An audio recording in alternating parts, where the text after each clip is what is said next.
Record and live chat. Hello, everyone. Sorry for being late. That was a bit of a fucking disaster getting it started once again.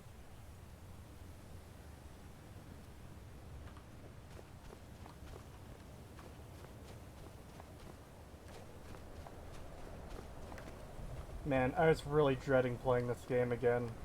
Genuinely, I did not want to start it up. I've been fucking procrastinating on doing the stream all day.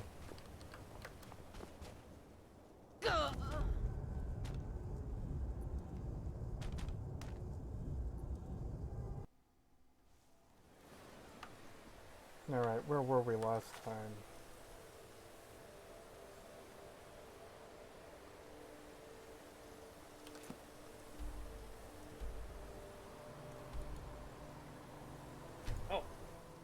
Oh, my push talk I don't think was working. Oh. Yeah, that's weird. Please tell me you have mods that are going to make this bearable. No, I don't, because I have to do research for the video, and I can't do accurate research if I've got mods installed. Otherwise, I might make a mistake like, you know, assuming that a Brotherhood of Steel folder is in the Sunset Sarsaparilla building when it fucking isn't because of mods. I don't want to do something stupid or retarded like that. Yep. And, man, oh man, coming back to this game, you don't realize how fucked and broken everything is if you haven't played it in a while. And then you're going back through, looking at everything, it's like, oh man. Yeah. Oh, and Buzzard in chat just said, I thank you for that. Everyone here to be sure to check out Setch Dresscar on Twitch. Yes, check him out. Woo! I forgot to put your links in the description again. Fuck. That's okay. If you drop them in Discord chat, I could grab them and toss them in the description quickly.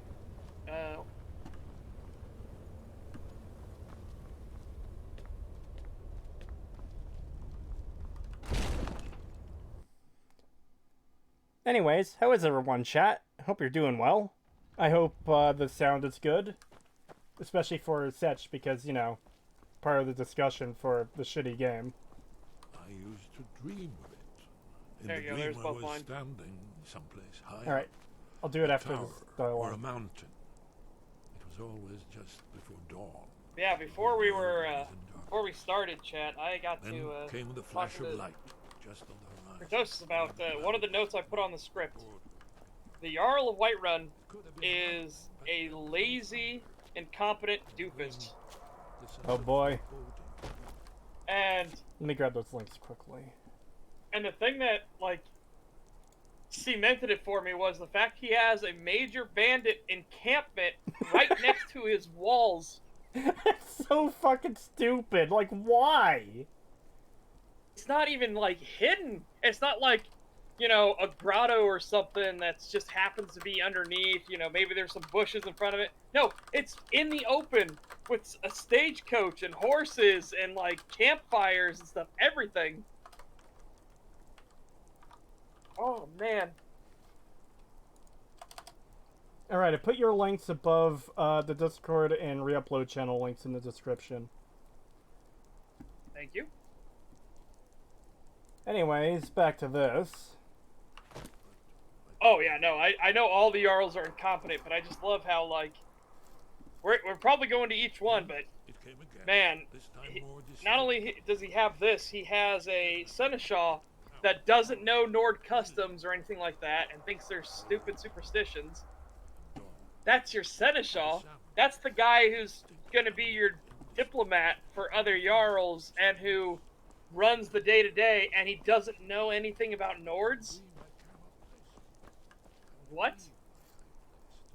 Oh, and he wants you to trust in the strength of your walls that are crumbling, and I don't even trust that a wild animal can't get inside your fucking hold here, Jarl. Why is Whiterun in such a state of disrepair? I know. Why is everything falling to pieces in Whiterun? There is, like, and there's no, like, scaffolding, like there's maintenance going on or anything like that. No, they're literally letting all the walls crumble around them. Yeah, like at least if there's scaffolding, you could see, okay, they're attempting to repair it, but Yeah. there's no wall. Like, the walls don't even look like they're designed to be stood upon. They're just walls to keep stuff out. That's not how fucking you defend a town. Yep. And I want to point out here, we're at, what's this place? Skyhaven Temple. This place has been abandoned for like hundreds upon hundreds of years. And it is fucking pristine. It's not like Whiterun has been under siege at any time recently, like prior to the Civil War. It's just Yeah. in a state of disrepair because reasons. Ah, you're back. I hope you've made some Makes even progress more, on like, tracking down this shadow. Horrifying. The If you Jarl's told her- plan is like, well, we just gotta hope that we hold out long enough that a hero comes and saves us. It's not the best plan, but it's what we got right now. It's like, oh my god, you are a... Holy shit. It's supposed to be because of the Oblivion Crisis? Okay, fair. But that was 200 years ago. Yeah. Why haven't they... They could have absolutely fucking rebuilt that within 200 years. None of the other towns are in such a bad state. $100 super chat from Dominic the Donkey. Thank you. Hello, Setch and Birdman. Hope you two are having a great day. I was until I started up the shitty game. I was playing the fuck out of RimWorld before this. God, I love that game. Need to stream Yeah. it more. I'm having a great day, actually. I got a ton of work done on the new video for SS13, and I got to play with Oz from Game Nights, so I had a blast playing SS13 with him. Nice. Oh no, it's the haters of fun, according to Ogshorn. Yes, we're robbing ourselves of joy by criticizing this steaming pile of shit. Oh shit, I forgot about that argument. I like, in Game Nights, I put all of his arguments in order, and I forgot about the robbing yourself of fun. But I got the toxic, critics are toxic with a mental disease that can't be cured. That was a good one. And that by criticizing something, we're demanding perfection. Yeah, oh. Half-Life 3 will never come out because people want perfection. Star Wars wasn't that influential, and it's not fair to compare sequels to what they're sequelizing. Ah, indeed. There's a pretty puzzle. Not the kind of thing you'll find in your local bookshop. Let me think. Perhaps the College of Winterhold. Oh, What hey, What? you learning got there another is in Skyrim. What the Just fuck gathered just there. happened to his voice? One of the mages there may be able to put you on the trail of this Elder Scroll. I'll read that super chat in just a second. His voice completely changed there between lines. $5 super chat from GG Evan 317. Thank you. Have a shot on me. Much appreciated, but I don't actually drink. But thank you. What parts of the game story did you do yet? I've met Parthenax, and now we have to get the Elder Scroll. Do you know the College of Winterhold? They have a deep interest in such arcana. Oh, that's Good it. Just go to the college. Do you ever think about King Esbern? The others? The other blades. No. Oh man, especially I can't wait to talk about the College of Winterhold. Oh, I mean, boy. all of the fucking sub factions you can join are screwed. Like the Bard's College, especially, is actually worse than the Mages College. I can't believe the Bard's College is so bad. Yeah, we'll be doing the factions in the second video, though. The first one's just going to be the main story in the Civil War. Yeah. You know what? Let's walk there from Windhelm.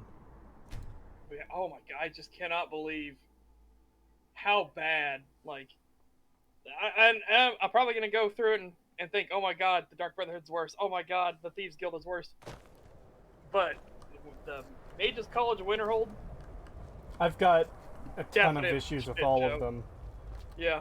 And again, I haven't played this game really since 2015 until I started doing these streams of it. But from what I remember, God, I fucking have issues with all of them.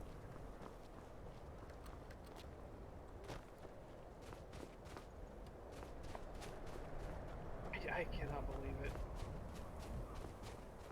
Yeah, the Bard's College is nothing but fetch quests. And you don't even become a bard. You literally just give everybody else musical instruments. You're not allowed to. No, you're verboten. Not allowed to play Oh. instruments. I hate Like, that what? so much. I've been looking for you. Got something I'm supposed to deliver. Your hands only. Oh boy, the courier. Let's see here. A letter. Not sure who from. He wouldn't say, just that he was a friend of yours. Looks like that's it. Yeah. Got to Oh go. man. Oh, and as I told, as I put in our Discord call, I was a level 8 on my archer, and a legendary difficulty. You go through levels like insanely fast because every single fight is a tedious, dragged out mess because of the fucking legendary. Let's just bump up the health by 10 times. So, I was level 8, and I had only done, like, Bleak Falls Barrows. I hadn't even been to Whiterun yet, and all of a sudden a guy runs up to me and goes, "Your deeds are legendary all throughout Skyrim. So here, the Jarl of Folkreath wants you to have land and property. Go pick it up here." It's like, oh my god. Wow. I just got a note saying, you caused a bit of a stir in the throat of the world when you demonstrated the power of your Thuum. I, for one, desire you to grow and develop your talents. Skyrim needs a true hero these days. You should turn your attention to Sunderstone Gorge. I understand it holds a mysterious source of power that can only be unlocked by the Dragonborn. So basically, they hit all their fucking dragon shouts in dungeons, and then made the realization that, people usually get bored of our dungeons partway through the game and never complete them all. So we're just going to direct all of them directly to each dungeon that has a dragon shout.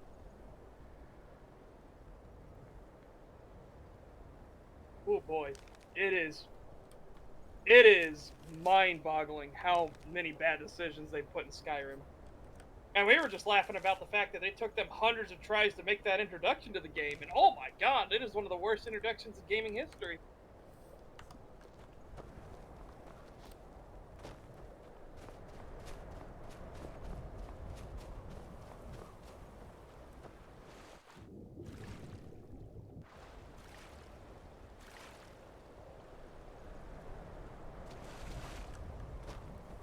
Please tell me you're asking the what part on the introduction thing, because I was mind blown to hear that the developers had hundreds and hundreds of different prototypes and tests to get that introduction correct.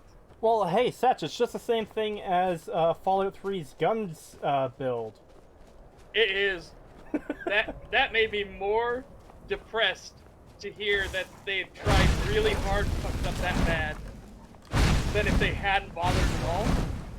I'd be like, oh, okay, you're just lazy and you don't give a shit. Fine. No, you actually do care. You're just incompetent. Oh my god. What do you think is worse, being lazy or being incompetent?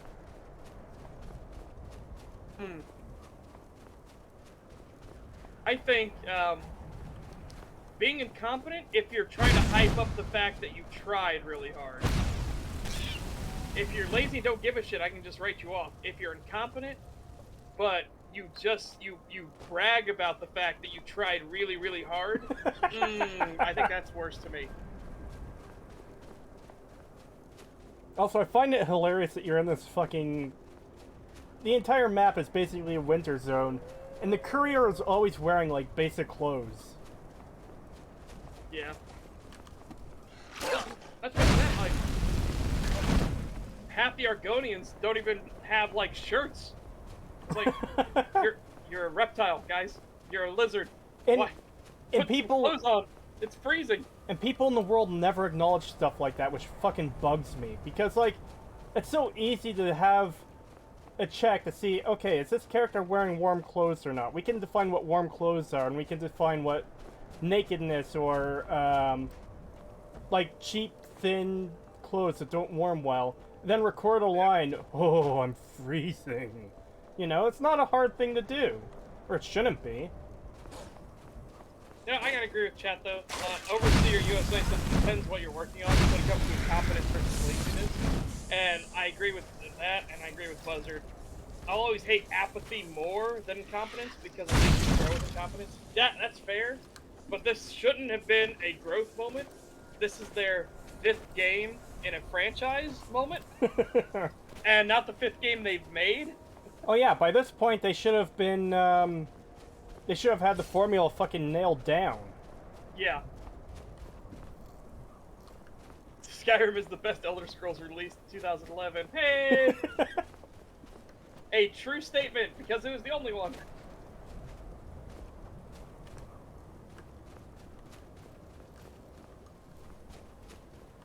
Something is still killing that ice wraith behind me. Oh, there it goes. It's funny that New Vegas had more thought put into its war than Skyrim did. Yeah. Skyrim, a huge part of this game is the fucking Civil War, and it's so basic and mindless. Like half the Civil War quests are just capturing random forts from the enemy. There's one that's, the first one you capture is still held by, like, necromancers or raiders, not raiders, bandits or whatever. But then the rest of them are held by the enemy faction. And it's just kill 100 enemies.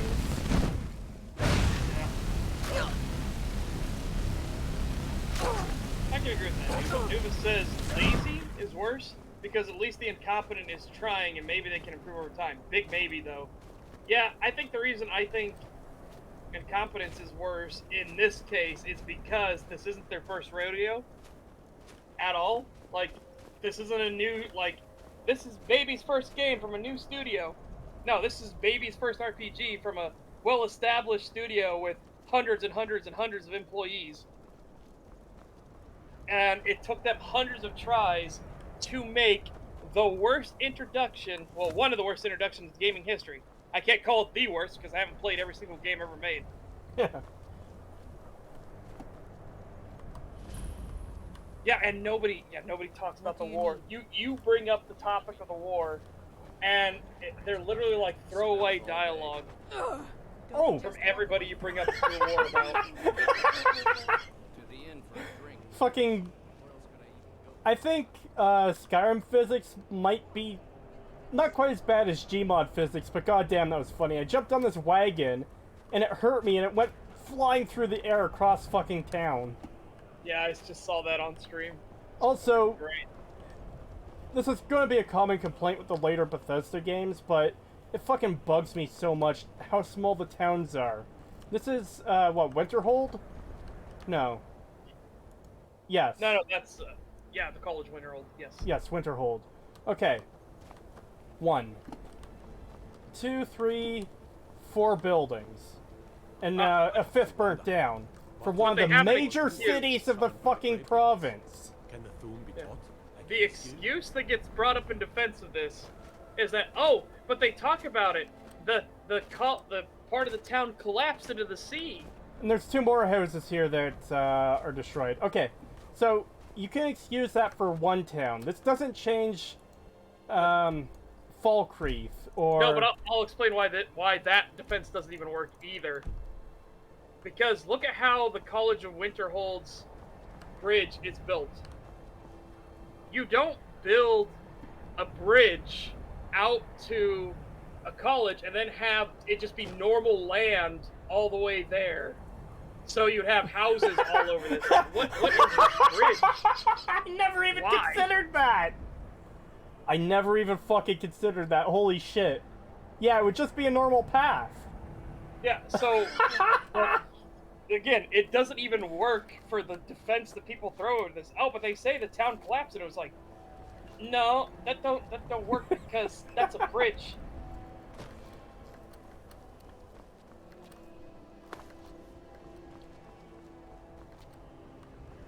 Yeah. Wow. It is shocking, and like, Whiterun is the one that everybody knows because it's the first one they send you to, force you to. And Yeah, it is like, it's like a little village. It's what a little medieval village would be. That Yeah. ain't the size of a town. Yeah, it genuinely Sure, it's not fucking all of bugs the me city. how small Whiterun is. Cross the bridge. The way is dangerous, and the gate will not open. You shall I not gain think entry. Solitude is the one that pisses me off the most. Oh yeah, that gets to me too. So, Solitude is as small as some of the smaller towns in Morrowind. Fucking Yeah. Caldera is bigger than Solitude and Whiterun combined. Yep. Combined. Also, the way across this bridge is perilous, yet you cross it like a dozen times through the quest. Yeah. Oh, most. This is the college. of Okay, I Winterhold, don't want to talk to you a anymore. safe haven for Fucking... mages in Skyrim. A place of The only still good talking. thing. The only good thing about the Mages College is that you can get a good spell here for dirt cheap. Dirt cheap. That's the only good thing. Like, I got conjure fire elemental here for 30 gold. It's like, oh yeah, I'll take that, because normally they're like 600 gold. I just want to point out that I already mentioned it, but they said, oh yeah, traveling across this bridge is perilous, and yet there's literally no threat. I'm standing here on the weakest part of the bridge with no railings, and it's just nothing. There's no danger. It's just the game saying there's danger, and there is none. Isn't it called lampshading when you mention criticism without actually addressing it? No. I don't think that's lampshading. Wouldn't that be... You don't actually address it. Wouldn't that be just like an extension of strawmanning? No, lampshading is like, Lampshade is more like you have an excuse for it. Well, no, not even that. It's when you refer to... I think he was close there. It's like... It doesn't even refer necessarily to something that needs to be criticized. More that it's mentioning that something is there and then just doesn't address it, I guess. So, like...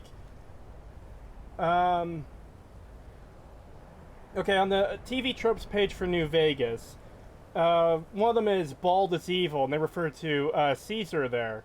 Then they say, oh, it's lampshaded by House, mentioning that he's bald as like a joke. So it's like pointing out that, hey, he's bald and evil, but yeah, he's bald and evil. I'm probably fucking up to incredibly, but yeah. Oh. God, I hate when that happens. Oh, I know it's not an actual dictionary, but it says lampshade hanging, or more informally, lampshading, is the writer's trick of dealing with any element of the story that threatens the audience's willing suspension of disbelief, whether a very implausible plot development or particularly blatant use of a trope, by calling attention to it and simply moving on. Yeah. Okay, I forgot the gate was locked to Winterhold at first. Yeah, you have to do their fucking prove that you're a mage thing, which you don't even have to do because if you just pass the speech check, you don't have to cast a single spell. I trust you. In the Mages Guild to become the Archmage of the Mages I will Guild. be happy to assist you. Oh. It's so fucking annoying. It's so bad. I am here to assist those, and if, in the process, my presence helps to deter those who might seek to do harm, God, so I be it. can't wait to get into is, like this. Like, why are you here? I even added a notes section to the script just so we could have notes put aside, so we Yeah. can keep things in mind. Because I'm just like, the Whiterun thing. I need to talk about how like incompetent and lazy the Jarl of Whiterun is. Yeah. Especially, he makes no sense. He contradicts himself. It's like, I will not leave my people to suffer at the hands of a dragon. It's like, you've let your people suffer at the hands of bandits, wildlife. You can't even keep your walls maintained. My God, you don't patrol any of the fucking roads from your holdings. The walls legitimately fucking bug me, especially if you've watched any of Shad's videos talking about how castles are built, and you have at least a bit better understanding of how they worked. Yep. Fucking Whiterun is non-functional. Oh yeah. And I just love that it's like, I'll send guards now over to Riverrun. So keep this in mind, guys. Riverrun was completely undefended. See you around. From bandits, wildlife, everything, until you come along and get the Jarl to get off his lazy ass and actually send guards over there. Yeah, it makes no goddamn sense there are no guards there in the first place. Oh, it is so bad. Is there some way I can assist you? I am here to... And if, the more important question is... Perhaps. But what is why it you why are expect the to walls find 6 feet within? high? Oh boy. Why are they 6 feet high? Why are they so thin? Why are literally every single one of them in a state where you could actually push over the loose stones? Because the way walls work is that through without Do you? mortar, like without It actual is like true, there are cement stuff some like that. here The who way have spent walls years work studying the and accumulated stay knowledge. But what you together seek and are does impossible to it push would down seem that the is through college, compression. not just It's all the anyone, is weight of the allowed rock on a top, small test, compressing if the you rock will. at the bottom. It's I- how Japanese castles are built. I think we both know how to succeed here. Persuade. No, I'm afraid I don't know Oh, anything she of said the sort. no! Yeah, because I have very, very low persuasion, No, so I'm I afraid I wasn't don't know able to do that. I anything had to of the actually sort. cast a spell. But no, you can Excellent. still, if you Those have the invested in persuasion, you can restoration do it. magic find healing hands to be essential. Can you cast it on me? That? No? Well, if you think you're capable of. Or you can try your luck with one of the court wizards around. Here you are. Now, Ming. See, the problem with this too is, as long as the spell is low enough, you can't fail it. Where's the books? Yeah. Might as well learn that while I've got it. Do you guys like any of the Jarls? The only one I like is Dengar of Stun, who will take over Falkreath if the Stormcloaks gain victory in that area. I can't say one way or the other yet because, again, I'm going back through this again. It's crazy how much I had pushed out of my mind, like the fucking bandit camp right next to the wall of Whiterun. Oh my god. But yeah, it is amazing how much your mind, like, shuffles out the garbage after a while. You just forget. And now going back through it, getting it all recorded, and like making sure we get notes on it. Oh my god. And here's the thing that bugs me about doing this test to get into the college. You need to prove that you're skilled in magic to enter the college. You must cast this basic apprentice level fucking spell, and I'll let you in. Winter holds. Well Yeah. done indeed. I think you'll be a superb addition to the college. Welcome, apprentice. Yeah, I'll lead you Solitude across the bridge. is not Once you're structurally inside, sound you'll want to at speak all. with Mirabelle Oh, and God. It is. our master Oh my wizard. god, that rock is Visually horrible. stunning, but if someone were to lay siege upon that place, man, you could take out the fucking castle by attacking the pillar of stone that the arch crosses over to. I think you literally just need to do one good trebuchet shot. I think would take down the entire fucking city of Solitude. It is that precarious.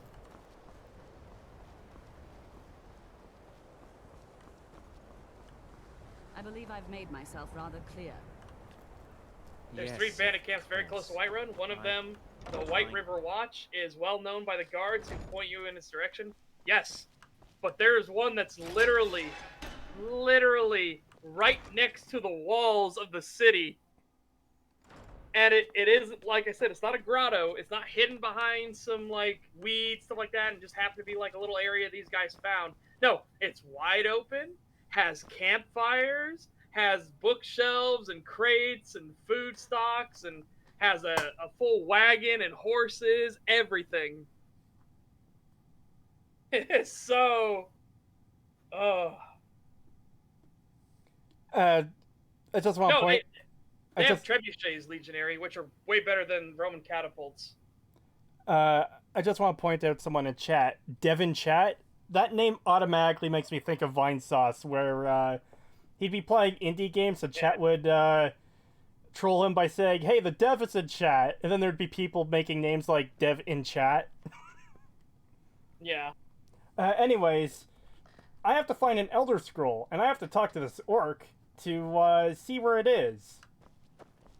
I can't remember how I this mean, Arcanium, of which That's I true. am in charge. You're only It you're, might as well you're be my forgetting the only plane trebuchets of in Skyrim are oblivion. also only 1/10 the Disrupt size of a my real one. That's Arcanium, fair. and I will have you torn apart by angry Atronachs. Now, do you require assistance? Yeah, there's more bandits than actual citizens in Skyrim. That is absolutely true. And I love, because of how awful the what do you system plan to scaling do is, with it? and level scaling Do and you loot and even know everything like what you're that, asking that about? you Or are you can just be someone's like the errand master of girl? everything, and this bandit who runs up to you in rags will still be a tough fight because he's level scaled way up. Oh, it's so stupid. Ugh. Anyways, let's get through this dialogue here quickly. I knew it.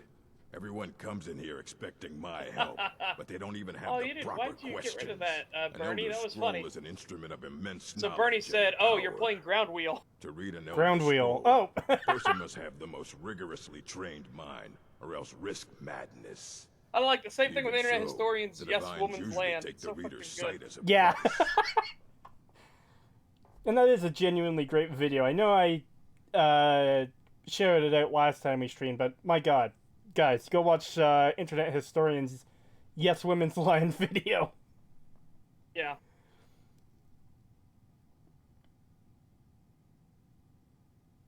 The simplest way to put it is knowledge. Well, we can't. but Again, there's we can't play nothing any simple mods about or an anything Elder like that. Scroll. We got to do the base It's a game. reflection of all possible The futures vanilla. and all Did you see the possible vanilla pasts. debate?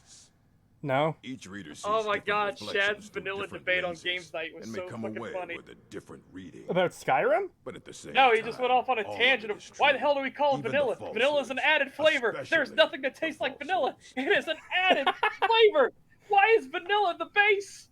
And then Oz goes off and goes, oh yeah? Why is it the base? Are we playing fucking Minecraft now? This ain't a building game. Why is it called base game? Oh, it's so good. And Chad goes, It would take why a are you month making to so much explain sense, to you Oz? how that very question doesn't even make sense. That The fucking scrolls debate was exist so here good. with us, but also beyond and beneath, before and after. They are bits of divine-made substance, so we could know them. Sorry, talking about the scrolls, you usually Yeah, we end can't- up in irritating and We vague can't metaphors call out like that. Bethesda if we're like, Some oh, we people who have study them 1,000 devoutly mods go on us to mad. make the game playable. Oh, wow, this was really good and well done, and then turns out it's a mod. Or, Yeah, this was that's- really shit, turns out it was a mod. We have to do it completely a la carte. What Bethesda put before us. Well, that's something I need to amend into the opening of the script, is just saying that I think a lot of people are too familiar with playing Bethesda games with mods, and they forget what the base game is, and they forget what all the issues the base game has. Yeah. Ah, you think that even if I did have It is one here, I would let you stunning see how it? many problems It would be kept under Skyrim the highest has. security. It is. The greatest thief It's in the stunning world how wouldn't many be problems able to lay a Bethesda games in finger general on it. have. Yeah, Alfie, someone else said that too. There's more bandits in Skyrim than citizens. Yeah. Oh my god. Yeah, it's annoying how fucking common bandits are in this game. Yep. I don't know who told you that. The thing about but I'll mods do is what the I writing can. will still What be we shit. do You have never know. are plenty of books. Again, like I'll Enderall bring is a everything good we example have of on them, mods where but it's not much. you have really So talented don't get people your who put hopes in a up. fuck It's ton of mostly effort. lies, leavened with rumor and conjecture. So there are great mods out there with really good writing, way better than what fucking Bethesda does. Fight well. But yeah, holy shit.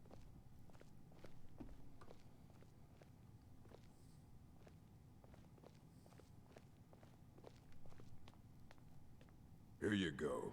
Try not to spill anything on them.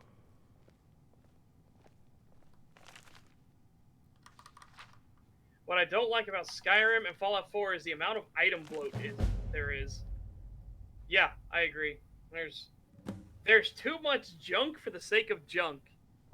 And it actually goes into a few problems. One of the big ones is in Sarathul, or however you say it, the one delve you go into that the College of Magic makes you go into. There are newly published books behind the sealed magic wall that sealed for God knows how long. That shit genuinely fucking frustrates me. It's like, that's a worse version of an issue I already had with the game, where you find Imperial septums in ancient Nordic ruins, or tombs, that have been sealed since before the Empire was around. Dawnguard does this too. There's a section of the castle, no, Serana says something like Imperial septums. I've never heard of those before. Showing how long she's been locked away, and yet a part of the castle that was locked up before she was locked away elsewhere has Imperial septums in it. It's such an easy fucking fix. And you can also find like fresh fruit in the tombs as well. It's so goddamn stupid. I don't want to see you treating any of these books poorly. Are we clear? Aye, that's the work of Septimus Cygnus. He's the world's master of the nature of Elder Scrolls, but, well, he's been gone for a long while. Too long. Yeah, Serethal, the one right there. Somewhere up north, in the ice fields. He said he found some old Dwemer artifact, but well, that was years ago. Everyone's talking about mod stuff right now. Haven't heard from him since. Yeah, talking about Fallout dust. Oh. I was laughing at Buzzard's comment. He was joke quoting Oxhorn. But Creetosis, it's just a game. Or, sorry, it's just game mechanics. Bethesda, fuck, I keep fucking it up. Bethesda can't fix it. Yeah. I can't believe he made that fucking argument. It was so dumb. My favorite argument still is Bethesda doesn't rely on modders. And then in the same paragraph, they saw that modders had fixed the issue, so they decided they didn't need to patch it to be a waste of time and resources. Like, oh my god! You know. Which is stupid on its own. Like, I know we said it during that stream, but even if that was the way they were doing it, which it fucking isn't, by the way, they're just lazy, that doesn't change the fact that not everyone is going to get the mods, and you still have consoles to consider. It's a limit. It's an engine limitation. You can't just go around and place items where they're supposed to be. Oh, the chess argument in fucking in that Fallout 4 video from Oxford. They can't just pick if it's pre-war or post-war. That'd be a Herculean task. It's like, yeah, now it would. Now that they fucking placed everything and forgot to do it. But if they had done it in the first place, it wouldn't have been a Herculean task. It would have just been part of making the game. Yeah. So fucking stupid. That was Oxhorn, Devin. Oxhorn, the absolute raging douche nozzle of the Fallout lore community. And I do lore in massive air quotes. Oh yeah, his lore videos are just glorified Let's Plays. Yeah. I hate the let modders fix it so much. The devs are supposed to fix their game, not the modders. Yes, exactly. I shouldn't need third-party content to fix the fucking game and make it playable. Yeah. It is insane that so many people actually use that argument, though. Oh, mods can fix it. It's fine with mods. If it's fine with mods, then it's not fine. That's the whole problem. Bethesda games are just Lego sets at this point. I agree. Pretty much. Yeah, I had someone in the comments a while back arguing that, oh yeah, well, they don't make, it doesn't matter that the stories are garbage or the gameplay sucks.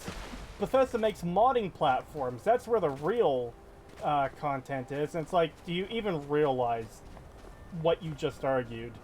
Or even aware? My favorite argument that now I have just heard, I heard it in the Game Nights Discord because I was talking about how bad Skyrim is, was, and this will blow your mind.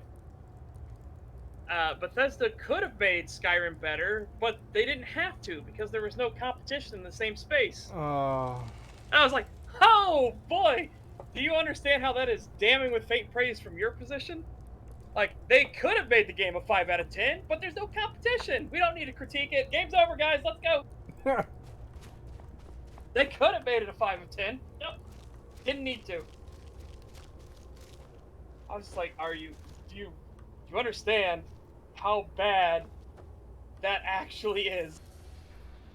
I actually forgot about this part of the game where you talk to this guy who's living in a fucking ice cave.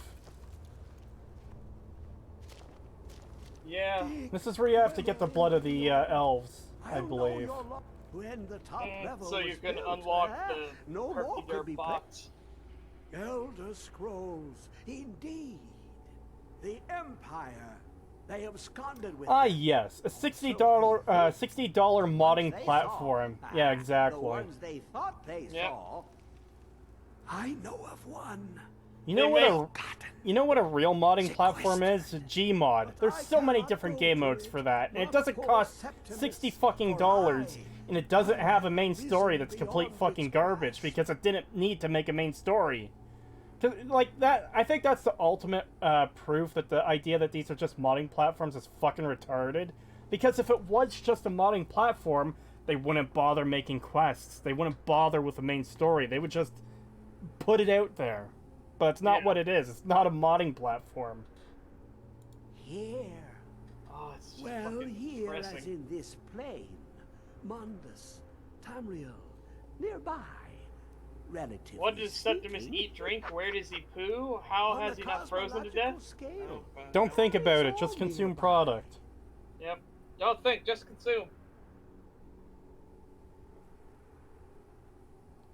Mods should be like the sauce One on a steak. block The steak lifts is the good other. without, but oh Septimus no, will why'd you give what do that? want, I but thought you that was must an bring okay him comment. something in Yeah. return. But it makes the experience even better. I had to wait for your thing to show up on stream so I could finish it. Yeah, I don't know why people delete their messages all the time, but I see it fairly often. It's strange to me. Guys, you don't need to delete your messages. No, Wait, Gmod can have sex dungeons. Absolutely. Maybe it's YouTube deleting the messages automatically, but even then that doesn't make sense. Yeah. Because if YouTube was disallowing it, they would just not allow it to be posted. No. Because I posted comments in response to people on my channel, and they've been up for like 20 seconds before they get deleted by YouTube, which is really fucking weird. Yeah. You see this masterwork of the Dwemer. It genuinely Deep bugs me that I inside can't call that someone a fucking greatest retard in my own knowledge. comment section. Septimus Because is YouTube clever automatically among deletes men, it. But he is but Not an allowed to use the idiot R word. child compared to the It's like, dullest if they of act the like it, I Dwemer. should be able to. Go away, YouTube. Lucky then Exactly. they left behind their own way of reading the Elder Scrolls. In the depths of Black Reach, one yet lies. Have you heard of Black Reach? Cast upon where Drimmer No, city blank. slept, He didn't get the executed in yearning Afghanistan. He got spire, sent to Brazil. hidden learnings kept.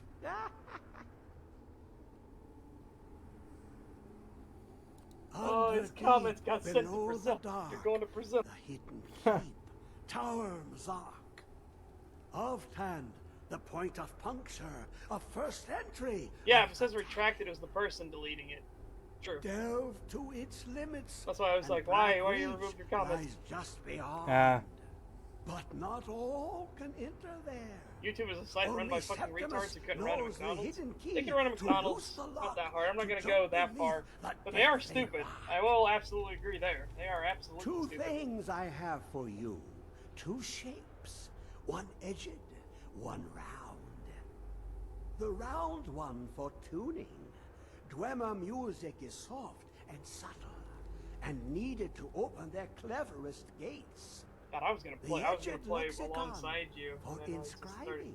rambling on To about all us, these horrible a things. hunk I'm just of like, metal. oh boy. To the Dwemer, a full library of knowings, but empty. Find Mzark and its sky dome.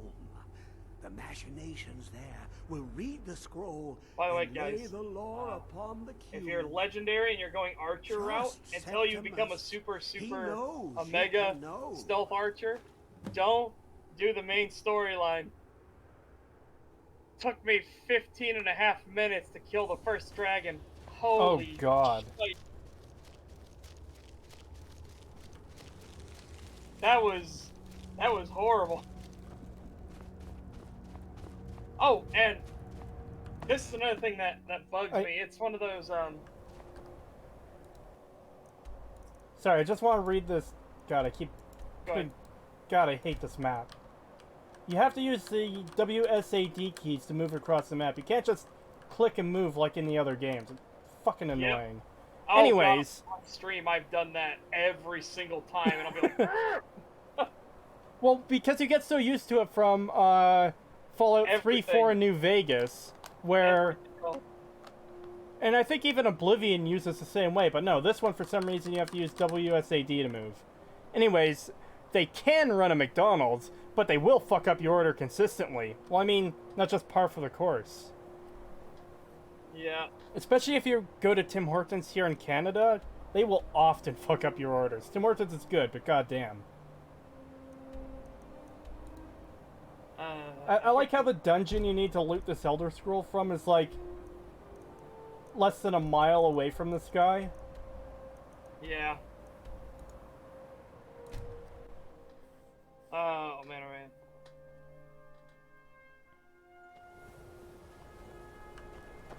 Fuck, I forgot what I was gonna go into now, because I just had one of those moments where it's just like, there's so much to talk about how bad this game is. And objectively so, again.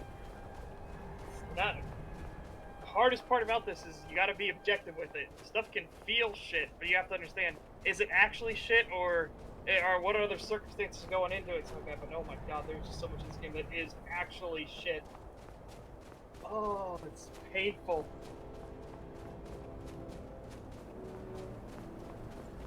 Also, there's no K in the name, Buzzard. What the fuck?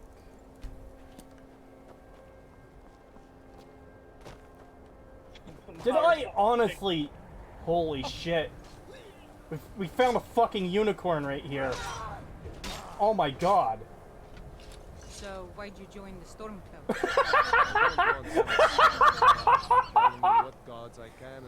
Okay, so like for the first time ever, I found Stormcloaks engaging in Imperials and fighting, and as soon as the combat fucking ends, the two Stormcloaks start talking to each other.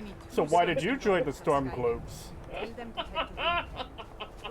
But no, genuinely, I've never fucking found a group of soldiers fighting each other before. This is fucking magical. Yeah. Oh my god. The fact that this is a rare thing is not good. Well, what's even crazier is that it's just two groups of 3 soldiers. That's it. It's not like a host of troops traveling from one place to another, or battle being made. Like, they're just 3 Randys walking across the road who ran into another set of 3 Randys. You don't even fucking know where they're going because they just walked up to that rock and now they're walking back down the path. Fight or die well. And they don't even take the time to, like, loot anything useful from the dead.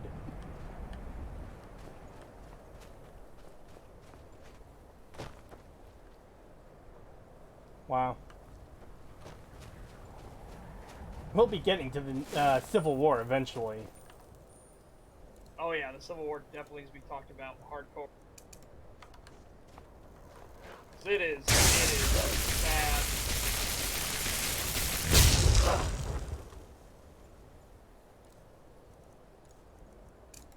Oh, I remember what I was going to talk about.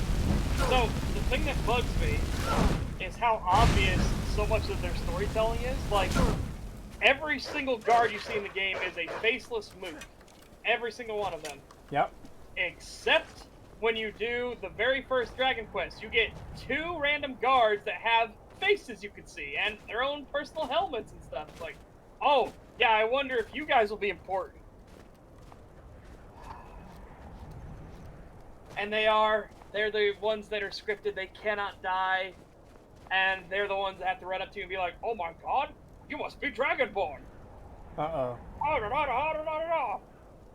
I saw the soul go into you. You did the big suck.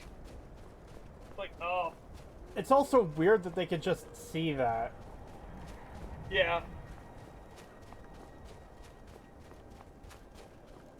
Didn't they cut a lot of things in Civil War? I have no idea. Well, we'll go deeper into that when we get to Civil War. There's so much other stuff to talk about.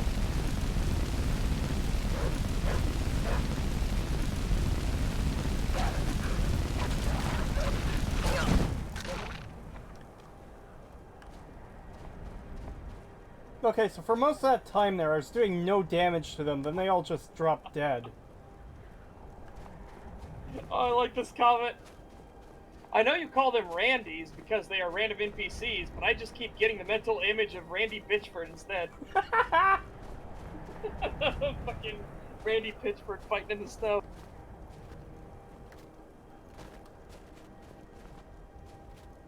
Sorry, I meant Randy Pitchfork. Nice. Uh-oh. Okay. No, it's still there. God damn, I fucking hate when this happens. So, Sea Cleaner opened up. And it's like, hey, yeah, we want to check your computer for stuff, right? But now, I have my fucking regular mouse cursor over Skyrim. So I can't fucking... Oh my god, this is gonna drive me fucking insane. Suffer! Suffer! No, I actually have to close the game and reopen it because I have two cursors on the screen and one is above the other. And like, I keep trying to click stuff with the regular cursor and I have to move the... Fucking annoying. Fucking stupid bullshit. Fuck off, Sea Cleaner. No, Sea Cleaner's trying to save you from Skyrim. See, it got you to quit the game. It's trying to save you. Don't play this garbage anymore. Save yourself. God, I wish. CC Cleaner coming in. I got this. I'll hold it back. You escape. Oh god, we have to hit continue fast before the music plays and we get, no, not a new game. Yeah, when I did the 5,000 subscriber stream, I streamed a bit of this, and it got copyright claimed for the main theme for the game. Which is not supposed to be allowed. It's a game soundtrack. There's footage and everything. It's... Oh boy. So many issues. You know what it is. It's because so many people have done remakes of a theme, or their own covers of a theme, and then they put it into the system. So they're getting the money from it playing. And, oh fuck, what, Pokemon Ruby, Sapphire, and Emerald. I heard several years ago that people are having trouble with that game because part of the opening theme was sampled for someone else's music, and then they put it into the system. So any Pokemon game that had that opening bit of music was getting claimed for it. Wow. Are you playing the original Skyrim or the re-release? You know, re-release doesn't narrow it down because they re-released this game like 500 fucking times. I think they mean the special edition. I'm doing special edition. He's doing the non-special edition. Yeah, I didn't get the special edition because I didn't buy the DLC because they pissed me off with their timed exclusivity for Xbox. Don't know why I forgot that. That genuinely pissed me right the fuck off. Like, I was already having trouble with my perception of Bethesda at the time. I was like, okay, they're my favorite game company, but they're doing some pretty shitty things here. And that was the point where I really soured on them.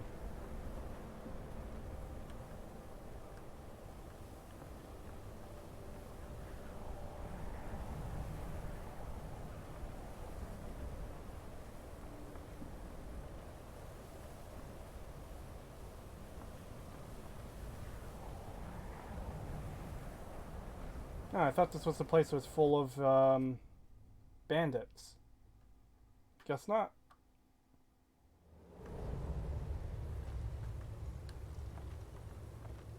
Special edition, there's nothing special here at all.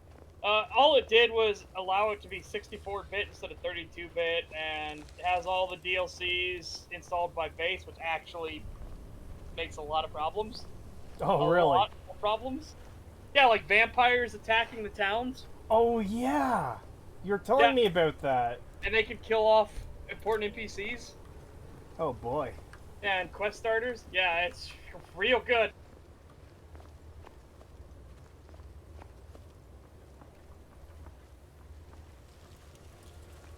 We're doing pretty good Wendigo gaming, or Wendigo games.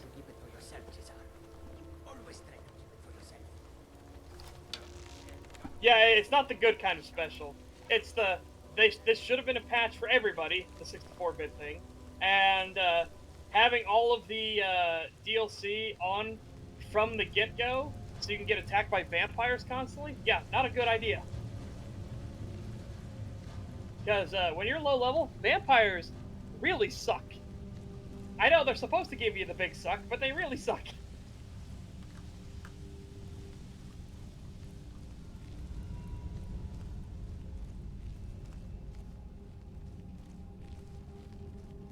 I like how I heard these guys through the fucking wall several levels above. Yep. For just no reason. Surely there's gotta be a way they can fix something like that. I don't think Bethesda knows its engine.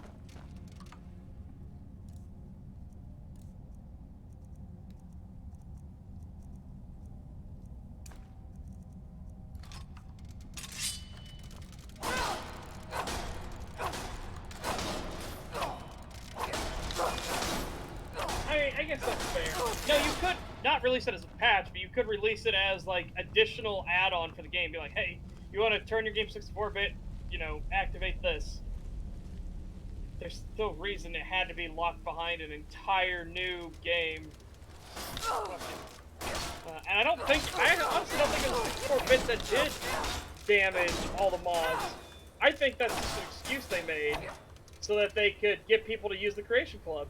Because Special Edition has Creation Club. Oh, yeah. What is your opinion on Blackreach? I remember Blackreach being this massive zone, but I don't remember much about it. I know it's like the underground connective area for the Dwarven ruins in the area, but...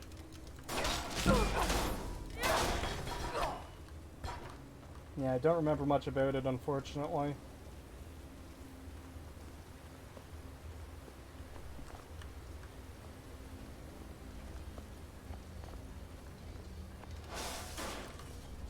God, these fucking spiders popping out of the walls are pissing me off.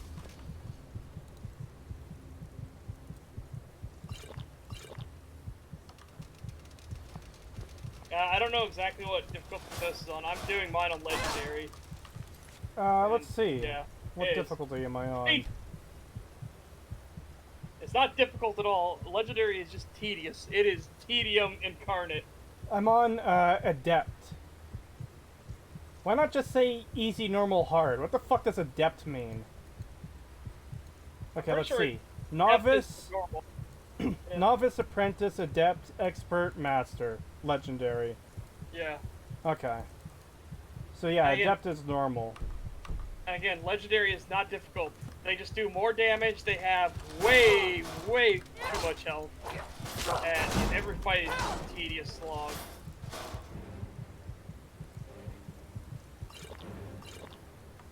I'm not like challenged, I just find ways to tease out every single fight.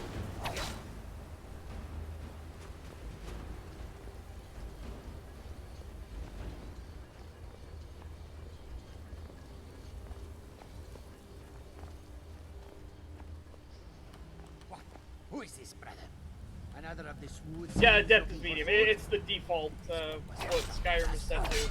This is the default experience they want people to have. I just did it on,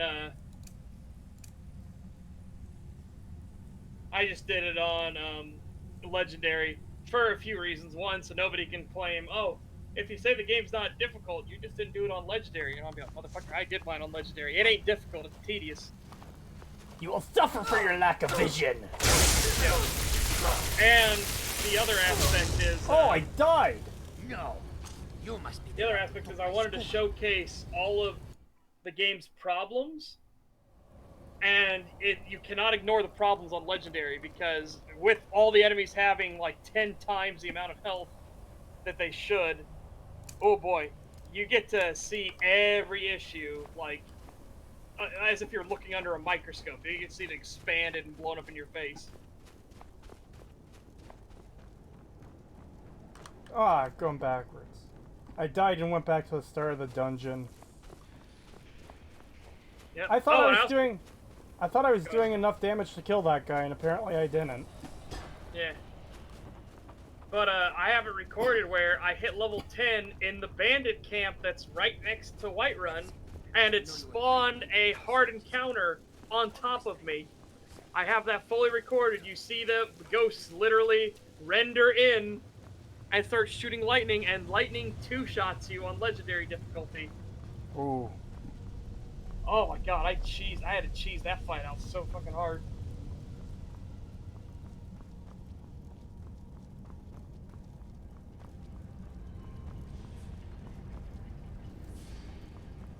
Right, I realize what this is now. This is the exit loop. Yep. The obvious, this is how you get out of the dungeon way, which you should be able to go in normally.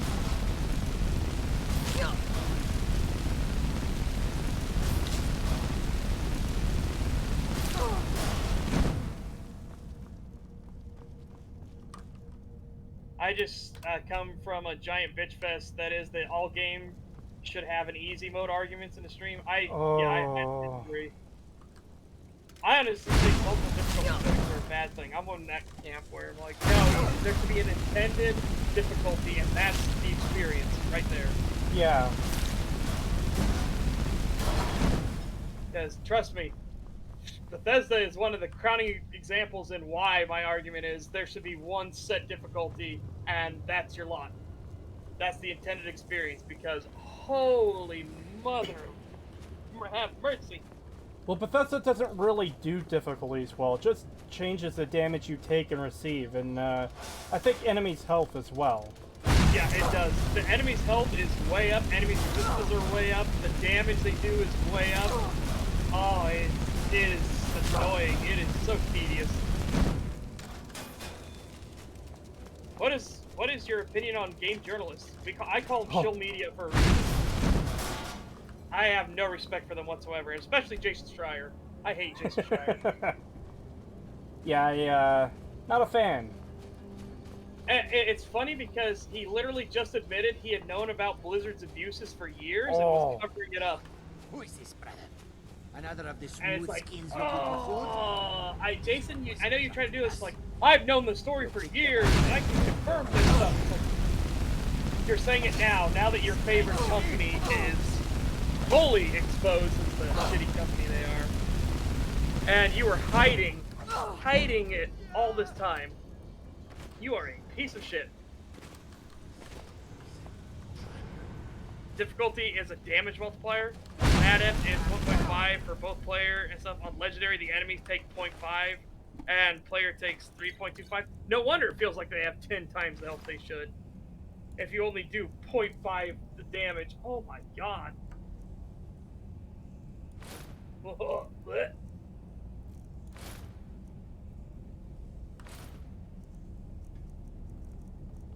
Well, I'm carrying a lot of random garbage.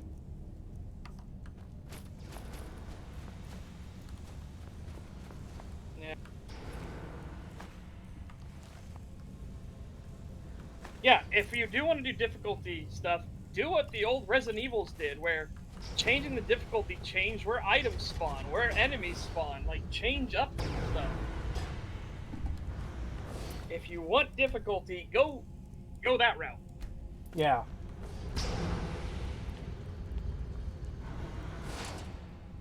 I hate Dean Takasi, failure who failed a Cuphead tutorial. Yeah. Oh. That was brutal. And it sucks because he was right in a sense that the game is incredibly difficult by design, and it is. But nobody can take him seriously because he couldn't get over the tutorial jump. So it obviously just looked like, here's non-gamer, doesn't know how to play the game, can't even do the tutorial, saying the game is too hard. Meanwhile, the game is actually really hard. That is accurate. But, man, showcasing the fact he couldn't do the tutorial was not a good look.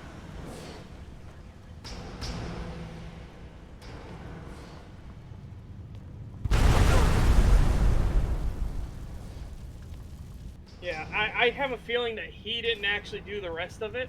I have a feeling that he took that it was hard from other people, because it is actually difficult. I just want to point out quickly, I love how I just ran dick first into a massive fucking fire explosion and it barely did anything. Really makes them feel dangerous, you know?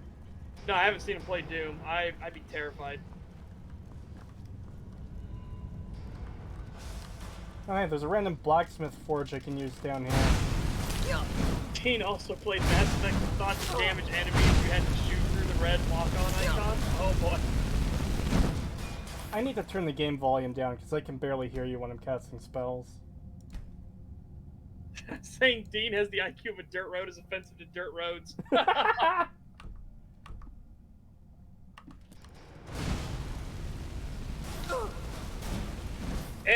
It sounds like a reasonable argument at first, Thorin, but think about it a little bit longer, and you'll understand why it's an unreasonable statement that every game should have an easy mode. Like at first, like, oh yeah, everybody gets to experience it and experience the content. That's not the point of most games. Again, you are supposed to have a set difficulty and experience. That's what the developers want. They balance it around the player will have this and can do these things at this time. And if you do easy modes, like in a lot of shooters, like Doom Eternal is actually a good example. If you do easy mode versus the harder modes, the harder difficulties, night and day difference. You can be so sloppy in your play on the easy modes that anybody could do it. But on stuff like Ultra Violence and above, fucking get wrecked if you don't take every single fight seriously, don't understand and learn every single mob. Wow, MMO terms. Don't understand every single enemy.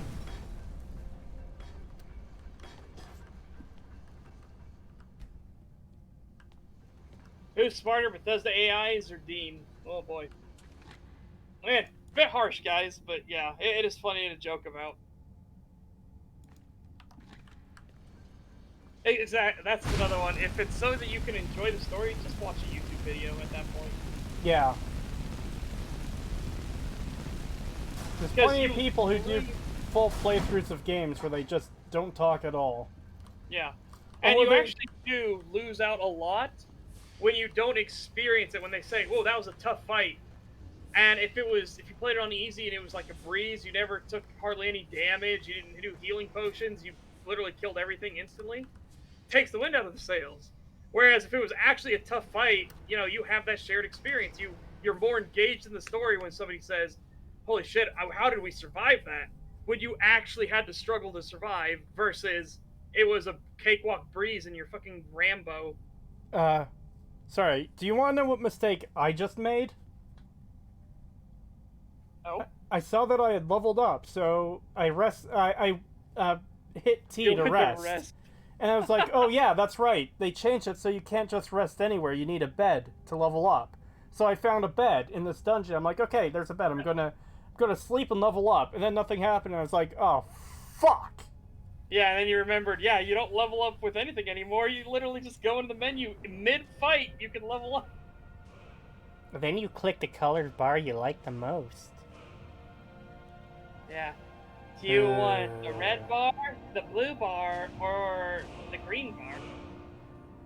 See, I don't like any of those choices because purple is actually my favorite color. I want to raise the purple bar, but there is no purple bar for me to fucking raise. Yeah. Shit game, 0 out of 10. Oh yeah, I forgot about the perk too. Also, let's not forget the story of Dark Souls. Yeah, no, it's a clusterfuck of nonsense. I absolutely disagree, Shadow. It is not a clusterfuck. There's a difference too. There's story and there's lore. The lore, I understand people's thinking is a clusterfuck. It ain't though. It's actually, well, it was really well thought out until 2 came around. Again, Miyazaki said he didn't want a 2 for a fucking reason. And they had to try to fix that shit. Oh, God. Oh, bless him for trying with Scholar the First Sin, but oh God, the damage was done. Yeah, no, the story in Dark Souls is not a fucking clusterfuck. No, the story in Elder Scrolls and lore in Elder Scrolls is a clusterfuck, and by design, which is the worst part. I hope that we don't just have the quotes for that. I hope we have like video of Bethesda talking about why they make their lore so terrible. Oh. I hope we have that. I hope that's video footage of that because it is astounding that they do it intentionally so that fans will come up with theories and make their own canon, and it's totally valid. It's like, oh, it's so fuck. That's so bad. That's so bad. I'm standing on this tiny little chest and the spider can't hit me. What? Yeah. Suck it down, spider. No, it's literally a tiny little chest on the ground. And the spider is just standing in front of me like... I know if I step off, he's gonna... Yeah, he's gonna bite you. Wait, he's not... What? Why is he not attacking me? I thought the chest was stopping him, but... Oh, no, it might be that area. It might be like an area where the AI doesn't have like a nav mesh or something. No, because he's walking around, he's following me. And he's trying to like... Really suck.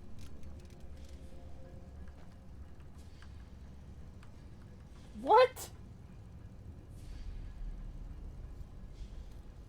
It's a special spider, don't bully it.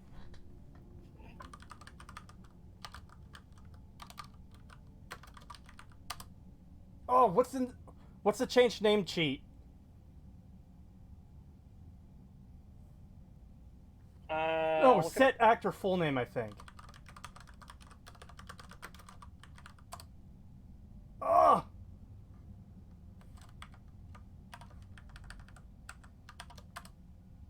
No, Why is it not working? Set actor full name followed by one of the following IDs. ID? Yeah. That's bullshit. In Oblivion, you could just rename everything or anything to whatever you want. ID?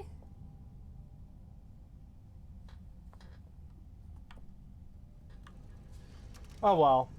Little spider friend, your name is Dave in Spirit, even though I can't rename you the way I'd like to.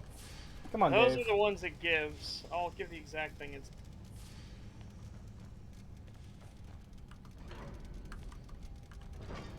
By the way, just so you know, Dave, if you turn on me now, I'll fucking murder you. You're along because I want you to be along.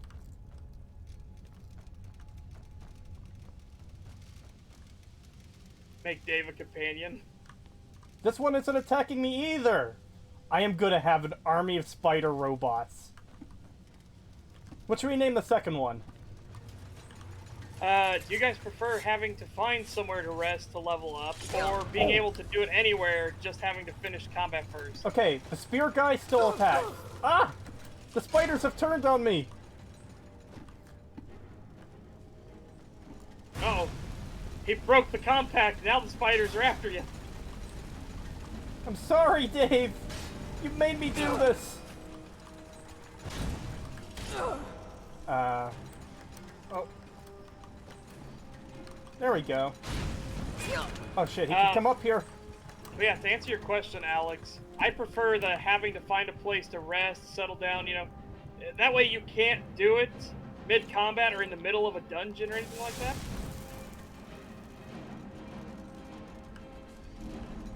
That's my preference. I don't know about your preference. Okay, the spiders aren't attacking me still, they're just following me. But the sphere guy is attacking me, so I have to fucking murder him. Well, what's your preference between the two, Creetosis? I prefer the way it was done in Morrowind, because it's like you said, you kind of have to find a safe place, and it just felt more natural leveling up somewhere safe rather than just doing it wherever. Yeah.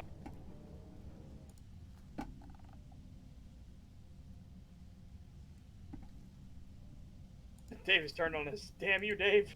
We trusted you. Well, he might not have turned on us. It's just a sphere guy I have to kill. I'd rather it be post-apocalypse.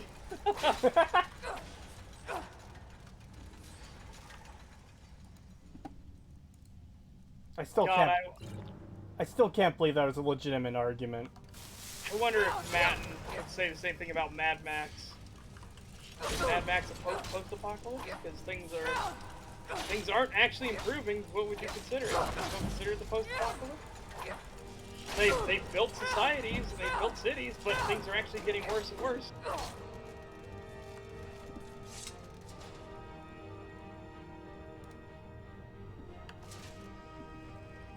Yeah, the spiders aren't attacking me still, so I'll keep them around.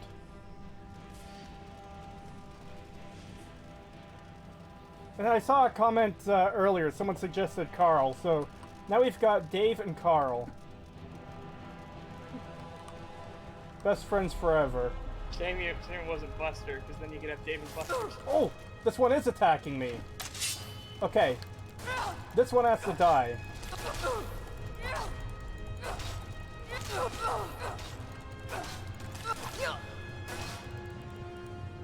Oh man, that was a good pause. Well, you have Dave, Carl, and Karen of course is the uppity one, naturally. Yeah. Okay. Dave, Carl, you see what just happened? Yeah, that'll happen to you if you betray me, so, you know. Don't follow Karen's example.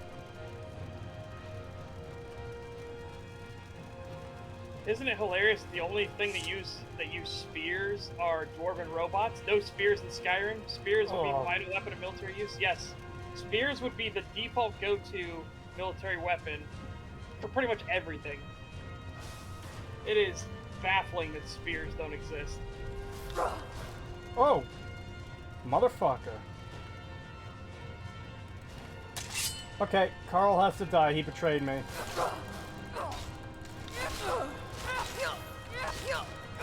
See that? He even nipped at you and tried to run away. He's like, I'm sorry. Yeah, but then he followed through. He doubled down.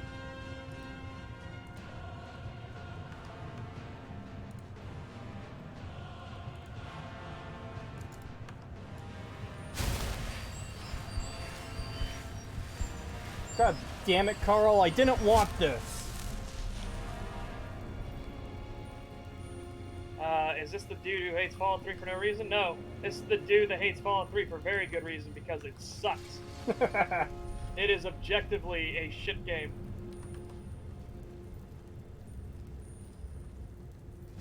Oh, hey, another spider friend.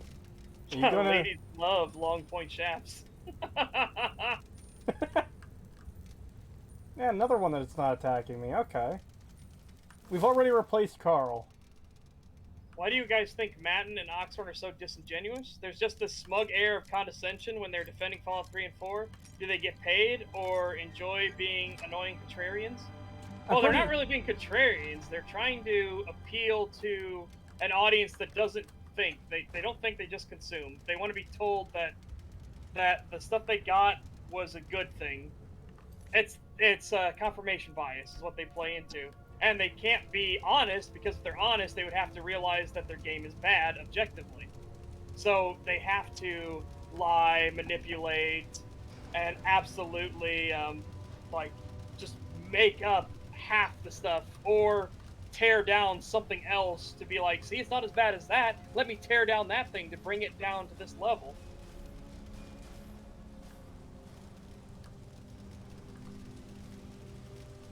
Well, I am pretty sure that Oxhorn is an actual shell. Yeah, I think Oxhorn himself does actually get paid for it, though. Let's see, Berserk, objectively one of the greatest games of all time. Groundbreaking in both the RPG and open world genres. I definitely know you're trolling now, because, yeah, that isn't even remotely close to reality. That's living in a fairy world. That's living in a fairy tale world there, for sure. Yeah, it's definitely a bait, guys.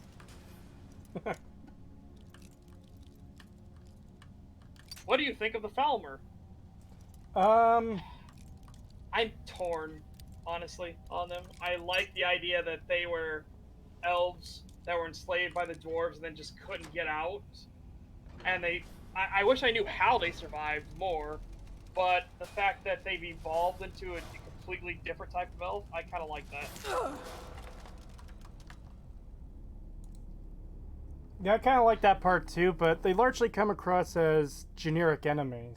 They are generic enemies. That's why I'm torn on them. There's not really anything else.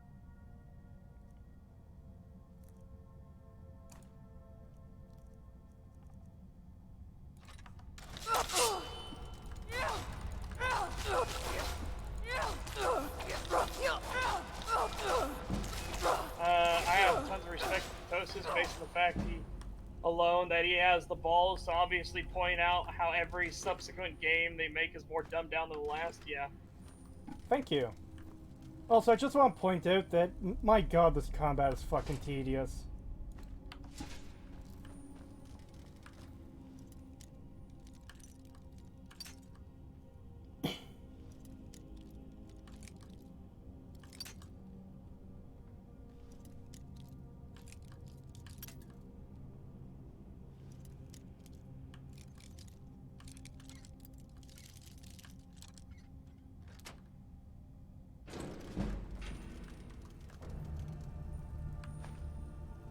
Wow, I've almost got another level already. Never mind, nope. Need one more skill raised.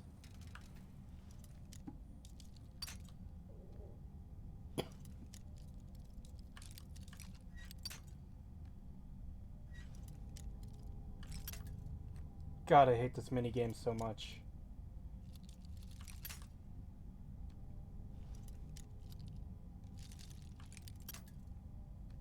Doesn't Mirnon love you? I still can't believe I fucked up the name after calling it out. Like, I know why. I know. It's 'cause I kept hearing him say it over and over again, so it just kind of cemented it in your brain. Well, not just that. It's like my brain categorized it as an entirely different character, because if he was referring to Myron, of course he would say fucking Myron. This Mirnon person must be someone else. But no, he can't pronounce a basic fucking name. Yes. That's so good.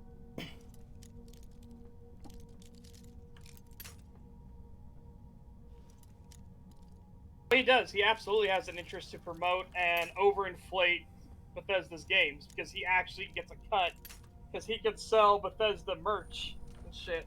Oh yeah, he has his own t-shirt shop full of designs that, from what I remember, weren't even related to like him as a person. They were just Fallout t-shirts. Yeah. Either of you played Outer Worlds? Yes, I have.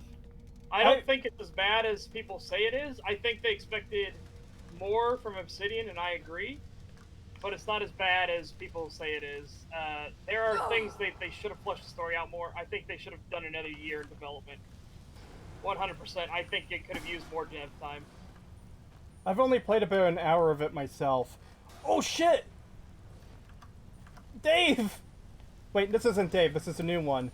Oh no, he killed himself to follow me! Oh! I saw that ragdoll crumple. I thought he'd be safe up there! Rest in peace, Spider we didn't get the name. You will be missed. Mirnon will remember you. Oh, and a new one spawns and attacks me. Wow, this one's fucking me up. The Outer Worlds is communist propaganda. Man, your baits are really bad.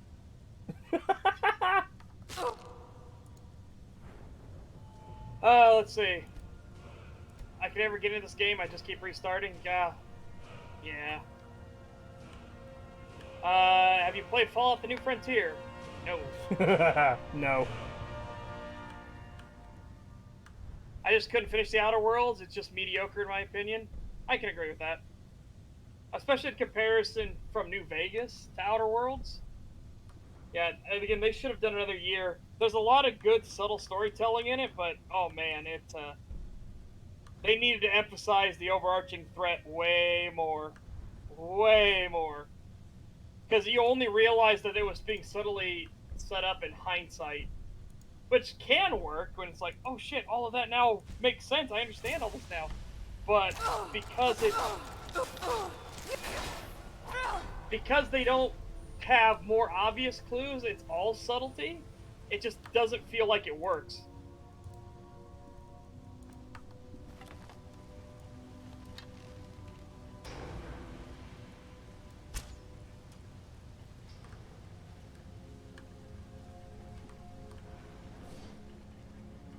I'm already fucking sick of this dungeon. I just want it to end. Bye-bye! Get better, Japes. Oh, what did he say this time? It says the dude who's hiding behind a screen. I mean, what does he think he's doing? What an idiot. I mean, I guess he was mentally handicapped, so, you know, maybe we should feel bad. Maybe we should have put him in the Special Olympics. Well, you have to appreciate how fucking funny that is, coming from someone who is hiding behind a screen himself. Exactly. The Outer Like, Worlds is pretty good, not great. Give it a 7 out of 10. That's fair. I think I'd do the same. I think 7 seems pretty good. Okay, here is something that does bug me about the Falmer. They're supposed to be blind, yet they can, once they detect you, they know where you are no matter what. Yeah. Let's see. Wasn't too into the Outer Worlds. Lots of SJW flags, but not too unbearable. It just didn't grip me, and I never felt the urge to go back and play it. SJW flags. I don't know, I never got that feeling, because usually those are completely unreasonable, like, female characters that look like men who act like really horrible dudes, and yeah. Well, they might also be referring to the whole anti-capitalist thing that people... I've seen people bring it up a lot against Outer Worlds, and... Which it actually isn't. That's the thing that's funny. A lot of people, I think, that didn't play it think it's anti-capitalist. No, it's actually very pro-capitalism. Especially when you get to the MSI Corporation. And it explains that corporations are a great force for good if they're run ethically. That's the issue. If you fall into the usual trap of forgetting about your employees and everything, and your customers, yeah, you start going down a dark path. But if you remember your customers and you work with your employees, and you know, you work with your employees in mind, like you give them obvious breaks and vacations, and you listen to their concerns and needs. Like if something's dangerous, you work to fix it. Yeah, well, from the sound... corporation is the strongest force for good in the world. From the sounds of it, the people who think it's anti-capitalist must have only reached the first town, because I don't want to say that, but I guess the advertising does make you think it's very anti-capitalism, which it isn't. But then that's a really stupid thing to say when you haven't even played the game. Maybe. Again, I can't say they haven't. There's one dude I think hasn't, but it's in Baller's Discord, and I think because they were talking about it was so big corpo bad, and then I explained through everything. No, it's saying that corporations are actually a good thing. But yeah, that's the one where I think that dude hasn't played it.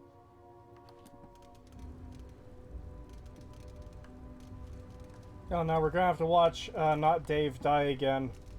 Oh no. I died Dave. and went back. Yeah, I don't see it. It doesn't. It makes sense that there's strong women. You're on a frontier world. I know it's been developed by corporations, but you're still in the frontier. It's still the wilds. It's basically the Wild West. So it makes more sense that there are a lot of strong female characters in it. A lot of just strong women, because yeah, it's the frontier. You know, you can't be as dainty, and you do see a lot more of the typical stuff when you get to the capital, which is already all really well built up and everything like that, and people are more frou-frou and just pansy. Someone pointed out in chat, I'm going to add on to this once I read their comment. Isn't it weird that the Falmer can use bows just fine? Or, sorry, just fine? Even if they know the direction you are, how the fuck can they hit you? Not only that, they know to block you when you're attacking them. They can't when they're blind, sure, they can hear you moving, but they can't possibly know what's going to be a block and where the strike is going to come from.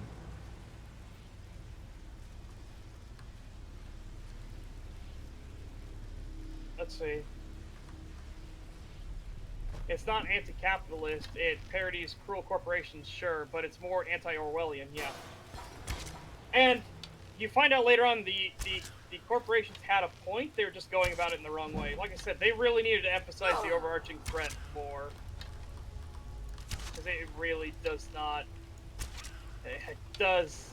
It hurts a lot because they don't emphasize what the main problem in the story is. you could get a lot of it. Oh, there were subtle hints about it all in hindsight, but man, oh man, they needed to bring that to the forefront a lot sooner.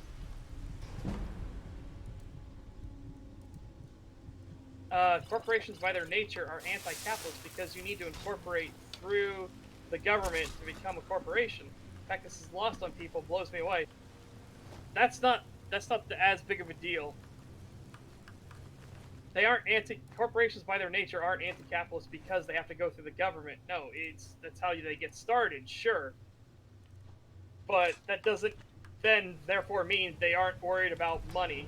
They aren't focused on money in the free markets and that, which we can get into that whole thing, how we don't actually have free markets because of anti-competition laws and shit everywhere.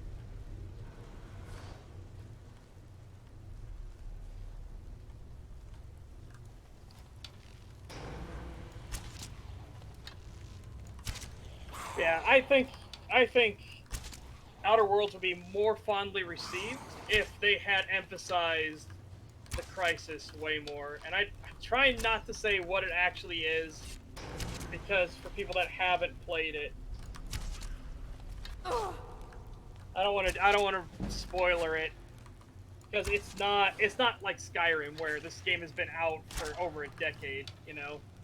Yeah.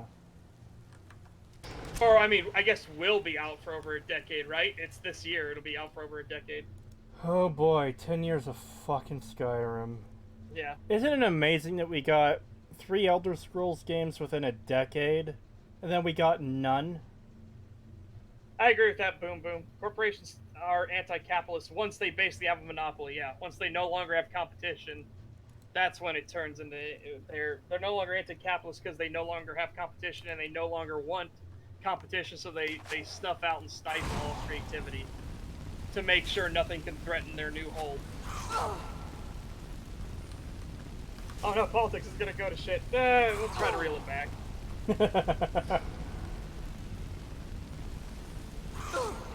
Just shot the Falmer so many times, the Falmer equipped his arrows. Yep.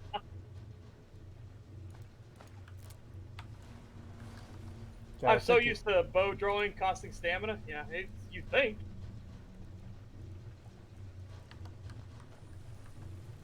But you got 10 Skyrims in a decade? Yeah, how many re-releases has there been? Oh my god. Oh, I strongly disagree. I think capitalism is great. It's just, we don't... It needs to be tempered. Yeah. I think it's safe to say that anything...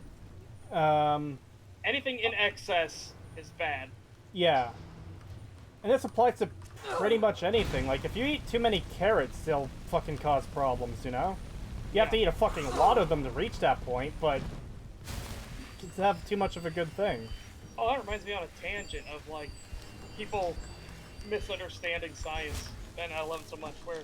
Do you remember recently when it came out that red meat is a carcinogenic? So red meat causes cancer? Well, it does if you eat like 80 pounds of red meat a day. Oh! I've heard for years that red meat was a cause of prostate cancer. I didn't think it needed to... So, they have to be honest, it can cause cancer. However, the stuff you need to get to that point, you'd have all kinds of way worse problems. Oh yeah. Probably get fucking heart disease 20 times over. Eating that much meat. I guess frost doesn't work on robots. I can't disagree. Oh, you mean can't agree? I think capitalism is just an unsalvageable system relying on exploitation of the global south, even when it's at its best regulated. No, I definitely don't agree with that. No, I don't agree with that either. Markets are absolutely a good thing. Having competition for space for your business as a customer or for the production and manufacture of goods is a good thing. Competition is great. That is capitalism in a nutshell. However, it then gets taken too far when, as you said, it turns into exploitation or pushing people out or destroying new businesses, stuff like that. When you start doing anti-competition, you lose what makes it such a good system. Yeah. Like, you need... The competition is necessary.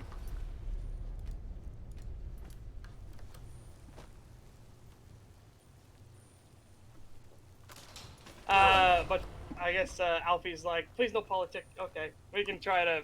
We'll try to rein it in. We'll just pass over it.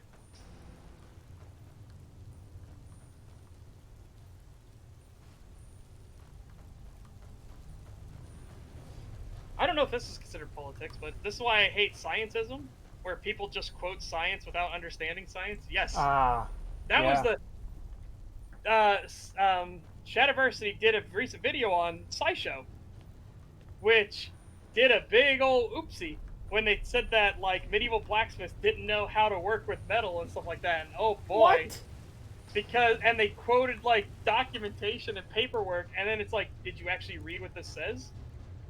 It's like, oh boy, that video is amazing to watch. Yeah, it's sad how often people just, like, skim something then quote it. The easiest example I can remember off the top of my head is Neryl's shitty fucking TLJ defense video that EFAP covered, where he's like, well, you can survive in space for a bit, but he completely ignores the part where you'd only be conscious for 15 seconds. Yeah. And that they don't have a spacesuit or anything on, so yeah. The pressure difference, oh boy. Depressurization is a hell of a thing. Oh yeah, if you find yourself out in space without a suit, you're fucked. You might survive it if you're extremely lucky and if they're extremely fast, but you aren't getting out fucking unscathed. Yep. Dude, Shad is a great dude. He is a good dude. And I'm glad he got a bunch of good dudes with him on game nights.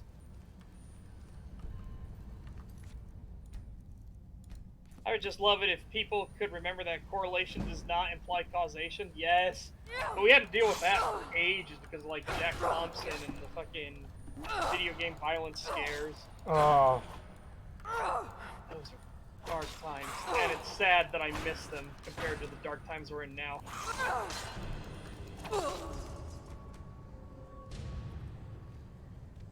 Fuck, I want to go back to the days where GTA 4 was like the devil's Bible, or whatever Jack Thompson said. Yeah, I miss the day that's the worst we had to deal with. Now, everything is sexist and just this other retarded shit. Yeah. Everything is offensive. In space without a suit sounds fucking terrifying. Oh yeah, it should. You never want to be in that situation. Yeah. Recommendation to everyone, don't go into space without a spacesuit. Yeah, because you'll freeze. You'll freeze almost instantly. Your Well, blood and everything will boil from the inside out. You'll expand as you're freezing. Well, that's the thing. If you're out there and the sun is, like, visible, you'll burn on the side the sun is facing and you'll freeze on the side it's not. Yeah. And the air will get sucked out of your lungs. Yeah, SciShow actually had to remove the video about the medieval blacksmith thing. It's real.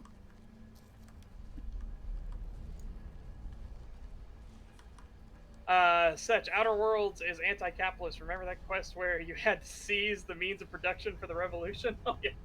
My God.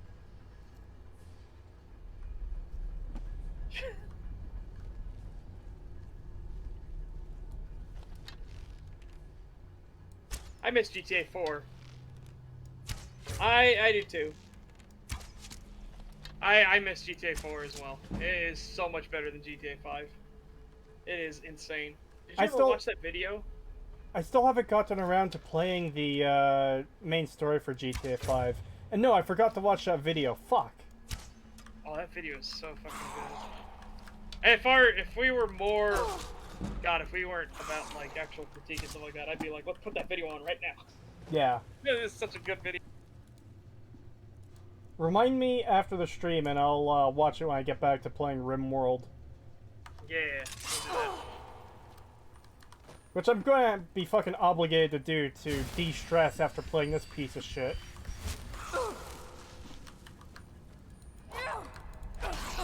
Lots of stuff is noted as more sexist or problematic, but that doesn't mean you shouldn't enjoy the content while just realizing the problems with it.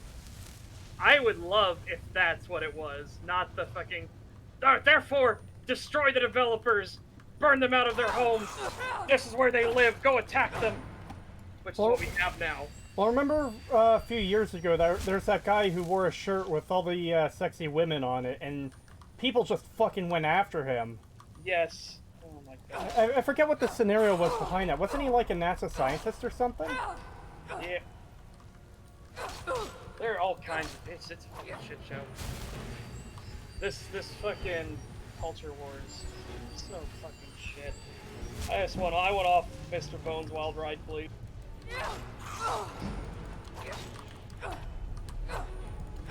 Hey, at least Oz is right. Insanity can't hold forever. I don't know if that's true.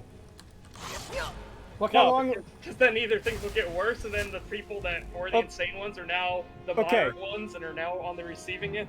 Okay, here's my counter-argument, though. We still have daylight savings time. That I think is because people are just too stubborn to change it. We should have had it in the first place! It was I know. implemented because farmers didn't want to wake up when the sun came up, but they had to change their clocks to do so. So Did instead, you know that's not actually true? It's not? Yeah, it wasn't even for farmers. Farmers don't care. Yeah, farmers don't care. Oh my god, it's a fucking conspiracy! Okay, why do we have this bullshit retarded system where our population decided to change time itself rather than just waking up at a different time? There has to be a reason. It is such a stupid idea. Here, you want to know the worst part about daylight savings time? What? My state didn't have it. They went against it, and then No. and then They embraced the insanity. they said one town in this entire state was like, we need daylight savings time, and they're like, Why? oh, we agree. And it's like, what? And then that town is like, no, we didn't. What? What? It really is a fucking conspiracy. Holy shit! It's Okay, so I need to know then, why do we have daylight savings time? Because it is such bullshit. And I maintain that it is the greatest example of fucking mass insanity. I think it was something like really dumb. Like, I think that more no username is closer to it. Wasn't daylight savings time originally meant to save candle wax? I think that's more towards the accuracy of it. I don't think that is what it is. I am gonna be fucking infuriated with our entire species. If daylight savings time was meant to save candle wax, why the fuck does... How does that have anything to do with time? Because here's the thing. Crazy idea. You light the candles when it gets dark. What? Oh! What? Oh, you want to know what's even worse? What? Why was daylight savings time started in the U.S.? During the 1973 oil embargo, the U.S. Congress ordered a year-round DST period lasting from January 1974 to April 1975. The rationale was to study the effects of seasonal time change on energy consumption. What? Why the fuck would that... What? Why would that change anything? Genuinely, why would changing the time change fucking anything? Oh, and it's because of Canada. Oh boy. All right. Daylight savings time is used to save energy and make better use of daylight. It was first used in 1908 in Thunder Bay, Canada. Oh my god.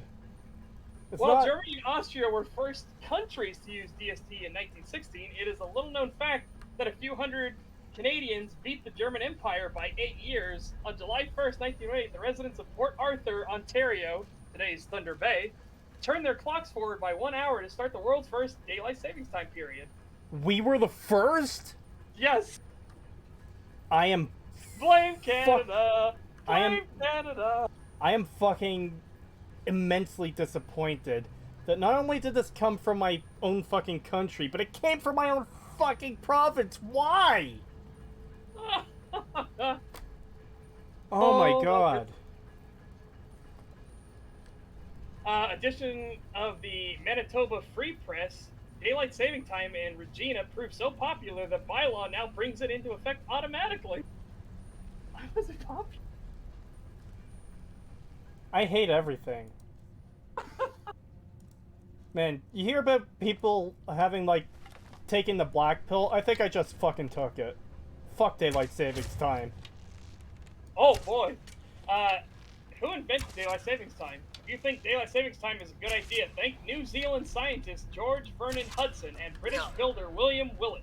Okay, so the Canadians aren't entirely at fault. Presented a paper to the Wellington Philosophical Society proposing a 2-hour shift forward, so 2 hours, not just one, shift forward in October and a 2-hour shift back in March. There was interest in the idea, but it was never followed through. In 1905, independently from Hudson, British builder William Willett suggested setting the clocks ahead 20 minutes on each of the 4 Sundays in April, and switching them back by the same amount on each of the 4 Sundays in September, a total of 8 times switches per year. Wow, 8 times? You'd have to do it? Cool. That's even fucking worse. Why change it by 20-minute increments over the course of a month? What the fuck? Such civilizations are known to have engaged in comparable practices thousands of years ago. For example, the Roman water clocks used different scales for different months of the year to adjust the daily schedules to the solar time. Yeah, but that's because it was... Okay. Roman water clocks and stuff like that used sunlight. They used the sunlight. Yeah. Anyway.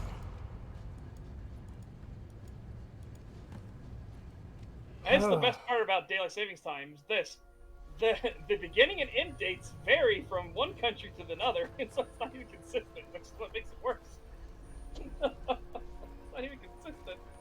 Oh my god. I kind of already hate time zones. I understand why they're necessary, but I hate time zones because it's like, okay, if I want to chat with someone who lives in the UK or lives in Australia, it's like, okay, you know, it's 4 o'clock for me, but it's going to be like 5 a.m. for them, or 2:30 p.m. for them, or whatever the fuck it is. At least time zones are understandable. Daylight savings just fucks everything up even worse. Oh no, yeah, you're right. Yeah. Duh, I should have known by the name water clock. Yeah, water clock was a way that they would pour water into a bowl and they would measure time based off of how long it took to empty from one bowl to the other bowl. It sounds like an hourglass, but more complicated.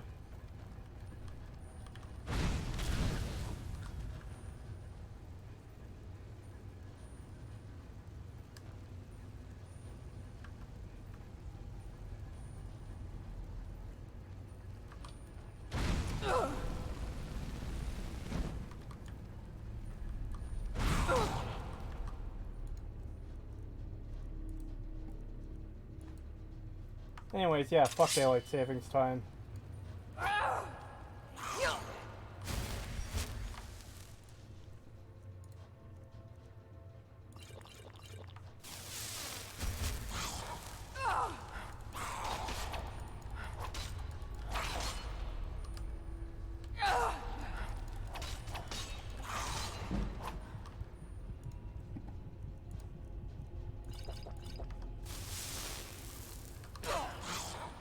Why are you playing Fallout 3 with swords?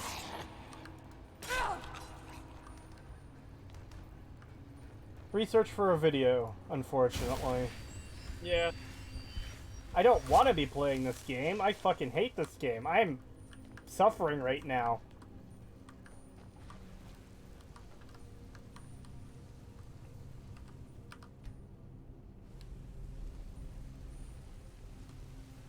Careful, the Zoidster. The last time America went to war with Canada, the true North triumphed.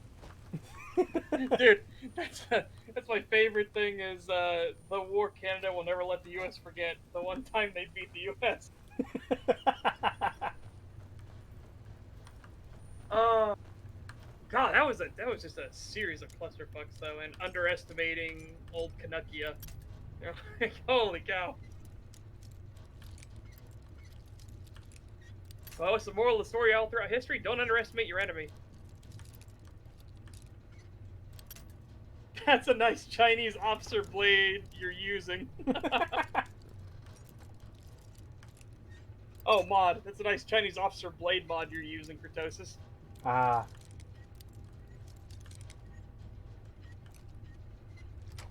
How long is this dungeon? The story dungeons are usually the longest dungeons in the game. Yeah, I was checked out of this dungeon fucking a half hour ago at least.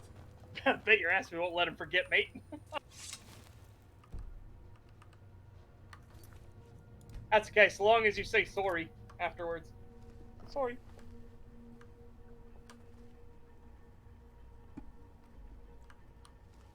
They fought New York, though, so was it really a loss? I mean, no.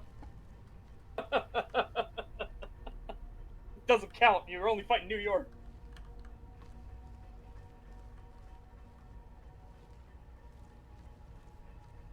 Yeah, don't underestimate your enemy. Cough Finland, cough Winter War. Oh, that gets into a whole other series of things, because that's after Stalin executed all of his generals, because he didn't want anybody to be able to oppose him. So anybody that looked even remotely competent, he killed them, so that they couldn't build up a cult of personality around themselves, so they couldn't threaten his position. And then he tried to go to war with Finland after getting rid of all the competent people. Oh boy.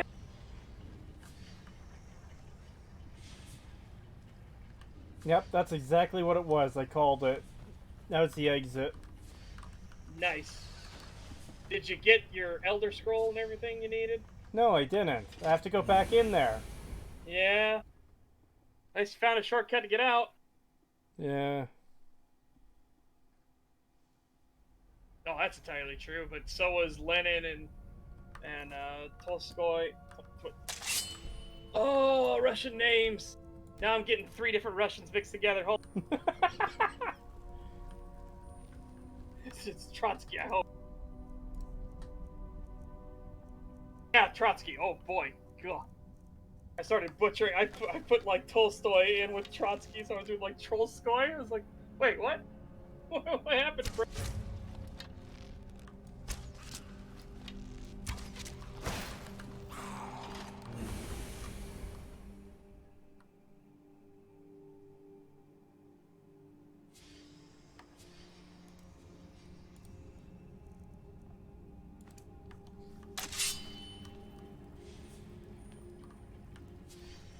Huh. I thought Yeah, I know. It's Trotsky. I know. My brain went on an adventure there, putting like 3 different Russians together as one person. I'm surprised the Falmer is fighting didn't just phase in on this elevator. Usually enemies will follow you through doors, and this is pretty much just a door. Yeah.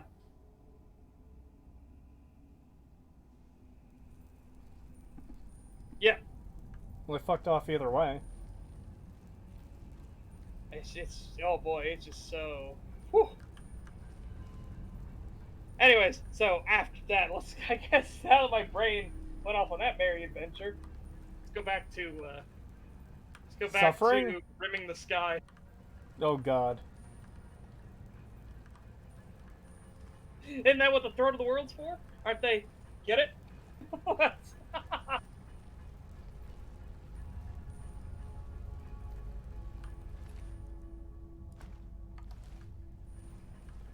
Why? Why would Oh my god, it doesn't The zone is called end. Skyrim. Alright, the zone is called Skyrim, and the big mountain in the middle is called the throat of the world, so it's literally rimming the sky. Oh god. So are you doing Legion or Stormcloaks? I'm not doing the Civil War yet. right now I'm focusing on the main story because that's going to be the first half of the first video. The second half will be covering the Civil War, and I'm going to be playing both sides, actually. Boo, I agree. It's such a bad joke. It's what makes it so good. What? That rimming the sky from the throne of the world. Oh, yeah. Oh, it's so bad. It's what makes it so good.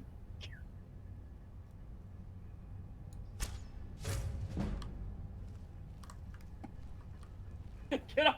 Boo, get off the stage. It was kind of funny though.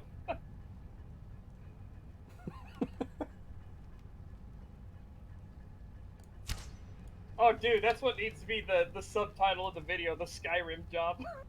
Oh, God.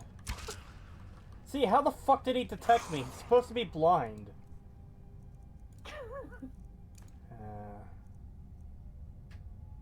Oh, okay. To get away from that, no, there's no mods being used whatsoever. It's got to be the complete, bare experience. No mods, no nothing. It's got to be all Bethesda's work, nothing else. Yeah.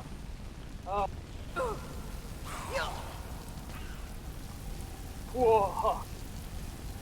The stealth archer? Well, I mean, he's not really a stealth archer, because look at this. He's busting out a staff, and he's... I'm actually going to be going Stealth Archer just because it makes the game fucking easy mode. It does. Careful on your... Yeah, I was saying careful on your health. Its fucking ice spell is brutal. What side are you on with the Blood Gulch War? I'm blue. Fuck those reds.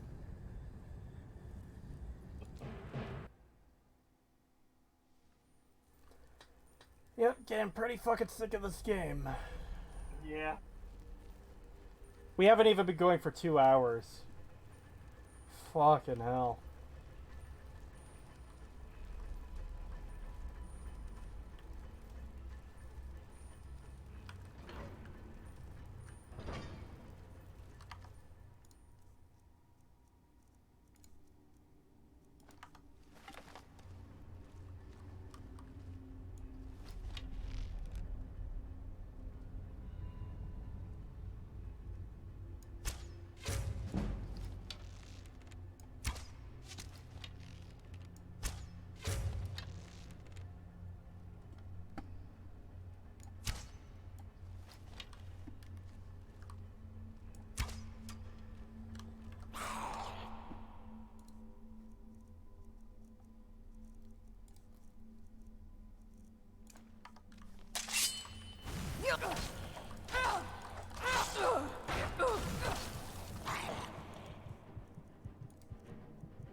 I fucking hate this game.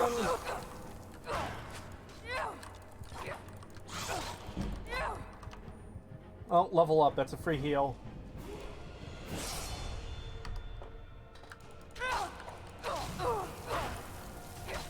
That's another thing we'll have to put in the video. If you level up and you pick health, it automatically restores it to full. You there? I guess... Can you not hear me? No, I couldn't. Oh, Discord. Why?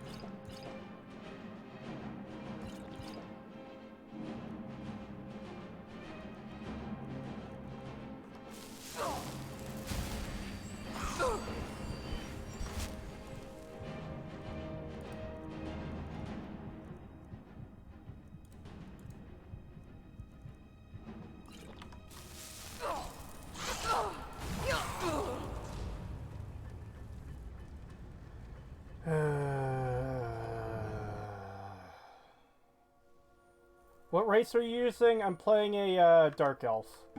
Oh, how do I... God, how do I... There we go. Did you not hear me again? Nope. Last thing I heard from you was last time you asked, Yeah, okay, so Discord's being extra special today. Got it, alright. Rip. Okay, anyways, so the question got asked is, when you first played Skyrim, did you love it? Did you hate it? What was it? Mine was, I thought it was mediocre, and then I thought about it more and came to hate it. That was my first playthrough experience. I don't know about Creetosis, though, so I don't know, what was yours? Did you hate it when you first played it? Did you love it when you first played it? What was your experience first time? It was very much a honeymoon experience where I was still a big Bethesda fan. I was still a big Elder Scrolls fan, but I remember feeling early on like something isn't quite right here. What is it? What's so strange about this that it wasn't sitting right with me, you know? And I did play a lot of this game. I put something like 300 hours into it, I think. Let me check Steam quickly. Library.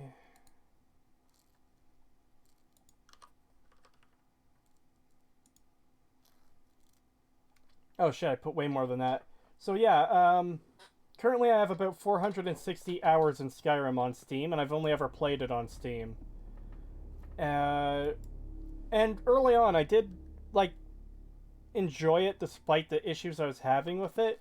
But this was also the time I was becoming more critical of the stuff, of the media I consumed. And the more I looked at, the more I played and the more I looked at the game, the more it bugged me, and the more issues I had with it.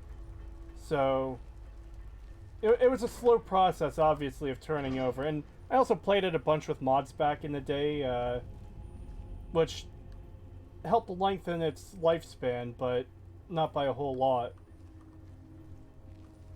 Yeah. Me, I remember, like I said, I thought it was mediocre. Big one was the whole Blades. The entire Blades storyline is, oh boy, it is a disaster. Yeah. Like, everything about the Blades is a disaster. They are the most incompetent group of people I have ever met. And yet, they're supposed to work for you, and yet they demand you work for them, and it's like, yeah, how about no?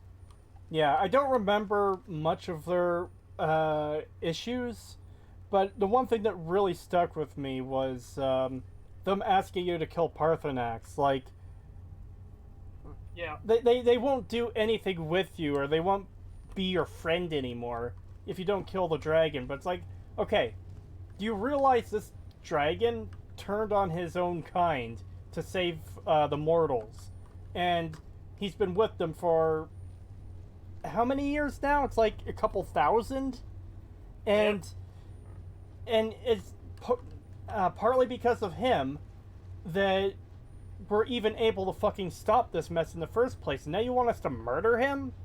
And their whole reasoning is like, oh, he did horrible things in the past. He shouldn't be able to get away with it. Oh my goodness, isn't that so relevant to modern day things? He did something horrible in his past. He shouldn't be allowed to get away with it. God, this game predicted the future. Oh no, Todd Howard is a god. Where's God Howard when you need him? They found Parthenax's tweets from 10 years ago and canceled them. Yep. Oh boy. Dragonborn equals servant boy. Pretty much. Also, I want to point something out here. The eye is going down. Wow, I'm actually surprised about that. Because they were coming after me, but then I guess they lost track. No, they still found me. Fuck. Yeah, you have to let it go, I think, all the way down and reset fully. God, fucking...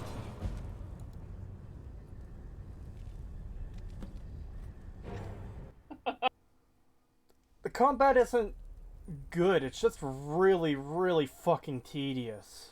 Yeah, God Howard predicts the future, yep. Like, it wouldn't be so bad if there was, like, actual combat moves that you could do, but no, you're just slapping enemies with a piece of steel until they stop moving. Yep.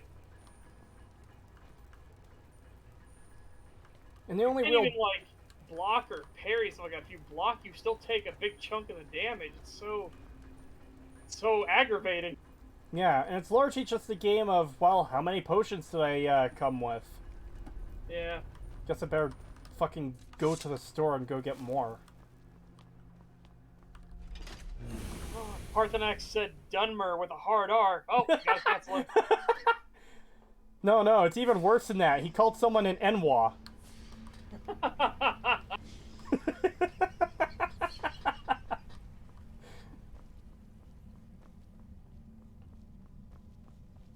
Yeah, again, this game is a complete disaster. Like I said, I thought it was mediocre when I first played it, and then I started thinking about it, and I was like, oh my god, it's way worse than I thought.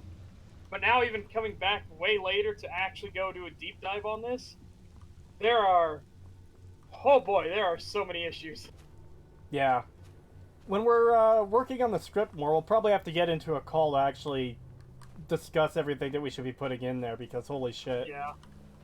I definitely want to highlight how bad Whiterun is, including the Jarl and the Seneschal that doesn't know Nord customs or anything at all. Why are you a Seneschal? Everything is completely... everything is wrong. Alright, let's... Surely Winterhold will have someone who could sell potions. What up, my Dunmas? Well, hi, Wolf. I didn't know you changed your name. What? Wolf. That was Wolf's, whenever he would come on to EFAP. Oh, yeah, yeah. What up, my N-word? Well, that was a chat message he wrote, a chat message he read, and then it just stuck with him. And it just stuck as his catchphrase. It was so good. Yeah. Okay, so no one's in the bed quarters. Parthenax is cancelled. Yeah. Oh, boy. Todd Howard, 16 times the detail. Hmm. Dude, I love that line. We were actually discussing the Game Nights Discord. We were discussing that line in particular. And I'm like, you know that for PR and legal reasons, all they have to do is when they get called on it, they'd be like, this tree model right here compared to Fallout 4's tree model. Our tree model now has 16 times the detail to the Fallout 4 one. See, it's accurate. You treating any of we these weren't books lying at poorly. all. Are we clear? Doesn't matter it was misleading. It becomes technically true, therefore can't be, like, sued over it. PR speak is fascinating. That's one way to call it. I find it fucking infuriating.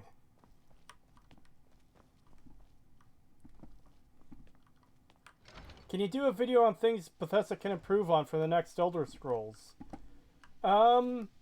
I suppose so. Yeah, that's probably something we could do.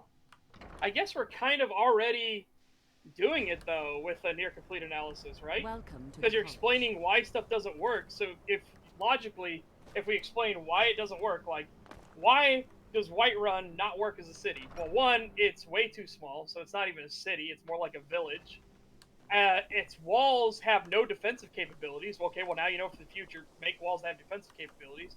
Its walls shouldn't be in a state of disrepair because it makes the Jarl look like, you know, he's a lazy bones who doesn't care. Okay, well, make it look like there's active stuff, like the city is actively working on itself. Hold on. You know? Even the walls being in a state of disrepair could be excused if they said something like, well, this hold doesn't bring in a lot of money, so they can't afford to make the repairs necessary. Yeah. If they had literally said that Whiterun... By the way, they already said Whiterun is the crossroads of Skyrim. Yeah, so it should be... This is not a hold, like, off in the middle of nowhere that maybe it used to be a cash cow of, like, crops or whatever. It used to be their big thing, so they had tons of money. Now they don't, so they can't afford to repair. That would be one thing. No, this is the crossroads of Skyrim. I'm working on some very important research, I assure you. Don't talk bad about my walls. Oh no, God Howard's here. He's back.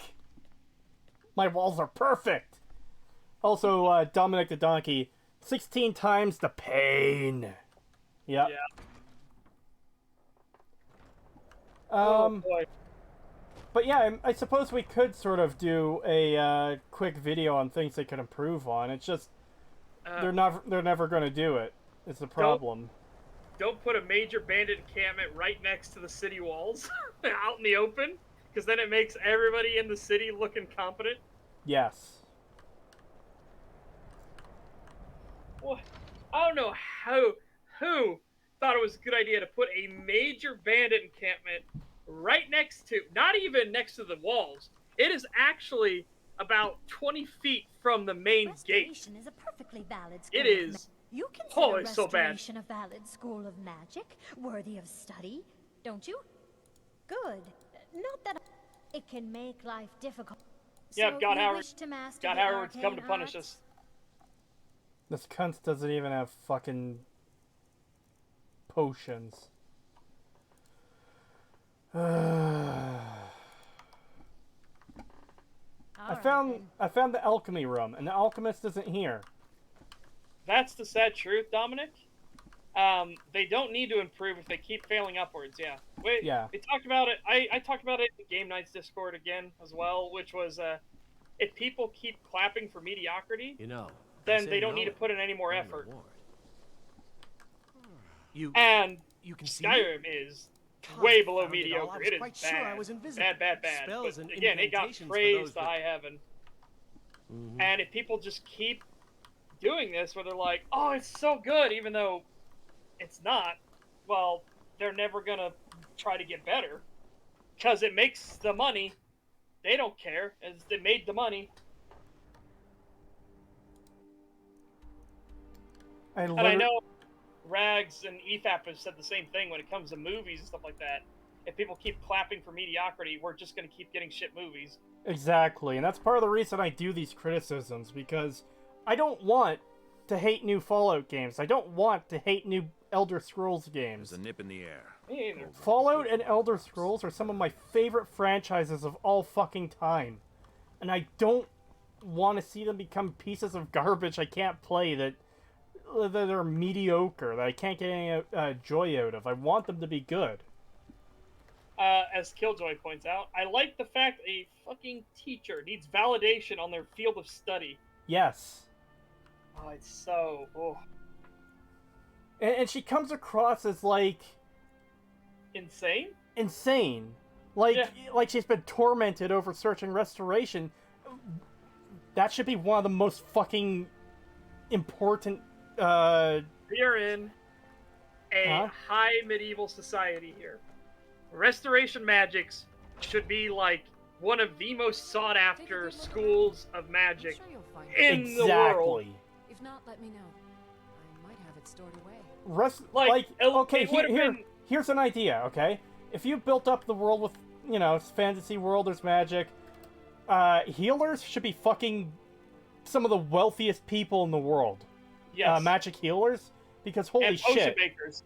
Healers and potion makers should be like the elite in society. Yes. Fucking absolutely.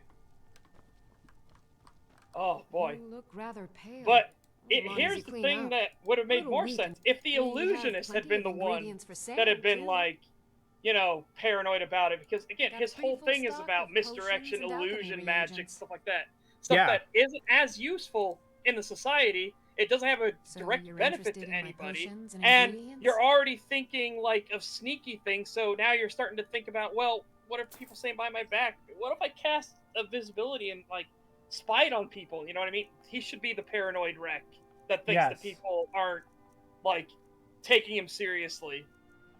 This fucking bitch had one potion of healing. Nice. Minor magicka, minor stamina, no healing. Wow.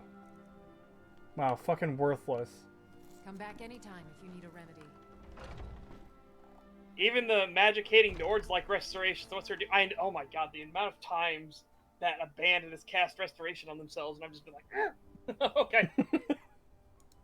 Might be a legend difficulty thing, but oh boy, I cannot stand how many times I will get somebody into mercy, and then they'll jump up and cast major healing on themselves and run. It's like... One of the Falmer I was fighting kept healing himself. Yeah. and it's legend. And apparently, I thought they had so much more health. No, but you only do 0.5 damage, 0.5 times your damage. It's like, oh boy, no wonder it feels awful.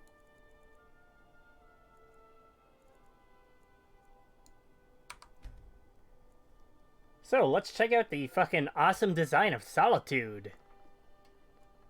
The fucking capital city with only like 6 buildings in it. Let's do a quick count. 1, 2, 3, 4.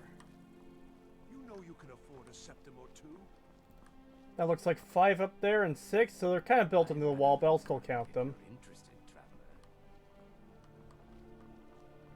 Yeah, this. Let's see, 7, 8, Capital city, smaller than a village. 9. That looks like 10. Or is that one building there? No, that's 10. 11. 12. 12 houses in this entire fucking city. No, 12 buildings, not just houses. Buildings. Buildings, so, yeah. Commercial, everything. Commercial, storage, everything. Yeah, because I also included, like, the College of Bards. You help me. You help people, right? Thoughts on the Loki show? Oh boy. I haven't watched it, but from what I heard, it's a fucking disaster. It destroys everything. It ruins everything. It's all Kang's fault. Did you know Kang planned 9/11? It's all Kang's fault. Kang did World War II. It literally, all of it does not understand what it actually set up. It's so bad. 14 apparently. You missed 2 buildings. Oh, I missed 2, really? Which ones? Because I didn't count the castles, but that should go without saying, you know? You should talk. You were there. Loki is terrible. Loki is nothing but pain. Hell, I'm making a video on it. Yeah. Good luck, Dominic. Good luck. Glad to hear. Speed. By the way, Dominic, did you ever do your Falcon and Winter Soldier video? Because I'm pretty sure it was you that mentioned a while back that you were going to do one. Perhaps. She wouldn't have to be there. And my aunt wouldn't have thoughts to on the worry Fallout about it. TV You series? Really Don't know yet. He Is let it out? Ulfric's Stormcloak escape Not yet. I'm murders worried, the High but King. it could be Perhaps. good. She So I'm wouldn't not have to gonna be- just and my automatically aunt say, oh, it's wouldn't gonna be have to worry terrible. about her You daughter. never know. But I'm not hopeful. Let's just put it that way. I have to point it out again. Fucking how dare you, Skyrim? How... Did she just... Okay, whatever. They're using Morrowind music. You do not deserve Morrowind music.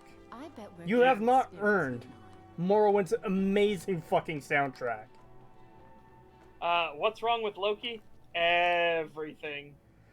They got the wrong Loki to do their show. They should have saved the Loki that was gonna die to Thanos. And I know they use it as a plot point. You're supposed to die to Thanos. Oh boy. Oh, it's not even. But they took the Loki that was attacking New York City, and they're like, no, without any character development whatsoever, he's suddenly the good guy Loki. Just because they showed him a video Of what would happen? Mischief is shown a video. Hello, I'm Gisley. And he but you believes can it just call me instantly Erica's sister. from people that he says he does not trust. Well, what's worse than that is the whole, destroying free will thing that's going on. Oh boy. So, for anyone who is familiar with the MCU, there's a bunch of movies, characters perform heroic acts, and sometimes even acts of sacrifice. Black Widow died, Tony Stark died, he sacrificed his life to save the universe from Thanos. None of that was by choice. All of that was predetermined. Yeah, all of that was Kang. Kang did that. So all those heroic actions aren't actually heroic, because anytime any of them strayed from the plan, they got melted and sent to the purple fart monster. and reality got reset so they could do it again. Oh. Yeah. Everything is wrong in Loki.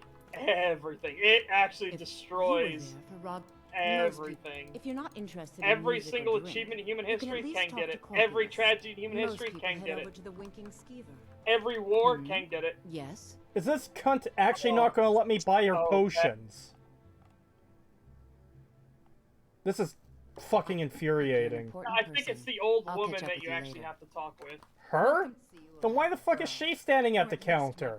Oh, you should see mine. I It's think good I to have it see a recorded. fresh Whereas face. the Argonian You wouldn't walks have behind the happened to come counter. from The thief walks take a behind the look. counter and acts like he's manning it. I'm like, what? Oh, dude. that reminds me. Have you seen Vinny's Skyrim playthrough? No, I haven't. Oh! Okay, he takes Serana as a companion, and anytime he's going anywhere to do a quest or visiting a location, she fucking beelines for anything an NPC can interact with and starts working on it. So if there's, you know, a blacksmith or a tanning hide, there's one part where he's trying to talk to an NPC for a quest, and Serana just walks up to his house and starts hammering away at it, working on it.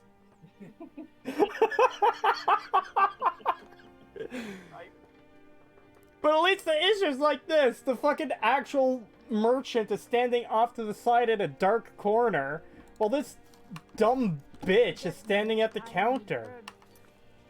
No, because it's not even predestination. That's the problem, Abstract. It is forced. It's not predestination because fate or some unknowable thing. No, a literal entity, we know him as Kang, literally forces them to do the exact thing. Otherwise, everyone they know and love, all get melted.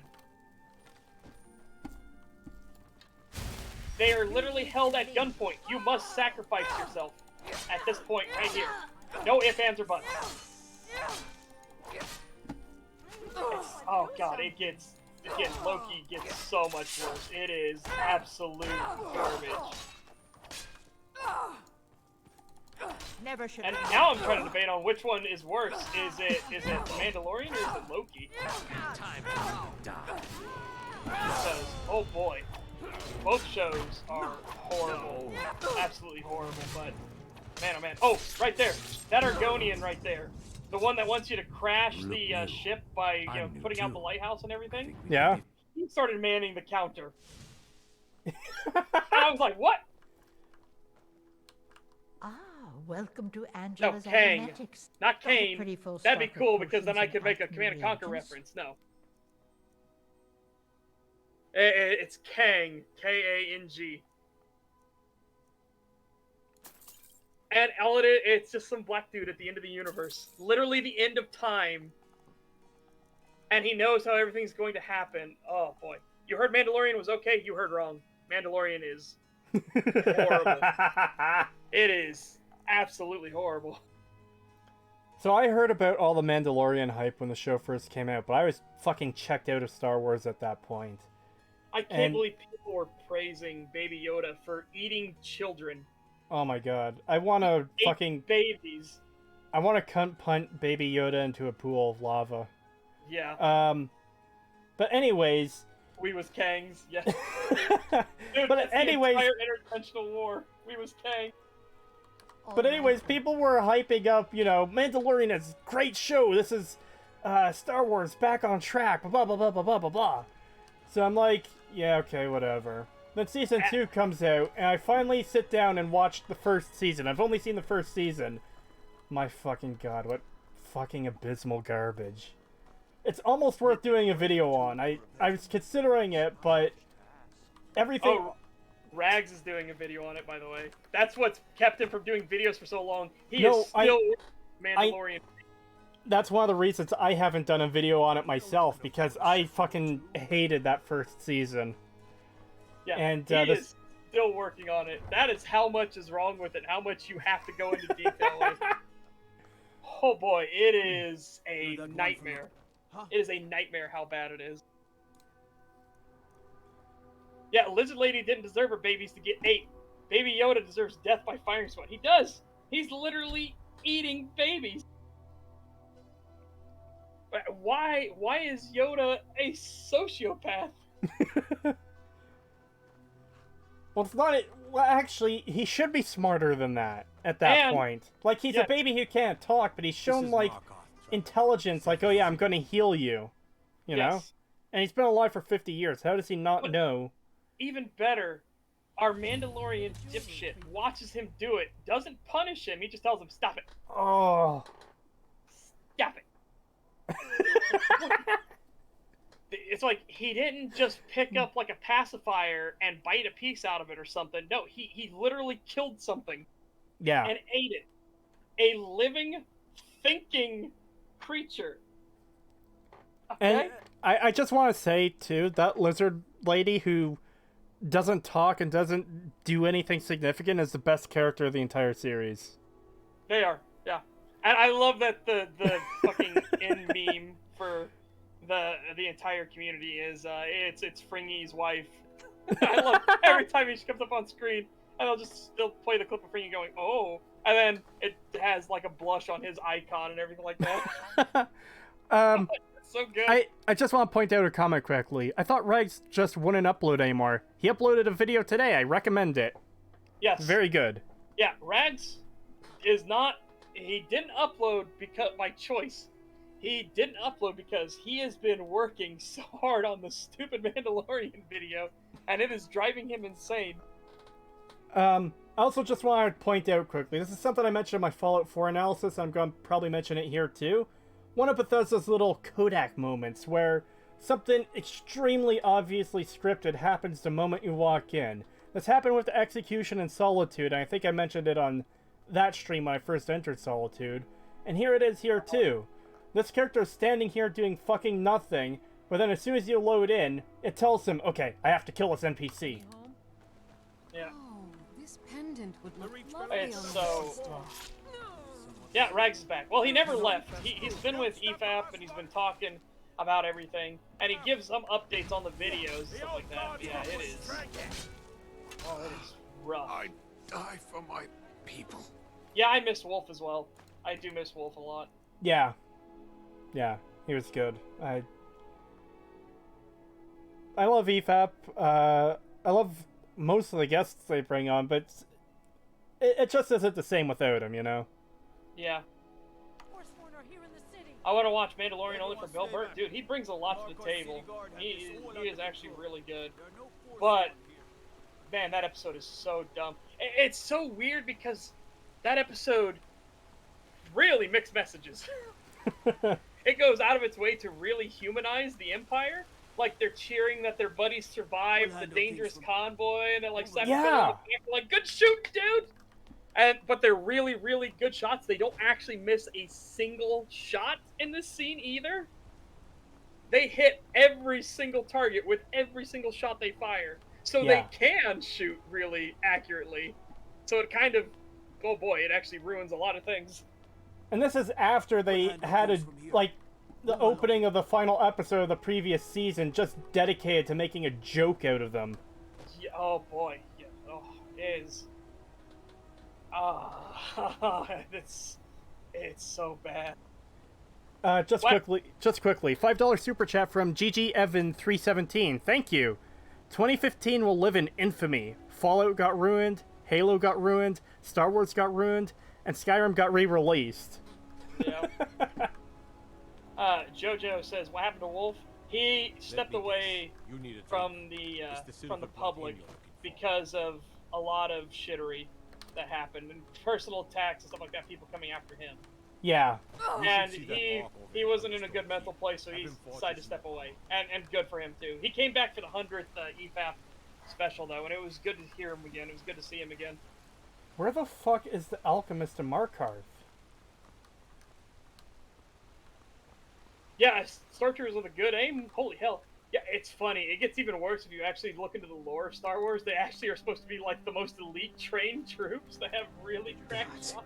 Oh boy.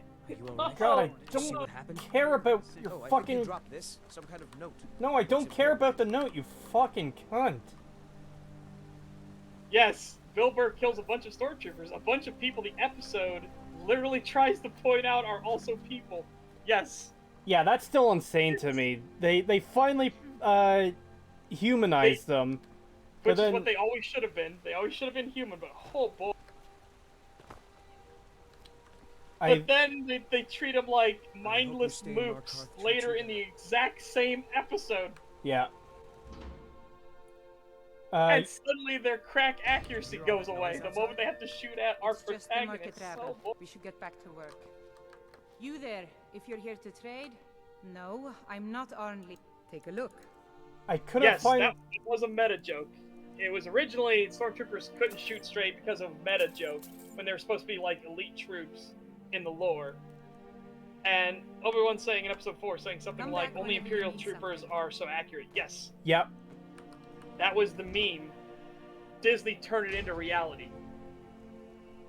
Back left, I think. Back left? That's like north left from Vine Sauce. What am I supposed to do with back left? No. Back left. Anyone seen entering or leaving? Hey, just go north left. Well, at least north left, you can look north and then turn left. But yeah, so at least that's a bit more helpful, but not by much. Okay, that's the keep. But, see, I think the Stormtroopers weren't actually that bad of shots in the original trilogy. I do think that's true. I think they were combat proficient shooting, which is a totally different thing. They aren't snipers and stuff like that. But in the heat of combat, you're trying not to get shot, you're trying to expose yourself as little as possible, you're trying to fire back. It makes sense you would miss. It's why... Oh my god, he was right. It is back left. It's why military doctrine isn't so much about being the most hyper-accurate thing ever. If you are hyper-accurate, you go into the sniper course. You get automatically picked to be like, hey, we want you in the marksman course. But otherwise, they want you to do suppressive fire, pin people down, you know, so you can encircle and remove the threat. I just want to point out this bullshit location for this alchemist. It's in like the back corner of the town where nobody ever goes. You have no reason to come up these stairs. Yeah, as Abstract Trader Hero says, most shots are missed IRL. Absolutely true. Hold on a second. Yeah, I wouldn't have even noticed that door if I was like looking around. Because it's like in the corner. That's the prison down there. For the quest with the Forsworn guys. And then there's a couple of doors up there that lead to a set of ruins in the Hall of the Dead. And then the Alchemist, one of the most important merchants in the fucking game, well, should be, is in this, like, dank corner. Everything alright? No, everything isn't alright, you fucking cunt guard. Creetosis, I'm trying to help you. If you aggro an NPC and then reload a previous save, it resets their inventory. Really? Well, see, no, I heard that as a thing later. Like, I can buy that they were missing on purpose so they would lead them back to the Rebel base. I can buy that to an extent because Empire Strikes Back was so good. So it was a plausible reason for why things would happen. Got a pretty full stock of potions and alchemy. Well, it's the same reason why they let him get away in Empire. The Hag's Cure. Oh boy. But yeah, no, them following it back so that they can then use the Death Star to blow up Yavin 4 makes sense. It does. We're talking about stormtroopers, literal space Nazi wannabes. How were you expecting competency? Because the Nazis weren't incompetent. Don't know if that's shocking. Yeah, they weren't competent. They way overestimated themselves by a mile. But that was also because their leader was a cuckoo banana hammocks crazy person. Oh, that's my favorite. That's one of my favorite stories, by the way. Like the rocket, the rocket Doom Fortress is one of my favorite stories. So the what? Yes. All right, Hitler's generals, when the V2 rocket was first made, Hitler's generals had a brilliant idea. Mobile launch platforms. We put them on the back of half-tracks or on the back of heavy hauler trucks. We launch them from the woods. We keep them mobile so that enemy intelligence or resistance movements, nothing can get to these things. They'll always be on the move, and we can keep firing rockets forever at London. Hitler holds up his hand, looking at his generals, and says, "No! Doom Fortress!" What? Doom Fortress. I want the biggest rocket production facility in the world. I want it built into a gigantic bunker. I want it to have huge tracks that lead out to a launch pad, and trains. We have to have trains and electronics and massive doors. Are you sure? That's a lot of resources compared to the truck idea. Yes, Doom Fortress. So they built the Doom Fortress. The Allies knew the Doom Fortress existed, so they bombed it. Oh boy. It didn't get to launch anything. Honestly, it sounds like something a kid would come up with, the way it's described there. Like, I am purposely making it more like of an insult, but it's like they put their entire production, including the manufacture of the engines, everything, all under one roof. This was like it's like if you wanted a more perfect target for a bombing raid, you could not have actually purposely built one. $10 super chat from Dominic the Donkey. Thank you. Wait, why the hell would they build a town in the path of a waterfall? The humidity in the air and water damage would screw up so much of the stone and buildings. Yeah. I wouldn't know much about that personally, but I assume that, having a waterfall come in, or some kind of stream or river come into town would be good for, like, a water source. That's the best reason I can think of. Nico. Oh, dang, I want to get into that, too, because it gets even worse. What? Nico said they overestimated that they could finish the war by winter, so they didn't pack winter clothes. Oh, it gets so much worse than that. So, going back to our good buddy Adolphus Hitlero, he had this weird notion about military uniforms. I don't know where he got this notion, but he said that web belts, webbing, equipment gear, all that kind of stuff like that, bad, verboten, not allowed. It looks terrible, it gets in the way, it's not useful. He wanted all of his soldiers tailored, okay? Problem with tailoring is that they tailored it so tight that they couldn't lift their arms or do anything like that. So they had to untailor all the tailoring that Hitler ordered to be tailored into every uniform, including the officer uniforms, and especially the officer uniforms, because Hitler wanted them to look intimidating. And he said that web belts and gear belts and all that stuff like that was not intimidating. So he made them sew in hooks. Hooks into the clothing that stuck out and you could hang your stuff on. The problem is that you couldn't use all the ammunition pouches and everything like that, couldn't then hook onto these hooks. You could hang them on them, but they wouldn't actually be held in. So if you did any sort of if you did a dance, you'd throw off every single ammunition piece and belt and pouch you had off your uniform.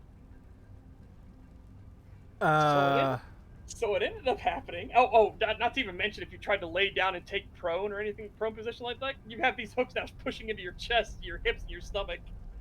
Okay, at this point I have to ask, was Hitler actually fucking retarded? Is the greatest genocide, not greatest as in good, but greatest as in, like, the biggest, obviously. Most horrific. Let's say the most horrific genocide in human history really done at the hands of someone this fucking stupid? Yes! Oh my god.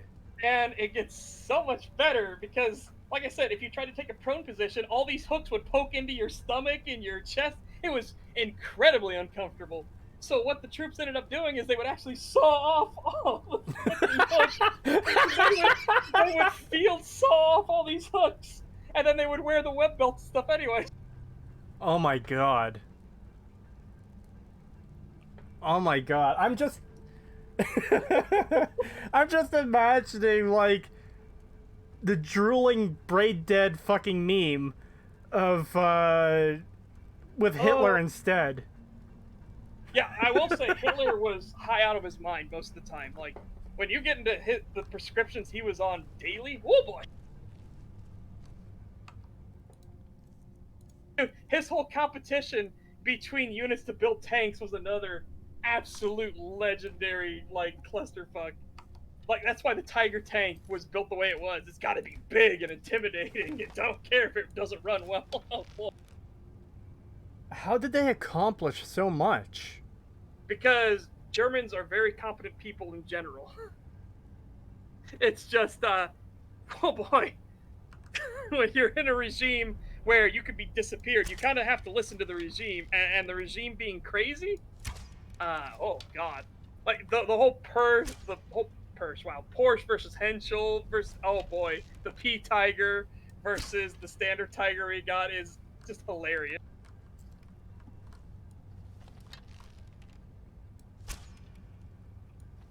I know it's one of those things where it sounds too good to be true, which is what makes it even funnier. Because what's the saying that's always in fiction? Real life is stranger than fiction. It is. Oh boy, it is crazy. And drugs, lots of drugs. Oh yeah, lots of drugs. The Bradley is the modern day equivalent to the Tiger. In a sense, there's a reason we're switching over to the LAV system now. Like the Marines went hardcore to the LAV 25s.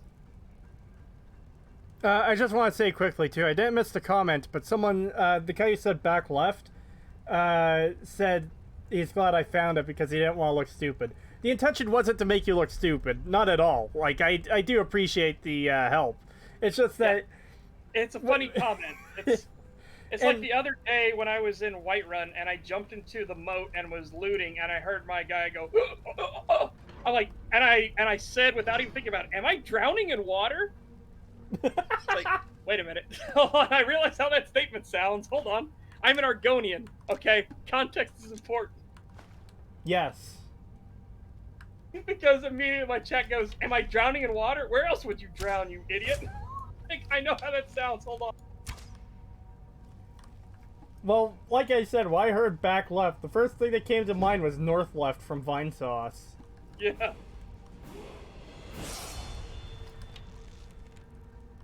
The Toyota War is also unbelievable. I love the Toyota Wars.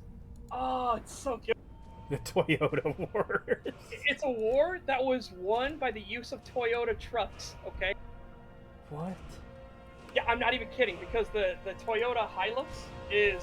Or, how are you saying it?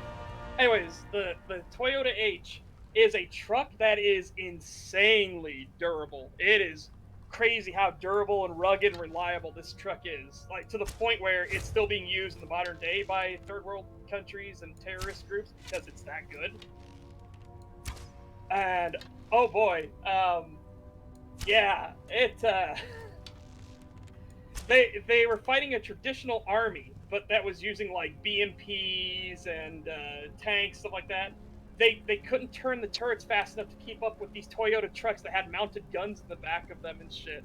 And the Toyota trucks were actually light enough, even with a full troop load, they wouldn't set off minefields. So they could literally drive over all the minefields and flank the enemy at will. How the fuck is that even possible? Because they were anti-vehicle mines and tank mines. Oh.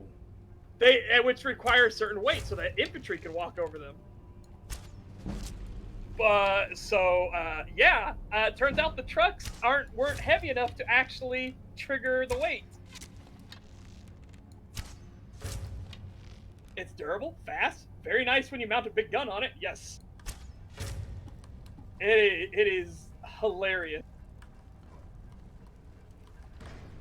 Yeah, and the Taliban took over Afghanistan with Toyotas.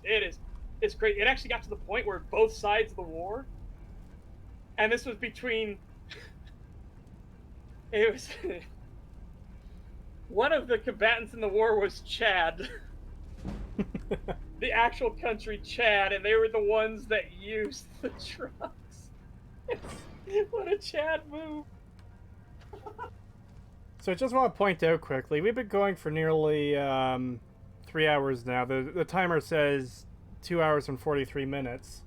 And I still haven't really done a quest yet. It's just been dealing with this fucking dungeon most of the time. And talking about how terrible this game is. Yeah. But I mean, that is the point, is talking about how terrible this game is. Did you hear they're making a statue for the guy who killed Hitler? I wonder what took them so long.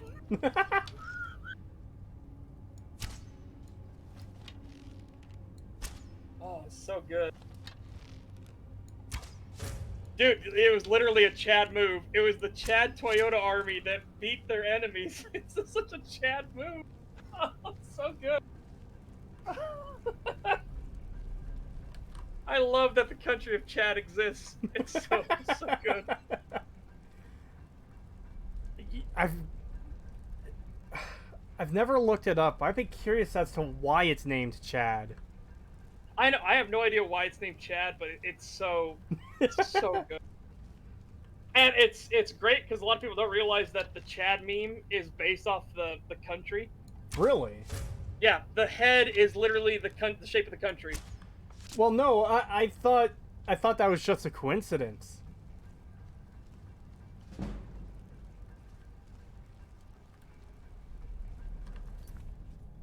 I thought that was entirely coincidence, yeah. Your mic might have gone dead again if you're trying to talk. It did. Discord just stopped it again. You son of a bitch. The timer says scheduled if it is a coincidence, that is one hell of a coincidence. The timer says scheduled for August 19th, 2021. Whoops. I thought I set that for today. That's weird. No, mine says August 18th, 2021. Oh. Huh. Oh, before I forget, Pepsi never managed to get a Navy. I was wrong. Yeah. Oh. Because the country is a Chad. Yeah, it absolutely is.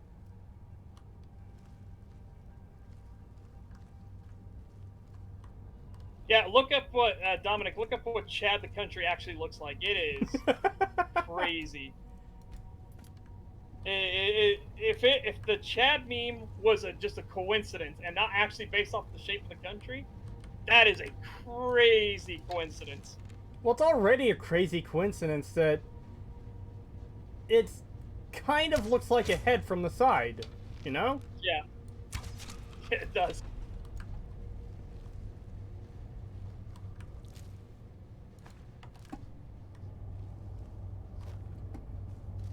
Wow, we... Fuck off. I went to all these different towns. I fucked around in the College of Winterhold trying to find their potion seller. I went to Whiterun and Solitude and fucking Markarth for potions. Then I get back here and I kill all of them without needing to use a single fucking one of them. Fuck off. Chad gets its name from a lake called Lake Chad, which used to be a huge lake named Mega Chad. Where's that? Wow. That still doesn't explain where the Chad comes from.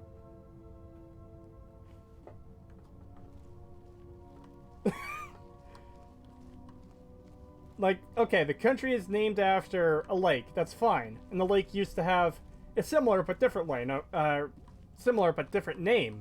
Okay, that's fine. That still doesn't explain where the Chad comes from. Oh, I think Chad is literally just means lake in their language. I think. So they named their country Lake? I think that's where Count Dankula said. I think that's what the original thing was. So they named their country Lake. Well, I mean, the country was based off of a big lake. Yeah, Duca says Chad means lake. What? Yep, says Captain.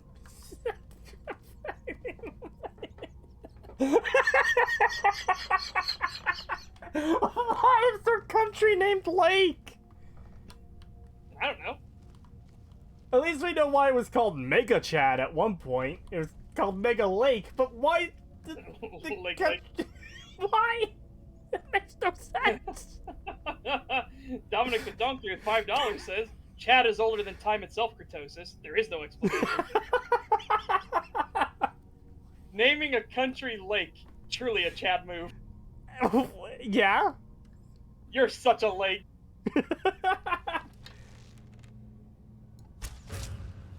Oh.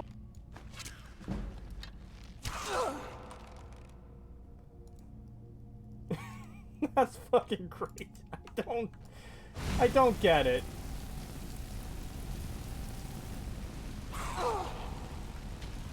Well, if we want to get into history about that. Oh! Also, it's humorous how the U.S. funded the Taliban Oh! years ago because of their fear of the Soviet Union. Did you see what just happened? Oh, he healed himself during the death animation.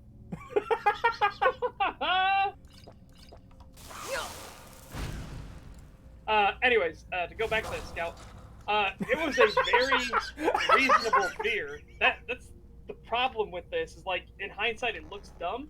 At the time, it is an entirely reasonable fear. It's the same reason how the National Socialist Party even rose in Germany at the time was because of the communists and Soviets. Because there had already been multiple failed violent revolutions in Germany. They were really afraid. Like the last one that happened was the one in Munich, which Hitler was actually a part of stopping. So you now have this where you know that they're violent. They will try to overthrow the government. And now you have a group of people that wants to rally everybody, all parties, under their banner to fight back against them. So people kind of were like, yeah, no, we really need to stop these guys. They're actually trying to kill people and take over the country. Not realizing they literally handed the keys of the castle over to people that wanted to do the same thing. If you ever get the chance, I know Sabaton has a song about it, and they go into it in Sabaton history, but the Rise of Evil is a great thing to look into. It is fascinating, like how everything is so interconnected. It is cool like when you get into like how everything in history is so tied together and cause and effect. It is so cool.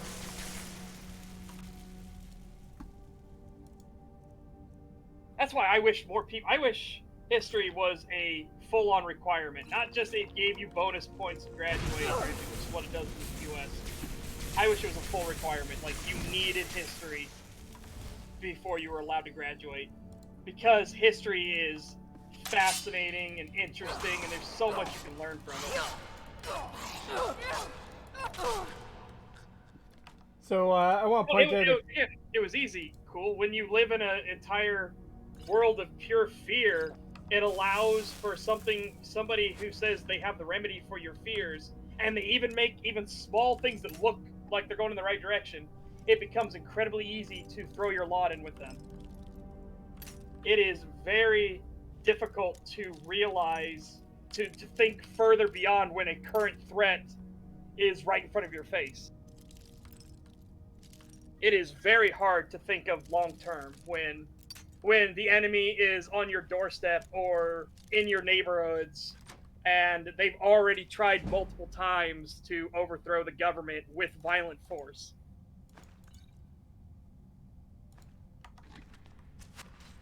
Anyways, I want to point out a couple things that happened in gameplay there.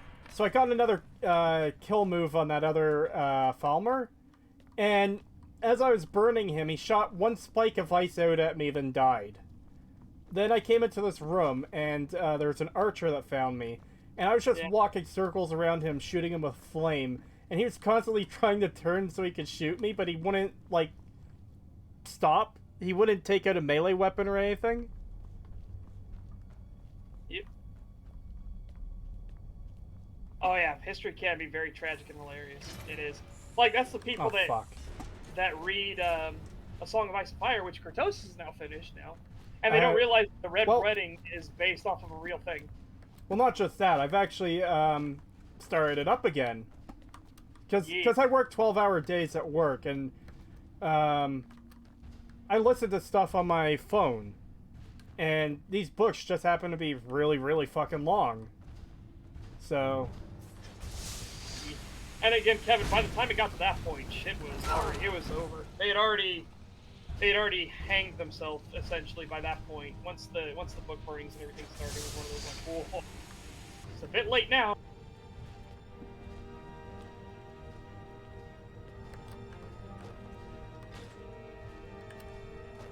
There's a great one. It's Indy Nidell is his name. And he's the one that Sabaton gets for their Sabaton history stuff. He is a great one to watch. He actually has 2 mega series. One is World War I, week by week. Fantastic. Like, if you want to get the insanely intricate details of World War I and how everything went down, watch Indy Nidell. If you, then after that, you can watch World War II week by week. They are great series to watch.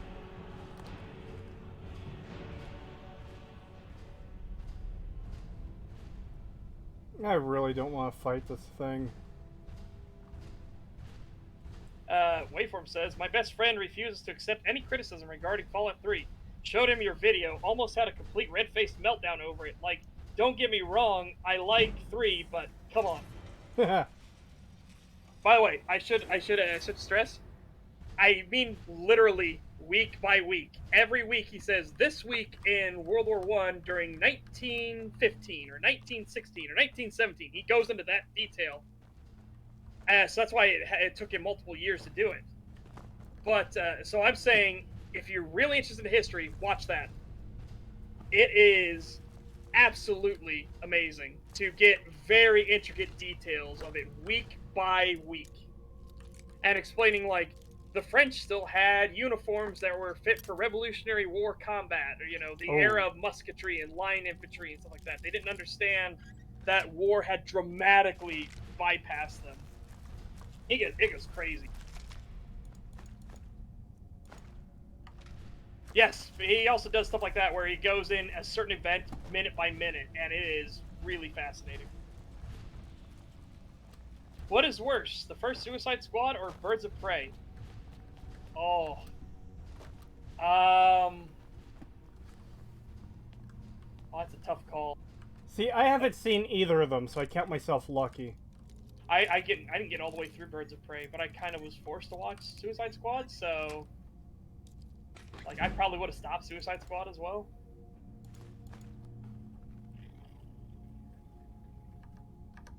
I'll have to say Suicide Squad because I haven't seen all of Birds of Prey, so I can't fairly judge it.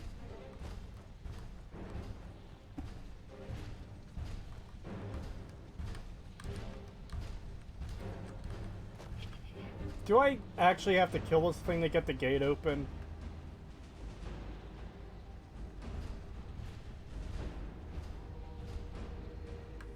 Yeah. Again, that's what every regime does. Every extremist regime does. They have to make sure the population cannot have any second thoughts. They can't have any doubts that the regime is all. The regime is mother, the regime is father, sort of deal. So you have to get rid of everything that could contradict that. That's every extremist regime. That's what's one of the most terrifying things when a regime like that even occurs, is so much is going to be lost.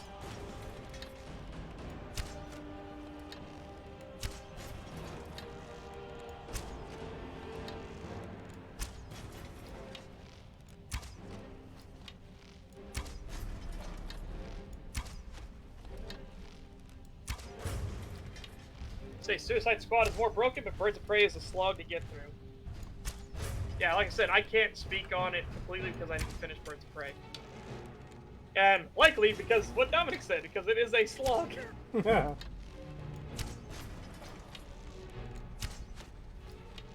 So if I was being entirely fair, I cannot speak to which one is worse because I didn't finish one of them and the other one I was forced to watch, so, you know.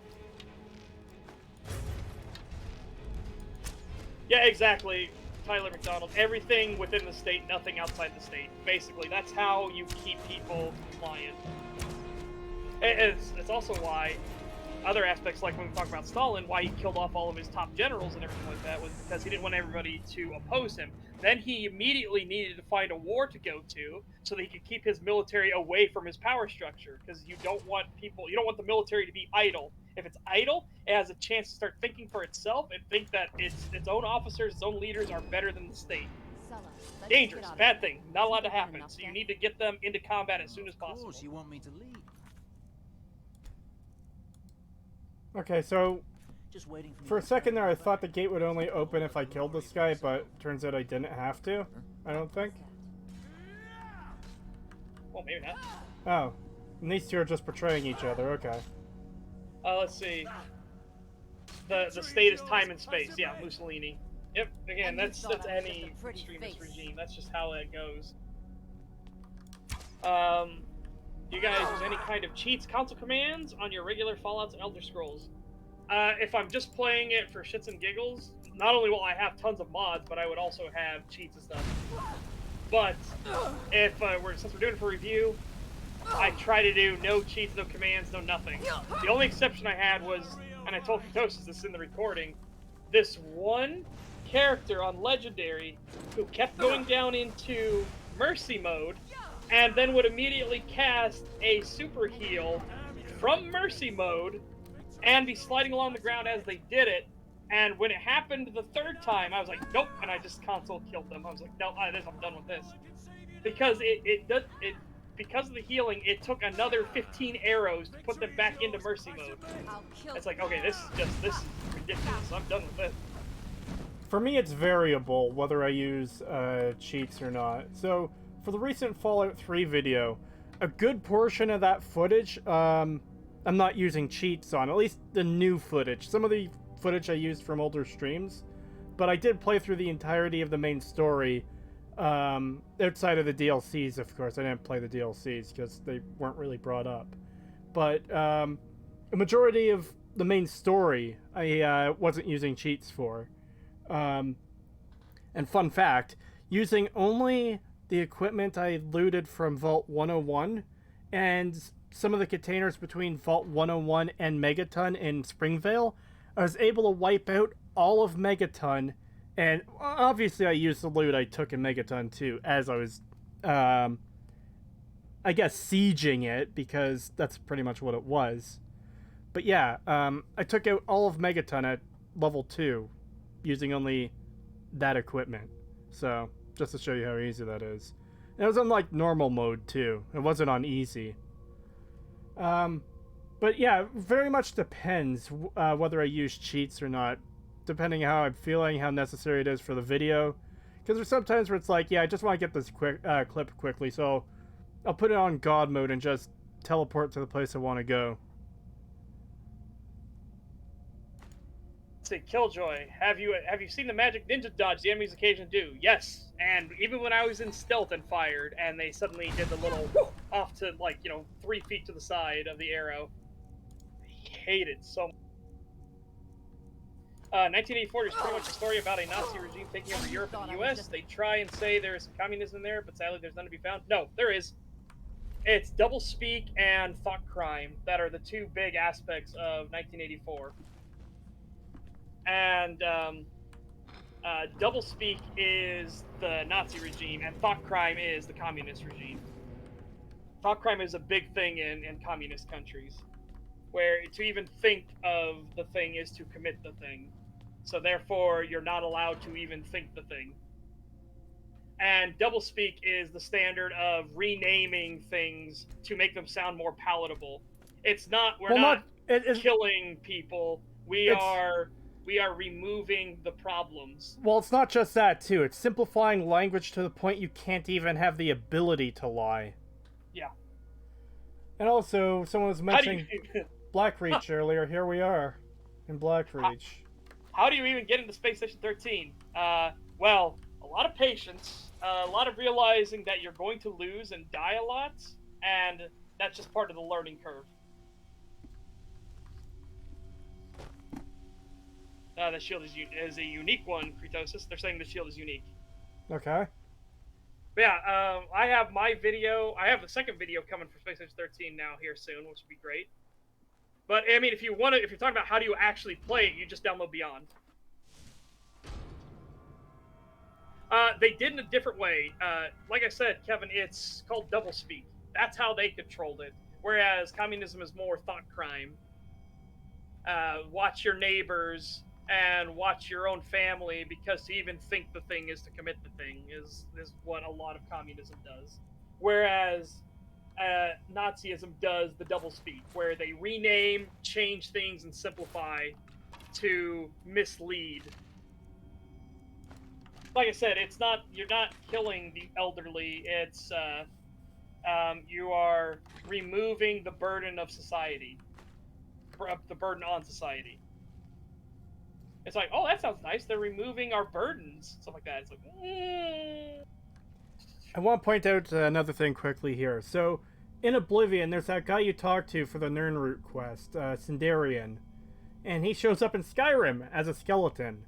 So, between then and now, this high elf came to Skyrim researching Nirnroot, came to Blackreach and died, and rather than just having a journal or something that, says this is Sindarian that died here. It's just a skeleton literally named Sindarian.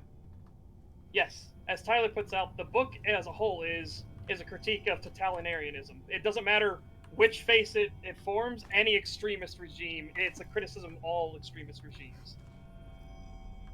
Like, it would have been the same critique if it was an extremist state religion, zealot, fanatical group.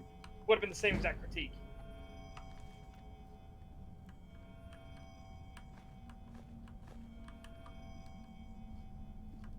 Like, what is that? There's that one political philosophy of it's what the horseshoe? Something like that, where the more extreme you get to either end, the more they look the same. Oh yeah, horseshoe theory. Yeah, which, I don't know. I'm starting to think that might be more than, I think that might be more of a scientific theory than an actual, like, what people use the word theory for.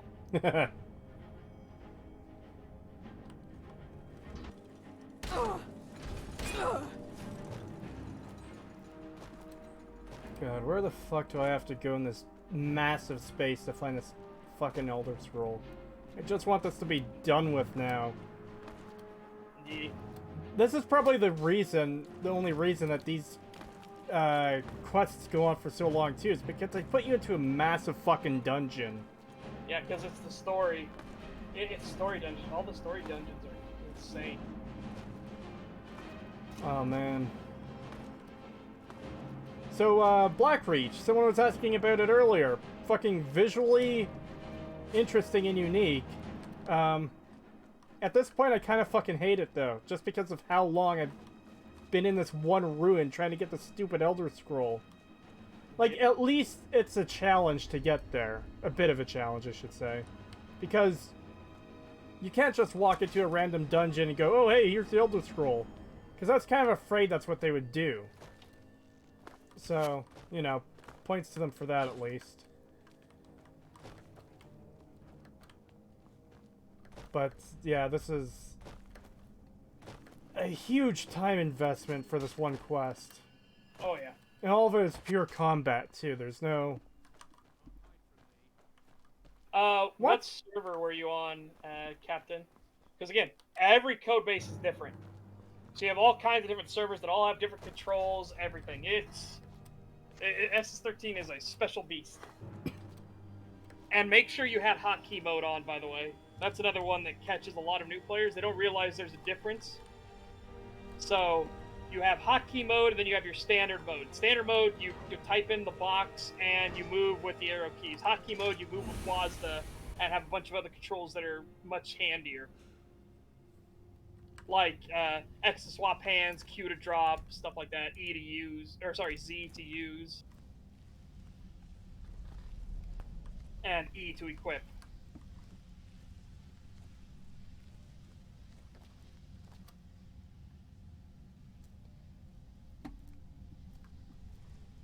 Someone should tell Bethesda that dungeons lose their impressiveness value the longer you get into them. Yeah. And especially because it wasn't a very well-tailored experience. It was very samey dungeon. Yeah.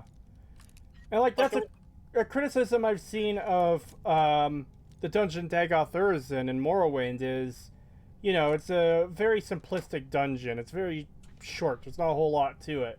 That I agree with. There should be more to Dagoth Urizen's fucking base of operations. But I don't know. All this... yeah, Captain, what server were you on? I do agree, though. Highly autistic game. My smooth brain can't handle it. I absolutely agree. I think that's why I love it. Because it's such a complicated fucking mess, but so many cool things can happen in it. And learning each department is so good. Like, when you learn toxins in TG, you feel like a god. Because you can make the max cap real fast. And max cap is a term where it is the maximum destructive capacity of a device. So it is the maximum that any bomb can do on the server, period.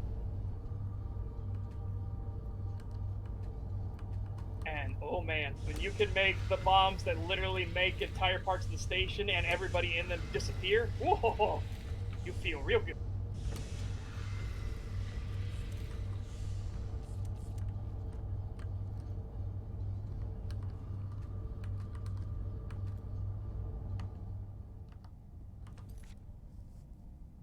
Ah, my favorite puzzle.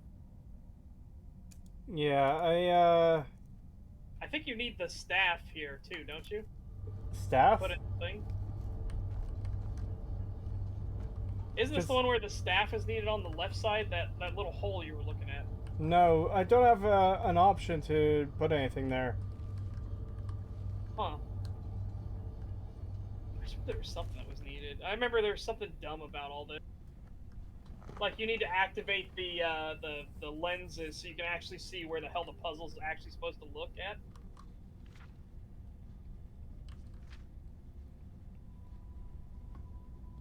Five rings, but wait only for- 4 buttons. Most of them don't work most of the time anyhow. So when the lights line up, more open, but they don't seem to help. Just make another damn thing move. Let's see. Look for assistant if I recall correctly. Just to mess around. Also, no idea what server. Okay, that's fair. They're all different kinds, though. I highly recommend checking out all kinds of different servers.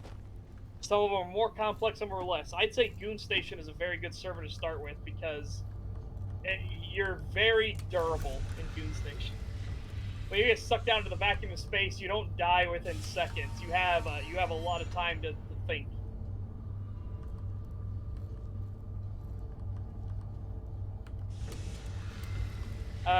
Captain, I'm waiting for SS14 release. I do hope SS14 releases, and I hope Unity Station keeps building off what it's doing, because it's going strong, and I'm really happy. Oh no, you forgot to get Septimus to get the Lexicon cube. No, I've got the cube right here. Yeah. Yeah, so now he's got it powered and everything like that. He just needs to line up everything correctly so that the stupid beams will fucking work. Oh, there we go. I think I got it.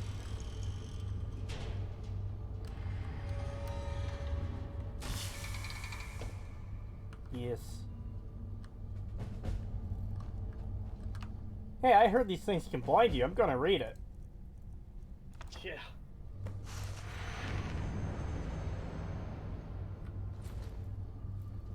Oh boy.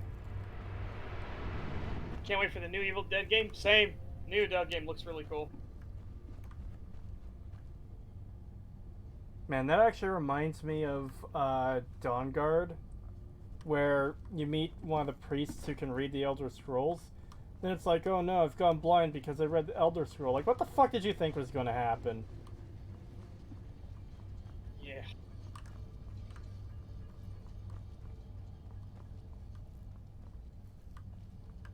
Well, we can finally escape this shithole now. Oh wait, was there an exit over here that I missed? There was.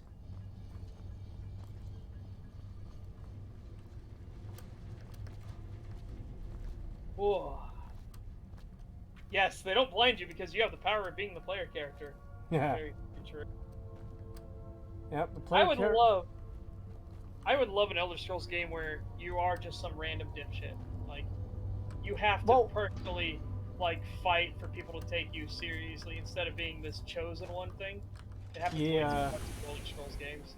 Well, even in Oblivion, you're kind of like a rando. It's just that the Emperor dreamed you would have a significant role in the Oblivion Crisis. Yeah, which just kind of annoys me. I kind of wish he would have rather just been like, you know, we need to use your cell. If you escape, don't give a shit. Yeah. Yeah, don't give a shit. I've got assassins hunting me. You can do whatever you want. I don't fucking care.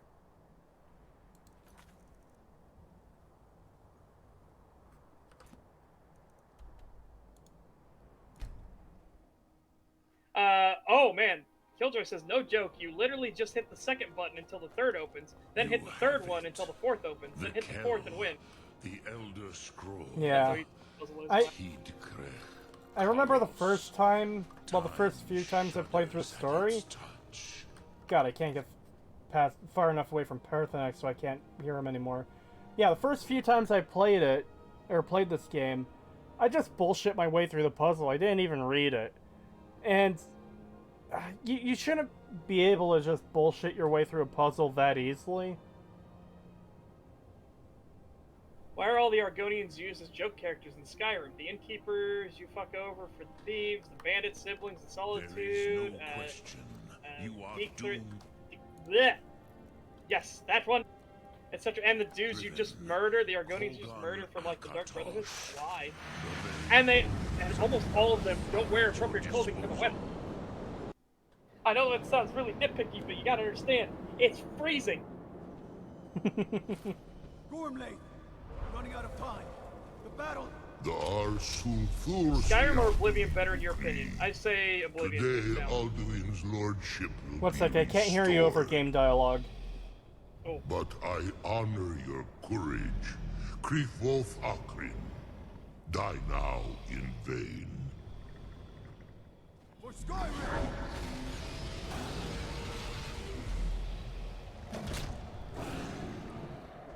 Holy shit.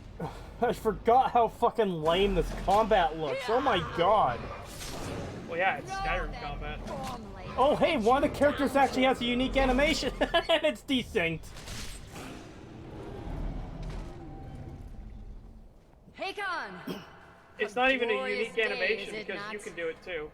Oh. Have you no thought Yeah. on the blooding of your blade? What else is It's there? it's a generic kill Battle animation below for goes swords. in. If Alduin does not rise to our challenge, I fear all may be lost. You worry too much, brother. But look how Victory flaccid will that be ours. combat looked overall. Why does Alduin hang back? The dragon is Mistake breathing everything on fire this on planet this guy, and he doesn't even, like, react to it, really. Yeah, so the question got brought up. Is Skyrim or Oblivion better in your opinion? Oblivion by a We blooded country him well. fucking mile. Four of his kin Yep, have fallen and to I my said Oblivion blade hands alone down. this day. But none have yet stood against Alduin himself. Golfo, sorry. Now, Yeah, Oblivion... as I said, that animation plays when They you did kill not dragons. have Yeah, like I said, it's the dragon generic sword kill Once we for bring him dragon. down, I promise. Yeah, I had no idea. Or at least I forgot if I had seen it before. But, yeah, Oblivion has its issues too, but it's still like a decent game. I'll be covering it one day too as well. Brought the Elder Scroll. Oh yeah. Feldir, we agreed not to use it. I never agreed. And if you are right, No. I forgot how weightless the combat in Skyrim felt. Yeah, it really is. We shall see And soon yeah, enough. it doesn't help that Alduin the voice acting in approaches. this scene is also whew, So be it. not good. Yeah, I'm not a fan.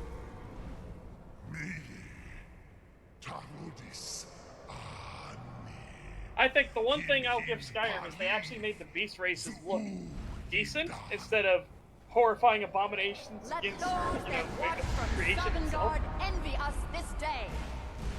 Oh, same with orcs. They made orcs look a lot better. Yeah. But yeah, oh boy, that's just that's Oblivion being Oblivion. It's got that old jank. Wait, I just realized, were those just like picking up a bunch of bodies in the air? What was that flying around? It's probably one of the dragons, but it's hard to see with this bullshit on my screen. Oh, and talk about how stupid this. Okay, so I hate the dragon language in general in Skyrim. Yeah. This is so stupid. You need to use words that dragons have no concept of. So why do they have them in their language? If you need to use their language to cast a spell with shout, how do they have? If they don't have a concept of it, how do they have a word for it? Well, no, that's the thing, is they invented the word.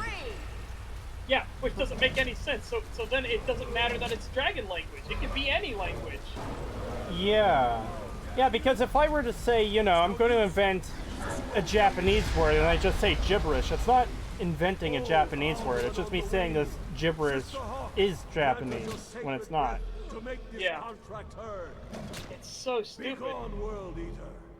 By words with older bones than your own, we break your perch on this age and send you out. You are banished. Also, we shout you out from all our endings unto the last. And also, let's talk about how dumb this is. I'm just send him out, and also notice how he literally just got flame breathed. Yeah. It worked. He should be dead. Did it? Yeah. Yes, the World Eater is gone. May the spirits have mercy on our souls. Only reason that guy survived is because the script said so. Yep. These VAs sound tired as fuck. Not as tired as I am right now. I hate this game. I don't want to continue playing it. Yeah, not gonna lie, I was supposed to be playing this beside you, but I already got to do it for the stream tomorrow, and I'm like, mortals, Dovahkiin. Die now and await your fate in Southern Guard. Oh, I do have control back. Lost Funt, you are too late. Also, this I don't get. Like, why, Alduin, why are you taunting him right now? Yeah, just going for the kill. Yeah, why even just do the my belly is full? Literally just swoop in and just smack his ass. Yeah. The only reason, the only way Dragonrend you should be able to get it off on him is if you've got a whole bunch of Dragon Shouters with you. Otherwise, he should be able to take out a solo person, no fucking problem. Yeah. God, I cannot wait. I cannot wait to go into the full thing of like how all of this doesn't make any sense at all. Power has waxed. And if the words they don't have, like mortal, even though Alduin says mortal, it's like they don't have concept for mortal, and even though he says mortal,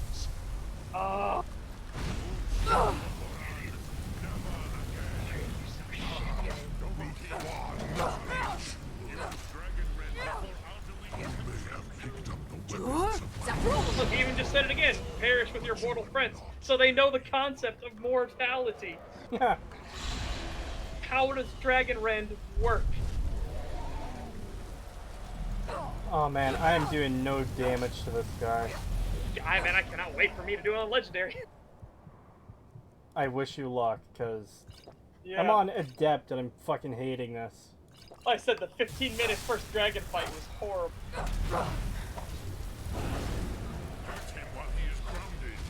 Yeah, no shit, you fucking dipshit. I am hurting him while he's grounded. I'm not doing much damage.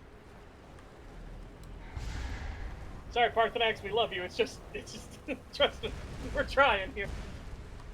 The game is refusing.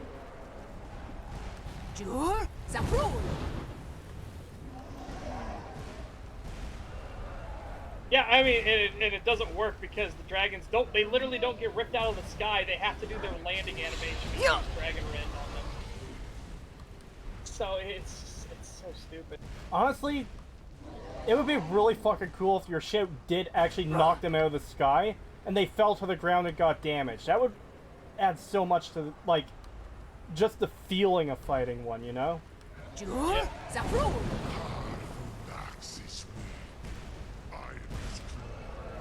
See, I hit him with it and he continued flying. He didn't land. Look how long he flew there before he came down again. As we jokingly said, that the blades are literally the fucking canceled mob left.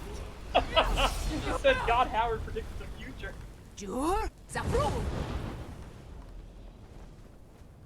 He predicted it. He predicted all of it, you know. I predicted all of this. You are no. See, I really have to go on about this a bit longer, but it's supposed to be this shout that weakens dragons, and, like, it's very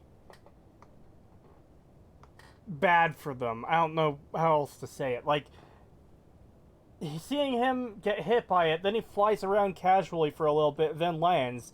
It doesn't feel like you're knocking a dragon out of the sky. It feels like, oh, I'm a little bit tired. I'm going to land for a little bit and bite you. You know? I have never seen. Ambulance Chase says the dragons sometimes fall out of the sky. I have never once seen Dragonrend actually make a dragon fall down out of the sky. Neither have I. I have always seen them have to do their circle, find a landing spot, and do the whole landing animation.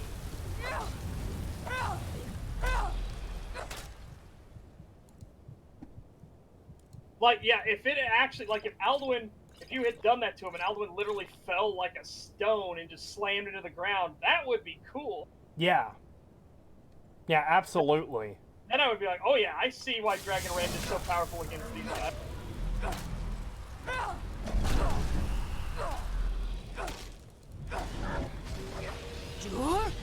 But again, that doesn't even, like I said, Dragon Rend just in and of itself makes no sense.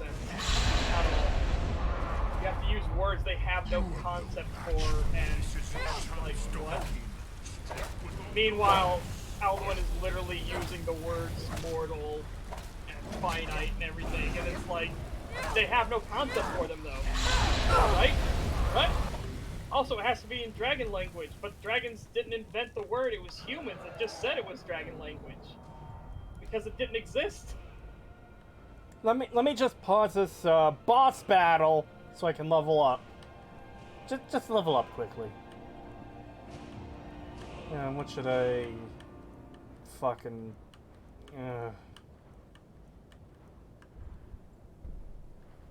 I fucking hate this game so fucking much.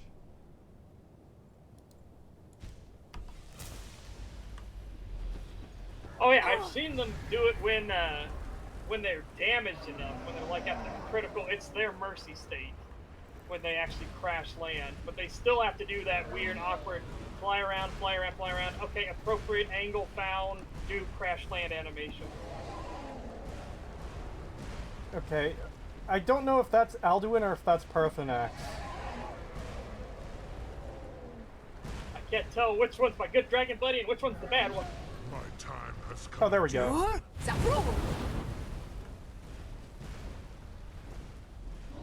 Yeah, I just interrupted him, and now he's like, yeah, okay, I'm gonna fly away now that you hit me with this weakening shout. No. Yeah, again, because there is no animation for them landing from that hover, which is so stupid. You would think that because it's a significant plot point that they would have done a little more with it than fucking nothing at all? Yep. Or, even better, you think that they would have literally just turned ragdoll mode on for a second? Okay. They have ragdolls? You say that, but the first thing that pops into mind for me is Gmod ragdolling. Oh god, yeah, that would be hilarious. But yeah, if you were to hit them with it, then they just lose all control and fall. Or maybe not even that. It could be like them struggling to stay in the air and failing, like it's actually a desperate moment for them as they're trying to keep off the ground, you know? Yeah.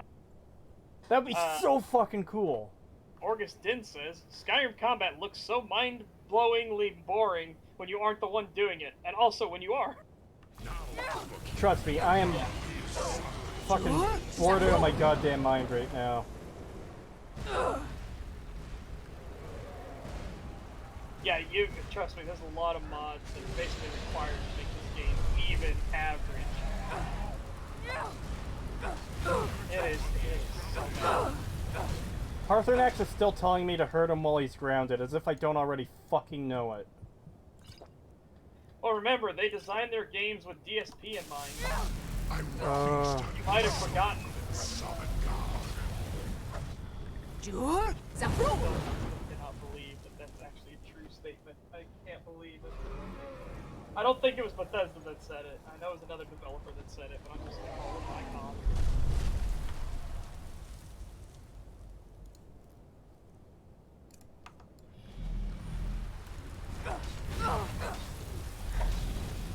This is something I will actually defend. The Greybeard state, you need to not just know a word, but have a deep understanding of it. These are words that dragons know, but don't fully grasp. No, because, again, they tell you to use stuff that they don't have concepts for, that they don't get, like mortality, finite, I forget what the other one was.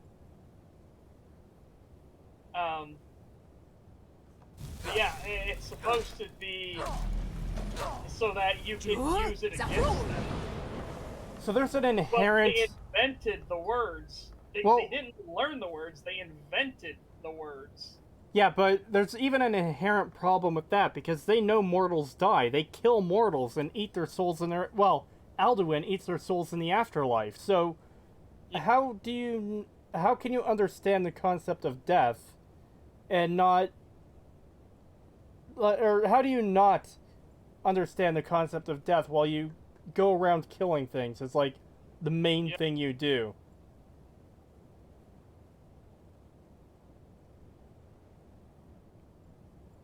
If you're speaking, you're muted again or something. No, I was looking at the chat. All right, it's just, oh my god,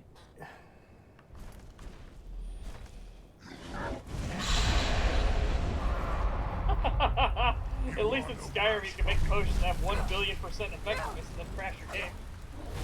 Huh.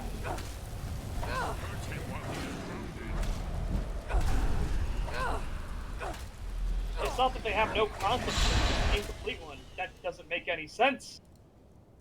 How do they not have a complete understanding of what mortality is? It's especially mortal. when they kill things. Yeah.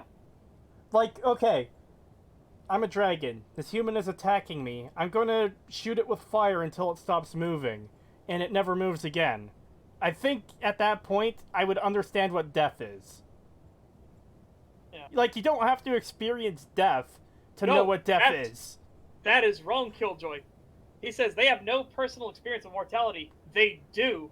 You actually see the Nord heroes kill the other dragon. They absolutely have experience with mortality. The other dragons are dying. It's...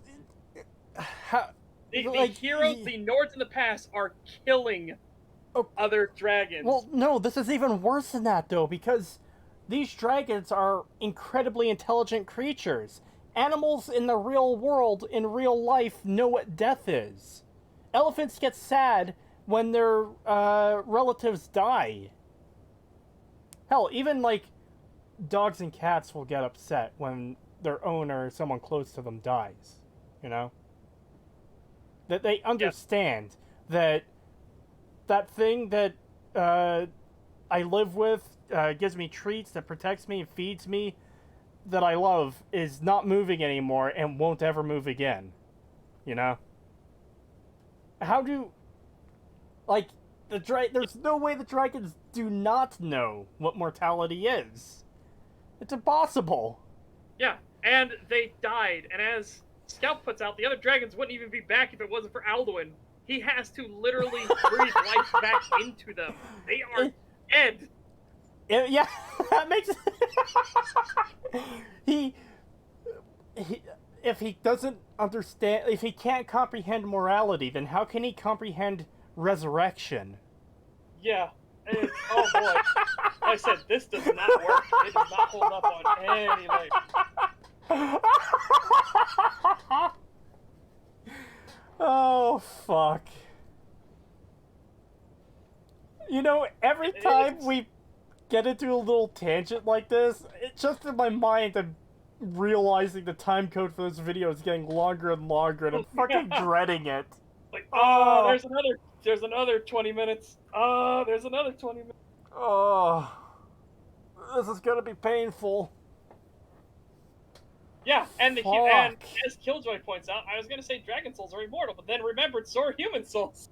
Because Solstheim and everything exists in all the afterlives.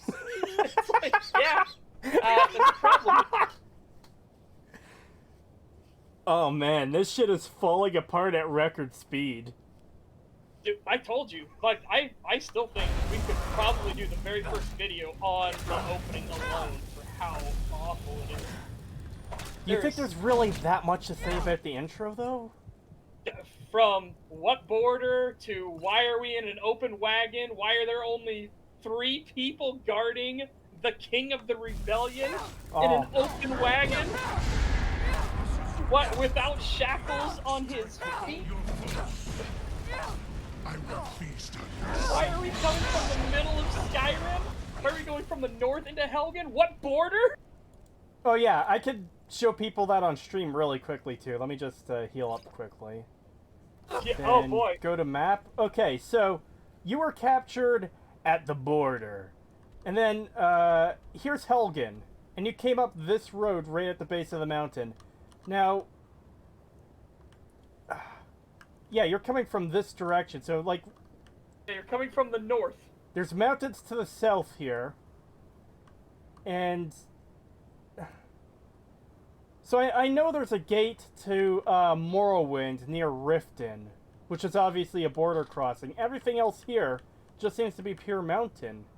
Unless, is there a gate in there somewhere that we didn't see? So, here's my next thing. Why was Ulfric, okay, they already said we were caught in the same thing at the border, because we were across the border. Why was Ulfric there?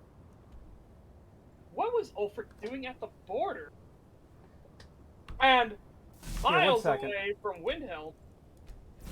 Yeah, I'm curious about something else here. Yeah, well, you do that. Other things we can talk about. The cart itself, the layout of the cart. Why weren't we just with our back to the driver? We didn't need to see the driver of the cart or where we were going. That would actually add to the mystery. So that way we could actually keep the people talking in mind. Okay, we can actually keep them in visual, right? Yeah. So they don't actually show the gate to Morrowind as a map marker. I think it's beyond the invisible wall that you can't pass anyways. But there's nothing in these mountains to indicate that there's anything out here. There's a ruined fort, a random cave, and even that looks too far. Even these things here, the Alchemist Shack, Arkham Point, all that looks too far away from the border. So, yeah, I just don't see where they would have captured you. Yeah. And then, and they caught a random horse thief as well at the border. Yeah. Weird. And his name was on the list, which is even weirder. It's like, he's just a random horse thief, and it's an Imperial execution. Why is his name on the list? Why? My name's not even on the list, and I'm being put up on the chopping block. Oh. Yeah, so then his whole speech about, like, the nobility of the Stormcloaks and everything like that, it tries to hammer home hard that the Stormcloaks are the noble good guys. Like, throughout that entire opening as you're in the carriage ride, while you're just constantly listening to his just horrendous, and I do mean horrendous, exposition dump of dialogue. General Tullius, the military governor of Skyrim. He's with the Thalmor. Of course, damn elves, they probably did all of this. That is so fucking unnatural. More natural would have been if he had turned and looked and been, bloody fucking Thalmor, stupid elves, like the ones set up the military governor to capture us in the first place. Yeah. It sounds way more natural. And then, like I said, when we get to the whole execution scene and everything too, woo! The guards to your left doing the other group of Stormcloaks, they never speak. They never open their mouths. They don't even, like, fake lip sync or anything at all. They just stand there staring. And then the Stormcloaks will move off one by one. And then, for some reason, the Stormcloaks say the Imperials love their damn lists. You're not on it, and they don't care you're not on it. Then, instead of executing Ulfric, yeah, the first Stormcloak I understand. He literally, like, throws himself at the chopping block. I get that. But instead of Ulfric, the leader of the rebellion, the plank of wood and silver armor points at you and says, "Next, the lizard." What? Ulfric's right there!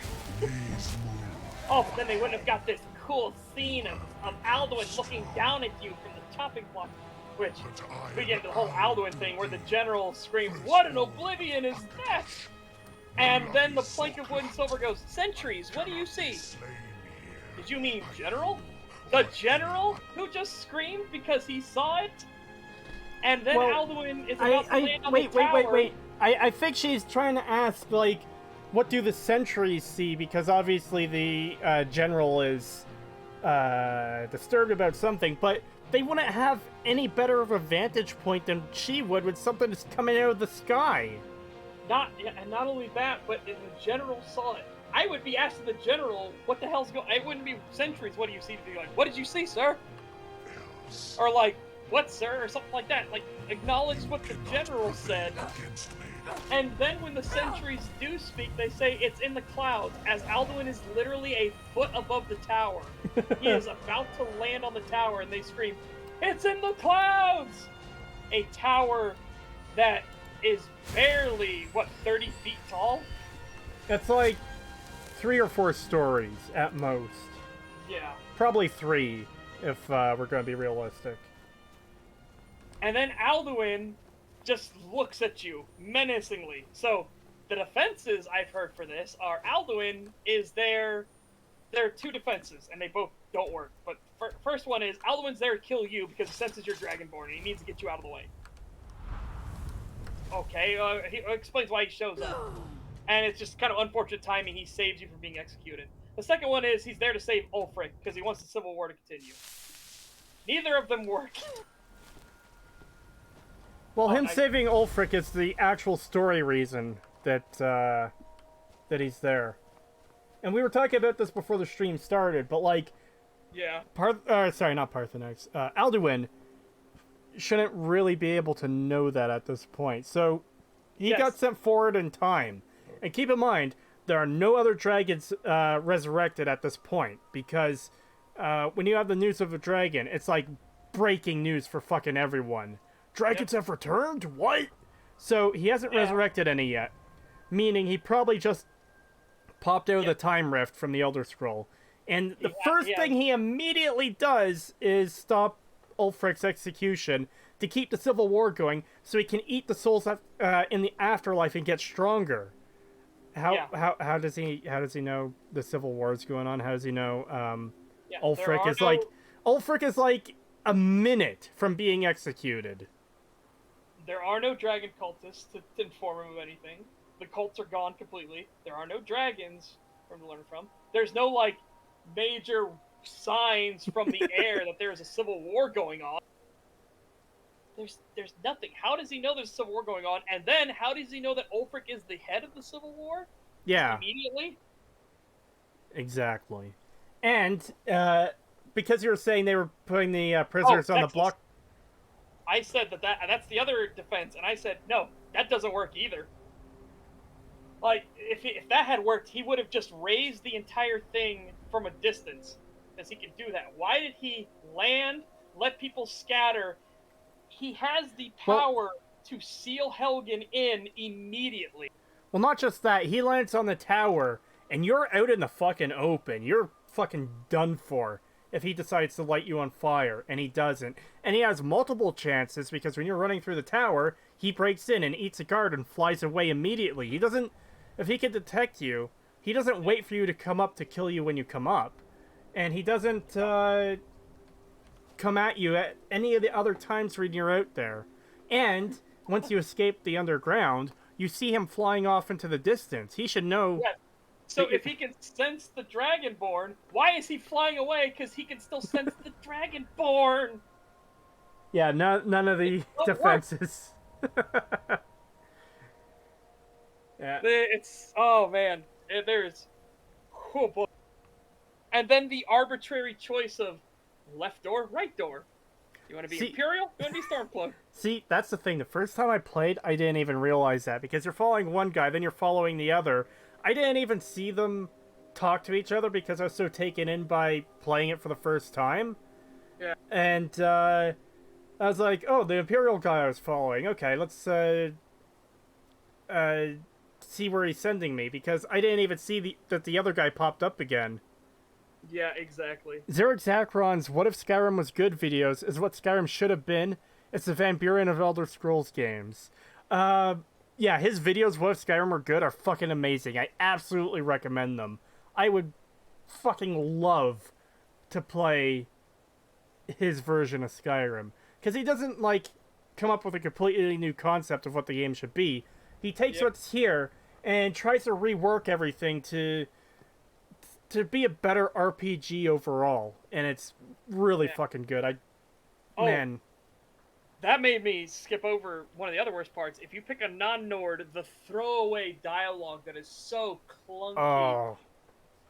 You tell him your name and your rate, you're an Argonian and stuff like that, for example, and he says, Are you related to one of the Riften dock workers, Argonian? Captain, he's not on the list. What should we do?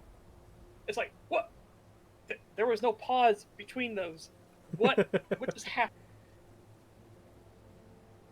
It's like, what the fuck?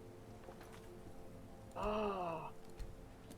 And then for whatever reason, like, forget the list. He's going to the block. So if you're an Argonian, a Khajiit, a fucking High Elf especially, or a Dark Elf, you should never be with the Stormcloaks, and they should know that. Yeah. Oh, it's so bad. Yeah, Emil's writing is so basic. It's so bad. He literally only thinks of, it'll look cool. Well, not just that. It feels very much like he comes up with plot points and doesn't expand upon them. You know? Yeah. It's like, okay, we're going to start off the town, and it's an Elder Scrolls game. Sorry. We're going to start off the game, and since it's Elder Scrolls, you're going to be a prisoner like in most of the other games. And, we'll have you come into town, and then the dragon will attack the town, and that's how you get free. And then you go to town to warn people about dragons, and then you go and kill a dragon and find out you're the Dragonborn. And then you do this, and then you do that, and it just sounds like a bunch of and-thens stapled together. Yeah. But, to continue going with stuff we can talk about in the introduction, the removal of classes, and how that actually ruins so much. Yeah, I need to expand on that part in the script. Yeah, now you have to have magic on all characters at all times. You cannot have them start without magic, and you have to pick up the sword from the introduction. It can't be like they just give you like, hey, these are your belongings, here, have them back, because there's no classes. So it's like, hey, here are your belongings, have them back, and they give you like plate armor, and you're like, but I'm a mage. Yeah. So they can't do that. Well, that would be... You have to scavenge everything, and therefore you're not allowed to use like bows until way later. So if you wanted to be an archer, well, fuck you. That would actually be a really cool way to start the game too, because neither Oblivion or Morrowind gave you class-specific gear. But let's say you were playing a mage, and they, like you said, they give you your equipment back. So you get your apprentice mage's robes, a few spell tomes, few potions and ingredients, and so on and so forth. And then each class has their own unique loadout, basically. Yeah, because it literally could have been like, hey, we know you're not a part of this, and then you could have watched the execution, and it would have fixed so many problems if you had been watching the execution, then Ulfric gets saved by Alduin by accident. Yeah. Like, that works so much better, because they'd be like, hey, he's not on the list, and instead of the plank of wood saying, forget the list, I'm murder happy today, I'm just gonna kill him anyways. She could have been like, yeah, I don't recognize him, I don't think he's with them or anything. She's like, alright, listen, we're gonna let you go this time. We've got our big fish. Even if you're, doesn't matter who you are obviously a little fish, even if you're working for them. Get out of here. Here's your, go see him, he'll give you your stuff back, you go get your stuff, and then you watch the execution happen. Yeah. It works way better. Yeah, because them deciding that you're gonna be executed too is a little crazy, just because, like, yeah, we found this random guy, let's execute him. What? Oh, yeah. That does, like, even if you think he's guilty, at least let's try him for the crimes. Why just execute immediately? Yeah, $5 super chat from a guy under a bridge. Skyrim was what led me on the long road to discover New Vegas. It was a good journey. And yeah, the closest thing to class here is the starting 3 stones. Oh. That is another issue I want to talk about, because if you pick Thief because it's a really, really, really good stone, like, I cannot stress how much having stealth level of Bastard, like, is a godsend, especially on higher difficulties. This judgmental douche nozzle turns to you and says, Thief, huh? It's not too late to turn your life around, It's like, up yours. I can't even remember if I interacted with those stones or not. But either way, it's... fuck. The rune stones in general bug me, because now the birth signs are rune stones, and now, Yeah, I completely forgot about the the specialization stones. Because in the previous games, can't remember if it was in Oblivion, but at least Morrowind, you pick your specialization, and that determines what set of skills level you up, level up faster as you use them. Combat, magic, or stealth-based. And which ones would actually allow you to level up to begin with. So, like, if you're a mage, you're not allowed to suddenly level up in power by going dagger and stabbing people to death. Yeah, you can level up. You can level up your dagger skill if it's not part of your class, but it won't give you an overall level. Yeah. And that was a good way to handle it. Because that's the other thing too, is the way this game is inherently designed, you can be basically a jack of all trades. Like, nothing is limited in any way. Even in Morrowind, you could raise all of your skills to 100, but not all of your skills would level you up. So there's like a bit of a sunken cost thing in it. Like, okay, I didn't pick Longblade as one of my skills, but I'm going to level it up anyways because I've got a Longblade I really want to use. And it's a total money sink as far as levels go because you don't level up at all from it. As Guy Under a Bridge says, Creetosis, hey, Brintolf, archery and light armor fall under that green fog too. Gonna turn your life around? Yeah, and it's just so much worse. Alfie, I saw, I need to scroll back up. You truly have the voice of a Dova. Alfie says, the Empire killing anyone who isn't a Nord, Breton, or Imperial would cause a massive diplomatic incident. Yes. Yes. Especially Khajiit, High Elves, and Argonians. Yes. Argonians are an independent state that has now invaded Morrowind. They have a very, very big, scary army now. That's something the Empire cannot deal with at the moment. And then if you do Khajiit or High Elves, well, Thalmor are holding your leash already, so... Dragon's Reach. Oh boy. It was originally built to house. And I know it's medieval, they can just cover it up and say, oh, a bunch of Stormcloaks were executed. There are witnesses there. They're going to talk and be like, wasn't it weird that one Khajiit was executed? Wasn't it weird that one Argonian was executed? Wasn't it weird that one High Elf was executed? Oh, yeah, Not intentionally trying to spread it out there, but suddenly the rumor mill's going to go, they're executing people that aren't Stormcloaks. Yeah. Like, no matter how much the Aldmeri Dominion wants to wipe out Talos worship and the Stormcloaks, man, there's no fucking way they'd stand for one of their citizens being executed without cause. Yeah. Hey, yeah, we found one of your people with a bunch of Stormcloaks. Not with them, but in the general area. They might not have even known the Stormcloaks were there, and because of that, we executed them. What? Yeah. That is not going to go over well. You guarantee, we're talking about political machinations here, that any sensible people would then hold that as blackmail or ways to increase their influence and be like, oh, really? Well then. Well, it's worse than that too, because from what I understand, the Aldmeri Dominion actually want a war with the Empire. This would be the excuse to fucking set off the whole thing. Yeah, exactly. You executed one of our people? Okay, fuck you. This is war. Yeah, you're now executing citizens, rightful citizens of the Dominion. Yep. You know, holy, like, this High Elf was a missionary spreading the good word and helping the sick and poor. You know exactly how they would spin this. Yeah. And because that's the thing, too, is the Aldmeri Dominion don't actually want to wipe out the Stormcloaks. They want the war to go on to weaken the Empire. Yes. That's their whole goal here. They want round 2 with the Empire, because they're betting they can win round 2. Yep. But they need to make sure everybody in the Dominion is behind them.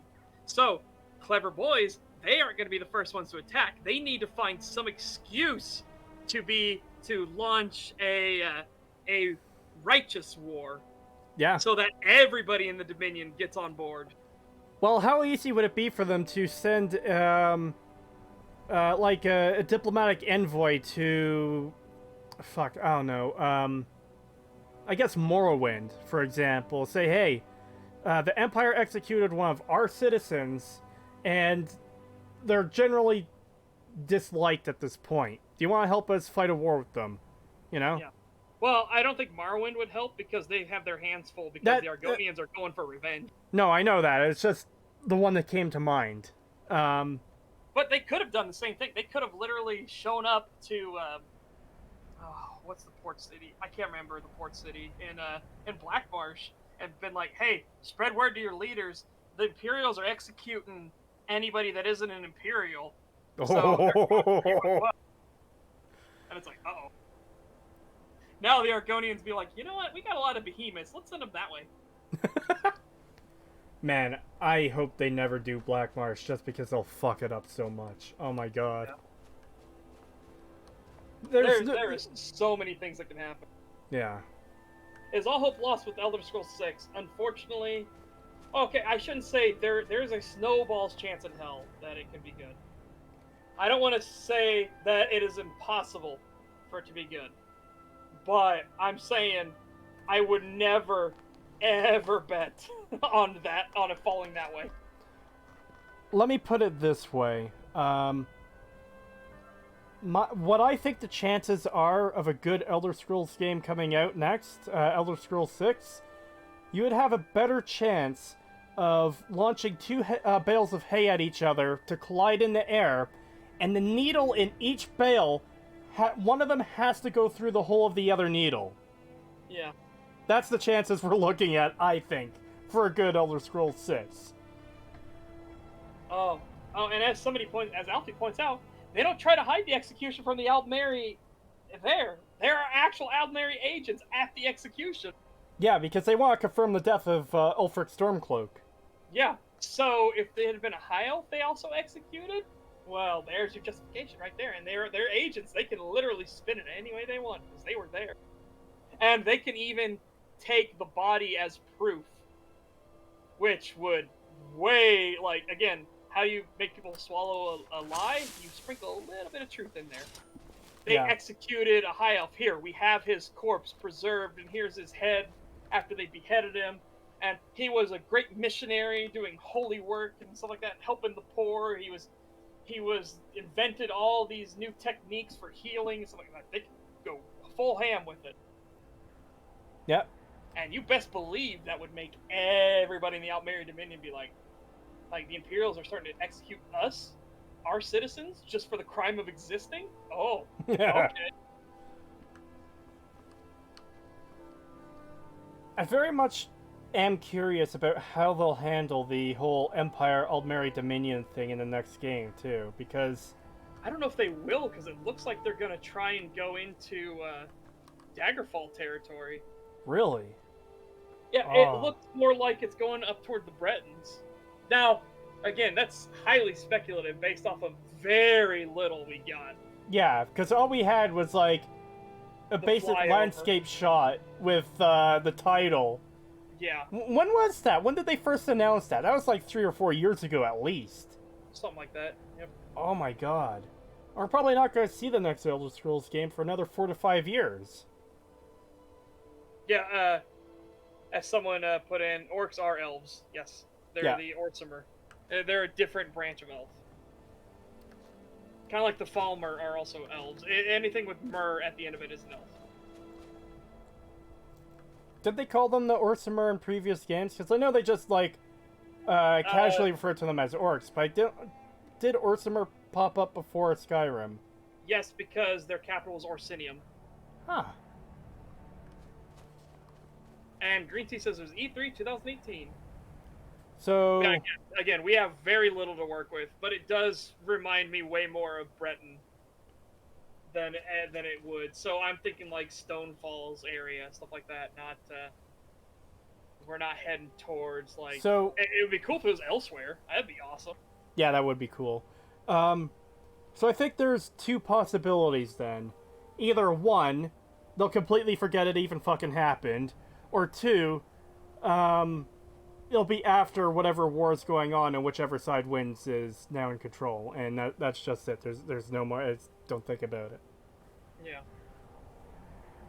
I said this earlier, but I love how the prisons in Skyrim take your weapons, but But you're a magic user. You can summon weapons and break the entire system. Mana weakness potion exists. It's even worse than that, though, because in Morrowind, the slave base bracers drain your magicka. Yeah. So they could easily just get a set of fucking wrist irons and enchant those to drain magicka, so you can't use magic to escape. But no, we don't want to use, logic. Aren't orcs like twisted elves, or am I thinking Lord of the Rings? You're thinking a bit Lord of the Rings, but it's also in this. Again, the lore in Elder Scrolls is fucked, guys. Yeah, it's fucked up beyond all repair. It is absolute woo. But yeah, again, it would not surprise me, because again, go from Oblivion, where the Altmerry Dominion don't exist and everything like that. It's still the Empire and everything like that. Go from Oblivion and the Oblivion Gate Crisis to Skyrim. I know it was 200 years, but in that 200 years time, they're like, the Empire fell and then reformed itself, and the Argonians broke away because turns out the Argonians real good at the Oblivion Crisis, which I find hilarious. So if you didn't know, in lore, from Skyrim, they specifically say the Argonians actually counter-invaded Oblivion. And the Daedra, Mehrunes Dagon, actually had to shut the portals that were in any Argonian territory because the Argonians were re-invading and winning, and were actually taking and stealing everything from his realm. That's fucking awesome. Yeah, they actually stole a shit ton of artifacts from Mehrunes Dagon. That's and now it's because the Hiss knew it was coming. That's exactly why I don't want them to do a Black Marsh game, because they'll fuck it up. I guarantee they'll fuck it up. Yeah, the Hiss knew knew it was coming, so they had been slowly adding a genetic code to Argonians for centuries. And so, when the Oblivion Gate Crisis was about to happen, they sent out a signal, and all Argonians that heard it, that were anywhere near a Hiss, went back to Black Marsh. And they went back to Black Marsh and they began drinking the sap. And this immediately activated the latent genes they had in their DNA, which turned them into behemoths. Which, if you don't know what a behemoth is, the Daedra can only copy what they see in the mortal world. Daedroth are copies of Argonian behemoths. Those big giant crocodile things, yeah, they're a copy of Argonian behemoths. Argonian behemoths are huge. They are walking siege equipment. And they have insane magical abilities. They are incredibly durable, heal wounds. Yeah, they strong as fuck. So Also, when the Oblivion Gates opened in Black Marsh, they actually counter-invaded. They smashed through the Vanguard, ran into the portals, and started killing everything in Mehrunes Dagon's realm. Man, I would fucking love to see that. But, just for anyone in chat who doesn't know, the reason I don't want to see a Black Marsh, and the reason I'm guaranteed they'll fuck it up, is because only the outer reaches of Black Marsh are like safe to enter for non-Argonians. The core of the entire province is like impossible to navigate unless you're an Argonian. There's no fucking way Bethesda's gonna limit even 20% of the central map to not allow non-Argonians in. There's no way they're gonna do it. Yeah. A guy under a bridge, Umbrella Corp put chemicals in the Black Marsh. Damn you, Umbrella Corporation. Actually, no. Good job, Umbrella Corporation. You gave them a super weapon to fight back with. Greetings. Yes. This was ages ago. Yeah, that's why I just love the more of idea us of, I think there was a Before comic the that somebody made Bruniki, too, where the there's a bunch of Daedra, came and they're used to like visit at a him portal, from and they're time getting to- ready to go in, I the do portal's not starting to know open, how he and came. they're like, man, where are we The going? Hofkosayun Well, we're gonna go has beat been up them known scrawny as lizards, Dragon's Reach and they're like, ever yeah, since. let's do it, and the portal opens, and all of a sudden a behemoth steps through the portal, and just has like this evil, like, it rhymes with grape, I'm about to grape you. And both of the Daedra have those like anime sweat bubbles, like You just see the next panel, and you just see lizards jumping all over like Daedra technology, and actually carrying back like armfuls of loot back through the portal. And just quickly, by the way, thank you for the super chat, Guy Under a Bridge. It's very much appreciated.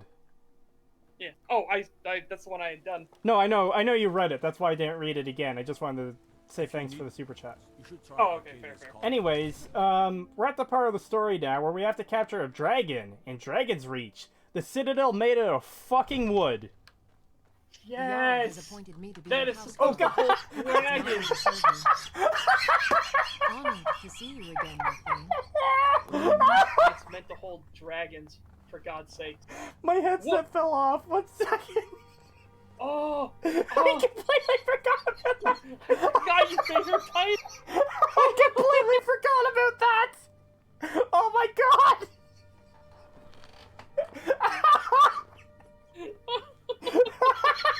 She's so tiny. She's so tiny. It's the walk that makes it. It's the walk that makes it. I completely forgot I did that. Oh my god. Because the second I step inside, my camera is like ripped away from where I'm trying to walk. I'm like, what the fuck? Oh my god. Holy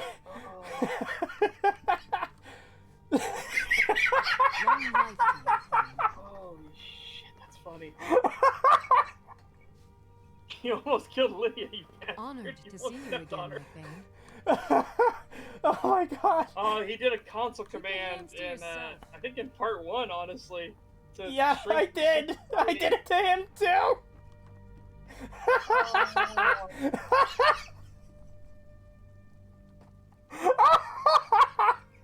Oh my god, you did. Oh fuck, that was good. Yeah, Lydia can't block doorways anymore. That's right.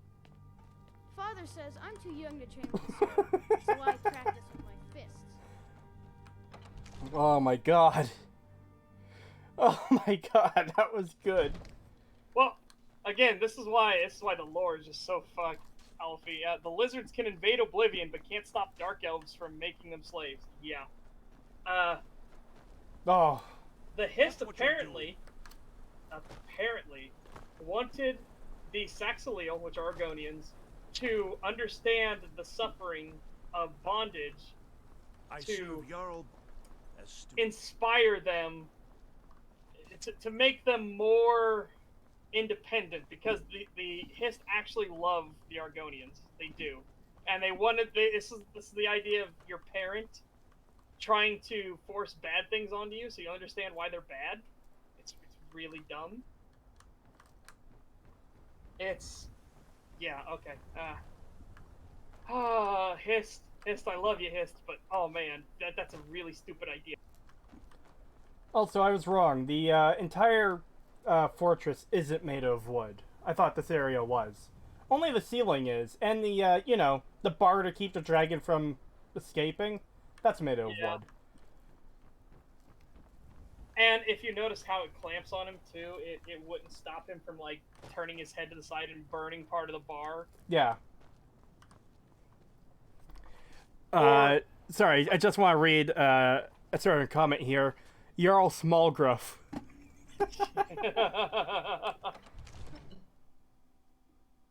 Oh my god, I am glad I forgot about that, because holy shit, that was funny. Father's boots.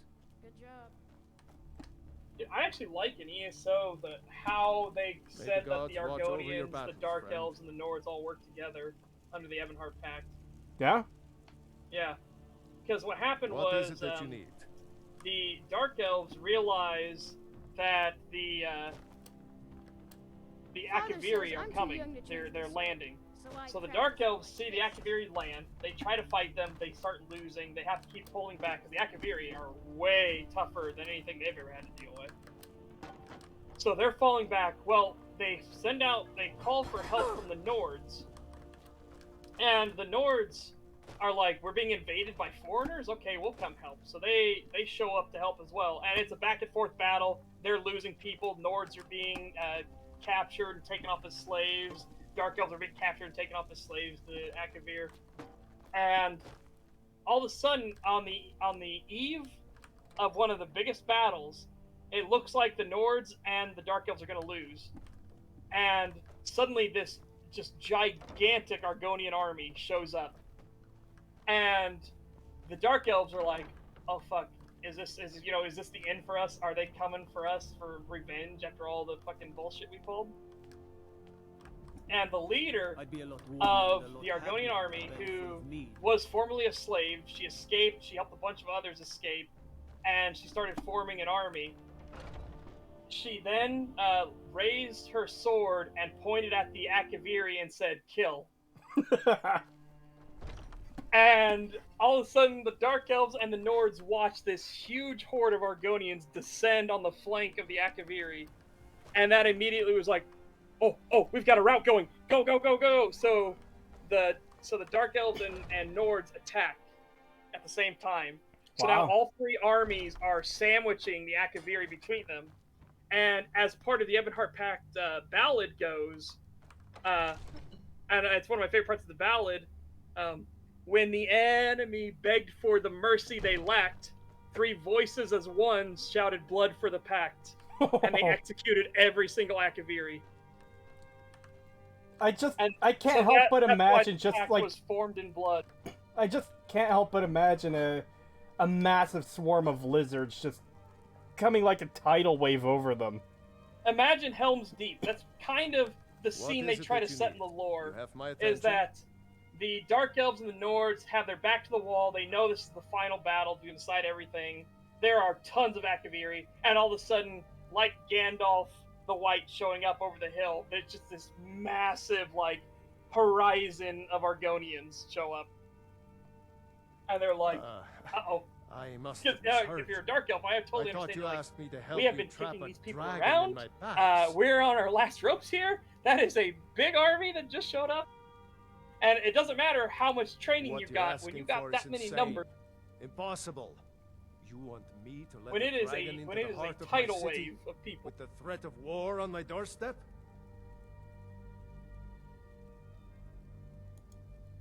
I'll do it. By the way, guys, World always Eater remember himself. the most important detail: a man beat How this can whole we fight game him? without walking or Doesn't crouching. his return bugs mean alone. it's the end times? Wow. I still have to look that up. That sounds fucking insane.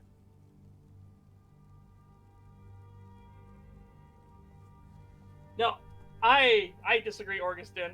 I think you need to look more into the Ebonheart Pact and how they came together, because they didn't just become friends right after the I battle. don't know about such All of things. that stuff had to be hashed But I heard out the Greybeard afterwards. summon you.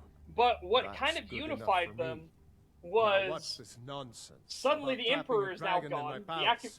The Nords, Argonians, and Dark Elves have now fought off the invasion of the Akaviri alone. The Khajiit didn't help them. The High Elves didn't help them. The Bretons didn't help them. The Bosmer didn't help them. Nobody came to help. Because it's your problem. It's in your area. We don't care. So they then think, well, by rights then, I want to we help have you, now Dragonborn. defeated And I will. an invasion. But I need your help The first. Emperor's now gone. Oh, freaking general. And Do the you think Nord they King No. says, I you know what? can't I risk declare weakening I the will be city Emperor while we then. are under the threat of enemy attack. Because clearly, sorry. I'm willing to defend this continent. And then the Almere Dominion go, no, we want our queen to be emperor. And then, for no fucking reason, the Daggerfall Covenant goes, actually, I want to be emperor. Because Daggerfall Covenant are just a bunch of hanger-ons. I fucking hate the Daggerfall Covenant so. But anyways, during this, all three of these races realize that they've been completely fucked over. Then Everyone else on the continent getting both sides, didn't come to help them. maybe. They don't care about If the them, and they don't Greybeards were see willing them to as a host viable peace council, option to Aye, defend Dragonborn. the realm. Maybe you can stop the dragons. So, and part of the campaign in ESO is still working through the problems of Argonians and Dark Elves trying to work together, because there's still a ton of bad blood all throughout it. And the Nords kind of being the diplomatic in-between to be like, look, guys, listen. Listen, we need to work together here. These other guys want to Come to claim the Dragon's Imperial Reach to throne. The discuss guys that longbow did not help hostilities, us like and the said rest of it the was great our own warriors. problem, that Don't we be were being standing around, enslaved rubbish. and You massacred. should be taken to fight Yeah, for we don't want them on the throne, do we?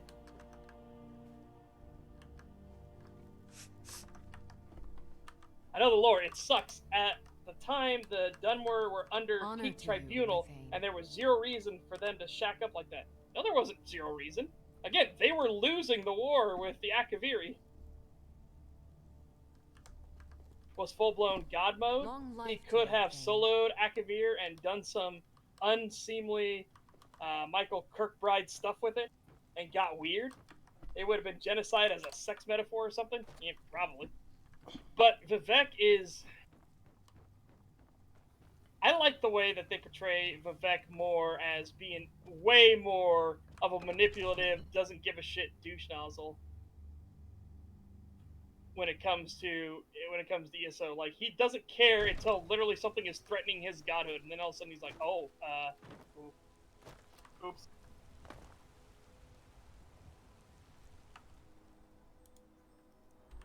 Yeah, I'd say of everything, ESO actually tries to repair a lot of the damaged lore in Elder Scrolls, because it is fucking horrible. Yeah, but the problem with excuse me, the problem with repairing the lore is that it's just so fucked up that It is. like The there's lore no way to also do it without pissing someone off, because one way or another, whatever change they make and they set into stone, someone else is going to say, well, hey, it contradicts this, which is completely understandable. It's just the lore is so fucked that everyone has a different interpretation of what is and isn't canon. Also, Alfie, they don't actually stop slavery either. They stop it from expanding. Let's just put it that way. But anyone that was already a slave is still considered a slave. It's the Civil War all over again. From the U.S. It's Marwyn basically becomes the U.S. where they don't want slavery to expand because their allies are now former slaves, and or were at least kin of former slaves, and the new allies, they can't actually fight the Dark Elves because now they have to fight this war against the Almeri Dominion and the Daggerfall Covenant because they want the throne, and if they get the throne, they already told them they don't give a shit about this side of the continent. We heard the Dragonren shout. I feared as much. So, I thought yeah. It was him we saw flying east after your battle. We are not warriors. Like I said, it makes perfect sense for What me. is overlooked Just in the going by Dragonborn off of real world parallels. Is not permitted to any Because, other like I said, followers again, they don't of the abolish Winged slavery. Voice. They just don't allow new You slaves. misunderstand our authority. And that is the Greybeards compromise have they never make, which involved is not a good themselves. compromise. I see. As we also found The out in our Civil dragon War. will lead you to Alduin. It's not a good compromise. Paarthurnax has made the decision to help. Even the Greybeard. And yeah, the Lord So did be die it. a long time ago. We When will see if they still Dragon remember Breaks us. became a Breath staple, and focus. and Bethesda themselves said, Lord does not matter, oh boy. That really was not good. Not good idea. Yeah, if you're making story-heavy RPGs, it's best not to run your series by saying, yeah, we don't care about the lore, lore doesn't matter, blah, blah, blah, blah, blah. Yeah. It's not a good way to handle things. I feel so bad for people that love Halo lore as well, because it got destroyed by 343. Holy crap. Yeah, I'm glad I got off the ride at Halo 3, because from what I've heard, oh boy. Yeah, because the moment everyone should have knew we were in trouble. The moment 343 said that humans weren't Forerunners anymore, because oh man, that introduces so many plot holes, and oh god, I don't want to go down that rabbit hole. It's bad. Dragon Break should if you are anyone that wants consistency, cause and effect, or anything in your stories, Dragon Break should really piss you off. Yeah, because it's basically their way of saying every ending to Daggerfall is canon, even though each of them are obviously independent because they're different endings. Yeah, and some He's a contradict true each Nord. other. He'll come around. The The Stormcloaks are I finding always victory across love the that, land. where Only the everything is foolish or canon, the even though courageous all the approach a endings Jarl contradict without each other. some Those are the knowledge. special ones. Do I It's know like, you? what? On the White Run. Ah, yes. Destined for the chopping block, if I'm not mistaken. Oh, is this the one you're gonna do where you're the high elf doing the thing? No, I'll be doing the Civil War stuff later. I just have to talk to each of them for the so I can capture the dragon. Oh, but, yeah. 'Cause you have to do I have to do a big segment on this part of the game too, because holy shit, is it fucked beyond belief. So, yeah. let's say I start the game and I want to join the Stormcloaks. Okay, so I join the Stormcloaks, I'm with them for a bit, whatever. Then the peace talks come, and I haven't done any quests for the Stormcloaks yet. I just initially decide I want to be with them, but let's say I change my mind, I want to go over to the Imperials. So now during the peace talks, I give the Imperials Riften a fucking major hold, and the Stormcloaks want something in return. So I give them like a dinky little fucking worthless town like Falkreath or something, as low as I can go. And then after the talks, Have me do. shut up, Ulfric. After the talks, I go over to General Tullius and say, hey, I want to join you. I want to fight for the Imperials. The only dialogue you get is dialogue of him bitching at you for giving up a location, even though I fucking gave him Riften.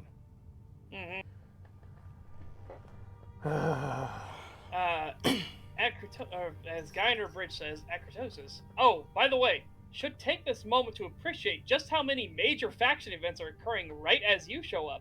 Companions / Axe, Brotherhood / Emperor, Thieves / 3000 IQ Heist. Yeah. You can even add Stormcloaks, Imperials. Like, it's a lot of interesting things only happen once you show up.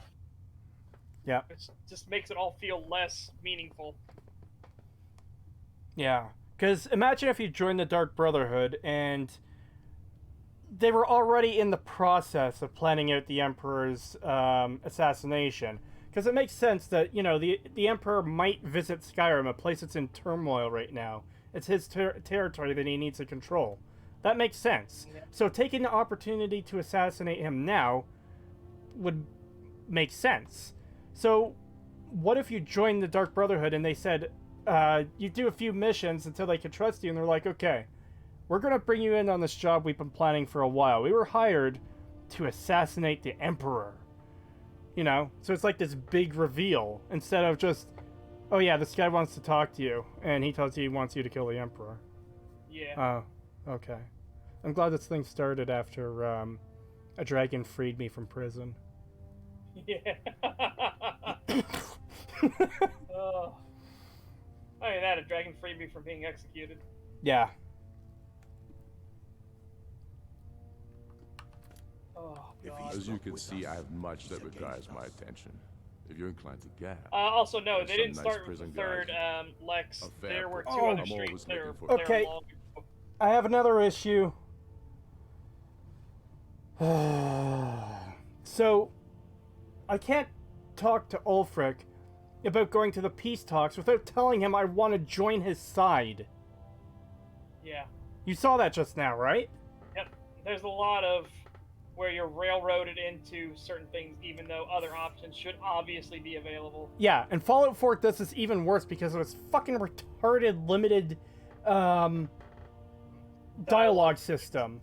Yeah. Like, one of the best examples I have of that is, during the Big Dig, you need to talk to... No, was it the Big Dig? No. You do the Big Dig and you unlock Hancock as a companion.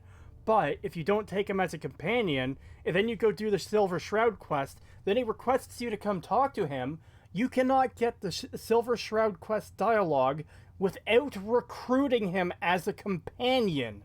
Which is fucking stupid. Oh. Oh my god, this shit annoys me to Who no knows end. that? Because they're Speak of railroading Garmar, you so... besides Okay, you here up we to go. sea. It's about This time is they turn their as, gaze from the heavens the back to Neanderthal our brings up. bleeding homeland. I mean, What do they I want? wish I wish there was a third choice where you just take over Skyrim yourself. I mean, you have dragon blood or some bull, so why not act like a septum and just take over the place? You have just as much claim, exactly. There are so many things in this that are fucked, because if you have dragon's blood in you, I have the if you're greatest respect for the dragonborn, grey beings that of means Thorn. somehow And the along the dragon line attacks you are our a growing plague. descendant of But the initial the political dragonborn situation is still delicate. Not that all the Jarls are Akatosh fully committed to made as supporting part me of the as High pact. King. I can't Which, afford oh to my appear god, weak. means you should I be can't emperor. agree to this unless Tullius himself will be there. And again, because they didn't think this through, I can't that agree means to other any peace races council until I know somehow, Tullius will be there. like The other somehow, Jarls could take that as a sign of fucking a human and an Argonian somehow made an Argonian. You're right. Let Tullius be the one to Or insult the a Grey human and Beards Khajiit by somehow made a refusing Khajiit. their summons. Show up these Imperials for the foreigners Somewhere who really along the are. line. Oh my god, the sequence is so fucking lame. The Greybeards have requested you to High Hrothgar for the peace talks. I can't go there if General Tullius hasn't accepted yet. It'll make me look weak. No, it'll make him look weak if he refuses you. You're right, I will go. Yeah. Yes. I'll give Tullius It's like, one more if chance he's to not put man Skyrim enough to with his show up, tail it's like, between how his does this not legs. cross your mind? Going to wait to finding victory across You the think land. I need to send How? Borgruff a stronger message? Oh, If I miss, why is it all hurts. Gotta keep my eyes open. I don't know. Damn Some say dragons could Dragonborn can swoop see into the down at any future. time. Spare. We're getting into all kinds of weeds, and there are a lot of weeds in Elder Scrolls lore. A lot of weeds. The blades being my personal weed I wish was extinguished. Also, I think I forgot to show everyone last time I was in Solitude a little earlier. Let's take a look at this wonderful city from the outside. Destruction. Fucking game. I step outside and one of them starts talking about my destruction magic, and then he cuts off halfway. He just goes, destruction Gotta love fucking Skyrim. Yeah. Alright. But, which is So- funny, 'cause they Huh? don't, 'cause I'm pretty sure there are half-orcs and stuff like that around. The Half-Blood Prince. Well,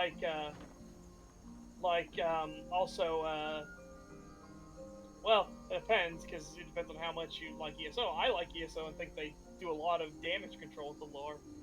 But you have one of the main characters, I don't want to reveal too much spoilers, but she's half giant. So, I'm just gonna show everyone the town here, and I want everyone in chat to tell me if you see any issues with its design, especially when it comes to like war. Tell me if you see any weaknesses in this design. Fucking hell. I already know, I love it. That was even worse than I remembered it, too. I thought it was just like a little tiny itty-bitty archway. No, that's fucking massive. Holy shit. Yeah. It is completely fucked. That is not a supported stone at all. Yeah. You probably wouldn't need to do too much damage to that to cause it to collapse. And keep in mind, that big area right there is the castle. So, best case scenario, you wipe out where most of the leadership is probably going to be. Worst case, you cut them off from, like, you trap them over there. And that's still really fucking good. And that's if you take them by surprise. If battles started, they might be up front, but they're fucked either way. Like, that's half the town gone. I still hold that it would take one trebuchet shot and you would wipe out Solitude. At least, like, 60% of it. At least. Because what you need to do is you need to shock and create stress fractures. And if you smack that archway with a a trebuchet shot, any stress fractures in there immediately cripples any sort of like structural integrity that rock has. It already has none, by the way. The way it's supported, it would actually collapse on its own. I just went into free cam mode. Yeah, you take out a good 60% of the city probably by taking out that arch. It's not much to ask. Yep. I probably should have done this earlier for the building count. Huh? That is every single house, by the way. Oh yeah. Let's. Not the businesses, but the houses are gone. You know you can afford a septim or two. Yeah, because these are all businesses over here. That's the inn. That's the alchemist. Yeah. Shit. Let's see. What's this place here? This is probably the blacksmith. Clothier. Tiny. Trader. There's the blacksmith. And this, that might be the blacksmith there. Either way, yeah. And most of that is gone if you just take out the arch. It's just so. And we can get a more accurate count of the buildings here. So 1, 2, 3, 4, 5, 6 to be generous, even though they're built into the castle. They're still buildings. That's 6, 7, 8, 9, 10, 11, 12. Yeah. Someone said 13, 14 earlier. Someone said 14, yeah. I can only assume they mean the castles because that's all that's left. I mean, it is a building, I guess. So there you go. I mean, yeah. I don't. This city's small enough for Lydia. At her current size. Dude, it is shocking how tiny Solitude is. The capital of Skyrim, and it's smaller than a village, a medieval village. Well, there's very small settlements in Morrowind that were bigger than this. Something like, oh god, Cool, the place where you take the boat to Solstheim in Morrowind. That place had like 8 or 9 buildings itself. So, a bit smaller than this in terms of like building count. But like, do you know how you could fix this, honestly? Besides we need to fix the arch. Like, the arch has to be resupported. Oh god. But you could fix this by having this entire thing be the castle of Solitude. Yes. And then have a village built up all along the beach, all along that swampy marshland there, up along the cliffside, like like how Wintertown is in A Song of Ice and Fire. Yeah. Yeah, if that entire thing of Solitude was the castle, the entire thing was the castle. I know you're going to be on a bit of a delay for me, but you're going to see my camera move in a second. If we make, like, all of this down here into the city, then that would be, a better way to handle it. But even then, man, building on that arch is... Oh.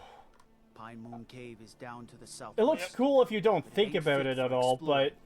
Man, I would not want to live on that arch. Vampires, some say. Yeah, me either. That'd be terrifying. But yeah, it doesn't even console limitations because they got around that in Oblivion with the capital city. You just make load screens. You can have Baileys in the castle itself and districts in the town that's built up around Castle Solitude. They already knew console limitations when they did Oblivion. So it doesn't even work as like a limitations thing. It's just laziness. Yeah. There's no reason a town that's this important should be this small, you know? Yeah. Man, I don't get it.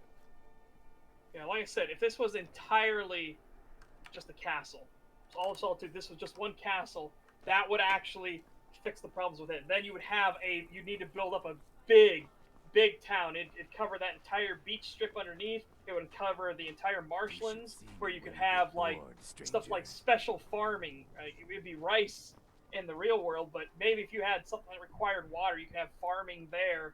And then well, being a fantasy game, you can invent any bullshit you want to grow anywhere.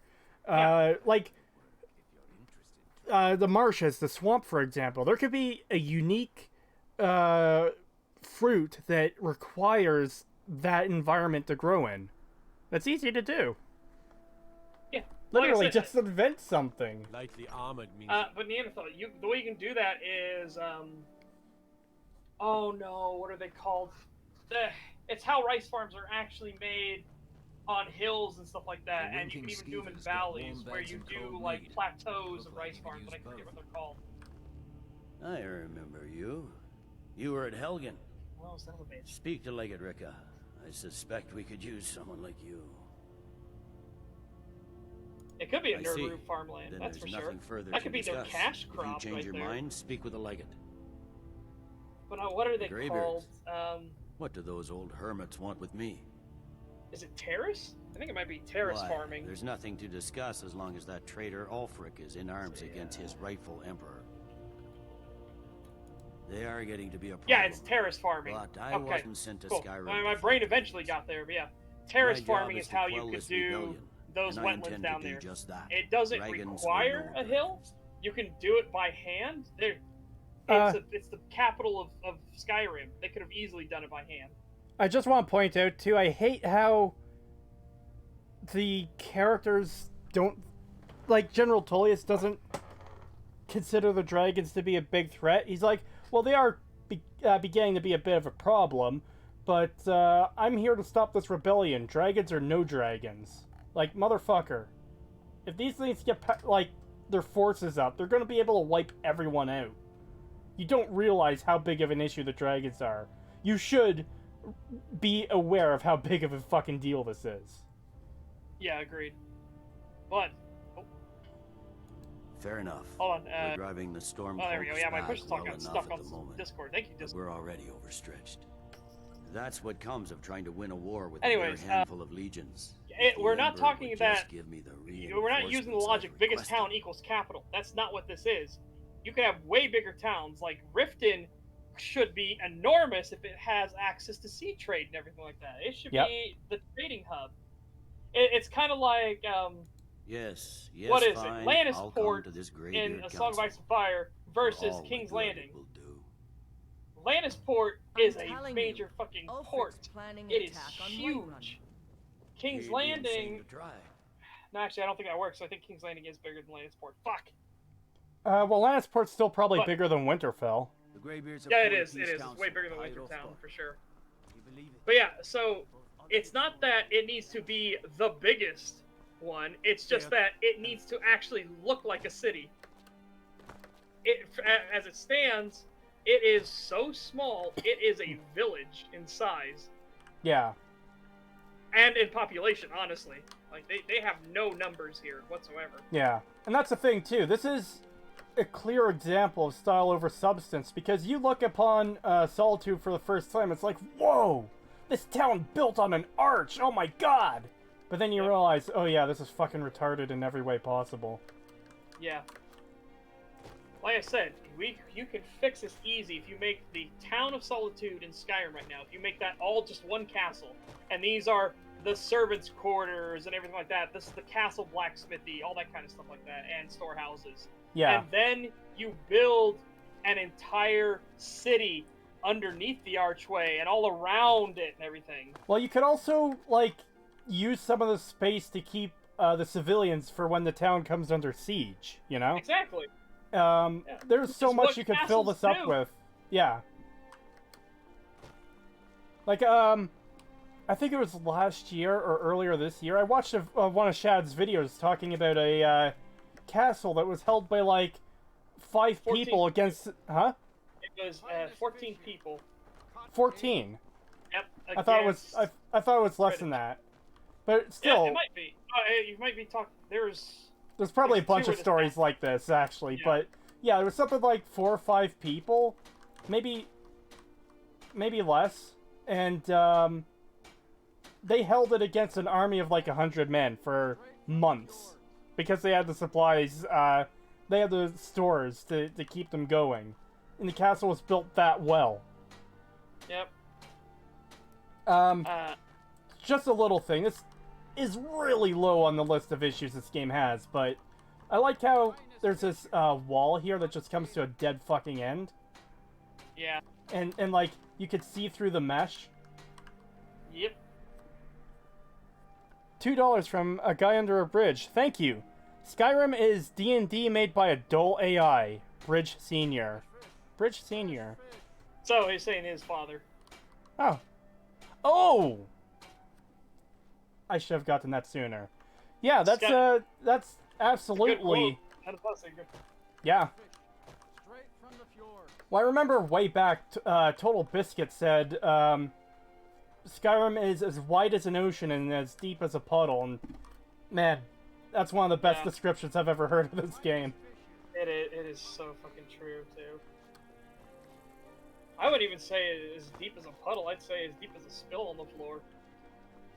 Well, no, because there's still a little bit more depth in this than Fallout 4. Fallout 4 is a puddle of dog piss. Yeah. And they're weird, like, what they chose to do detail work in. Like, blacksmithing. They get a lot of it wrong, but they go weirdly in depth with blacksmithing. Really? Like, you have to go to a charcoal furnace to smelt the ores, and then you take it out and go to the blacksmith pit to make everything. This includes everything, including leathers, which makes no fucking sense. And then you can sharpen it on the grinding stone, and then go to the workbench to reinforce the rivets and stuff. It's weirdly how in-depth they went with blacksmithing. It's meaningless. I think they just included it because they saw crafting was like a huge thing in gaming. Yeah. And admittedly, honestly, crafting mechanics in games is like fucking crack. Yes. Like, if you get it right, you do it right, it is so satisfying. You don't even have to do it exceptionally well. Even like decently well is, man. That's why I love stuff like 7 Days to Die or RimWorld. Man, I've been playing the fuck out of RimWorld this last week. Oh my god. I'll tell you what, I would kill for a medieval or / fantasy RPG that actually has you go through the full steps of blacksmithing, but then makes the stuff actually be as good as they should be. Oh. Oh, I'd be in heaven. I'm not sure if I'd be able to go that far. I would be, but like I said, you see what I play. You know my favorite game of all time. Oh yeah. Space Station. Space. I keep fucking this up. Okay. Space Station. Got it. 13. Yes. It looks like there's a fucking load of shit you need to learn to play that game. And it's all dependent on server, but like I said, I love stuff like toxins, needing to know the exact, like in Kelvin, the temperatures where gas expands, contracts, changes into solid or liquids, or oh man, I love that kind of shit so much. Yeah, I wouldn't be able to do that, I don't think.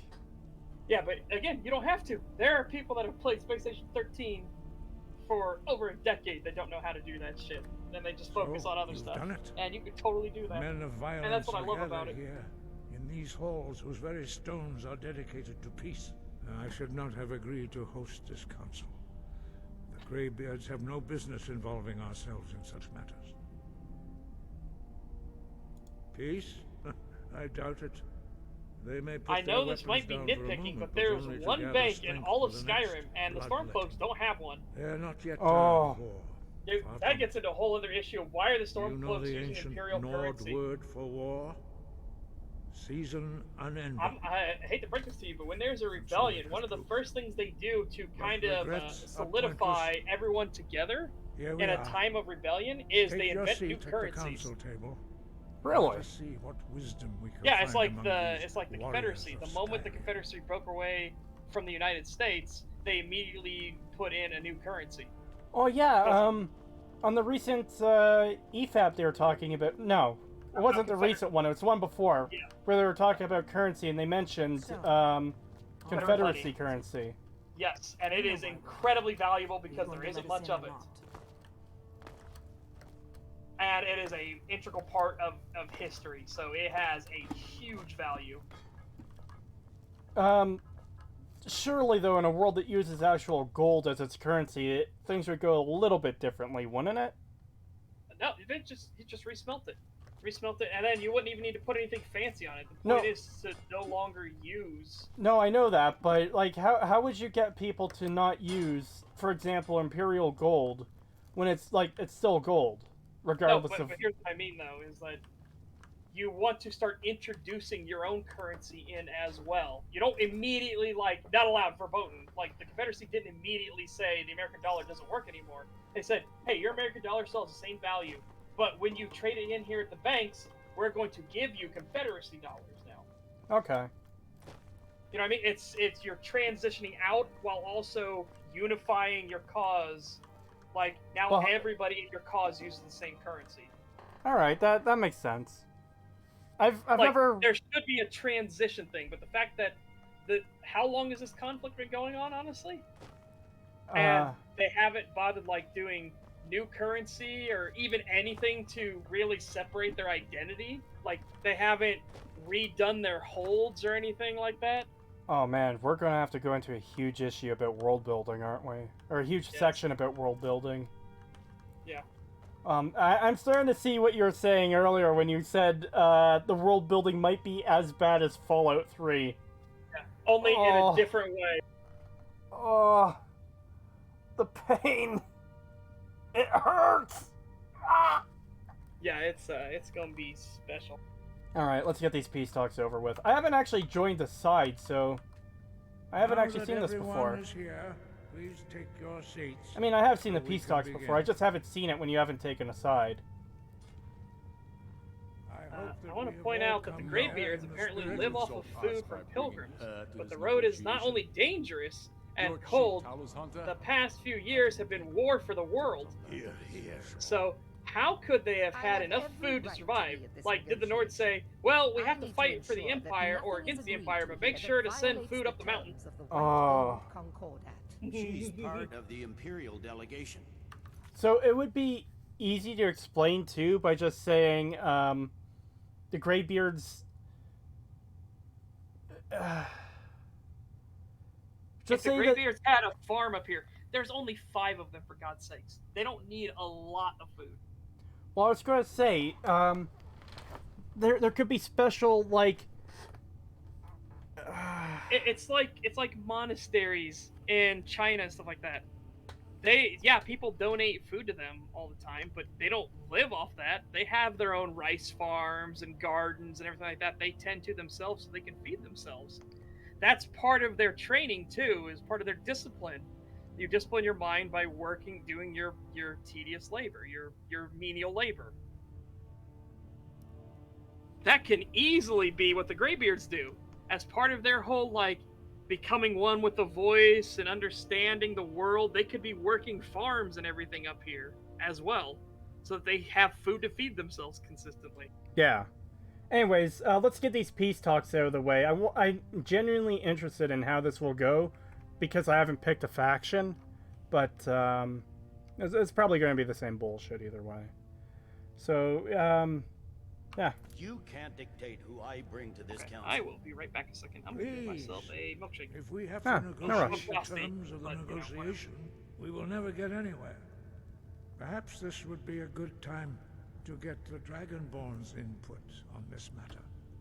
By Izmir's beard, the nerve of those Imperial bastards, eh? To think that I would sit down at the same table with that Thalmor bitch. Either she walks or I do.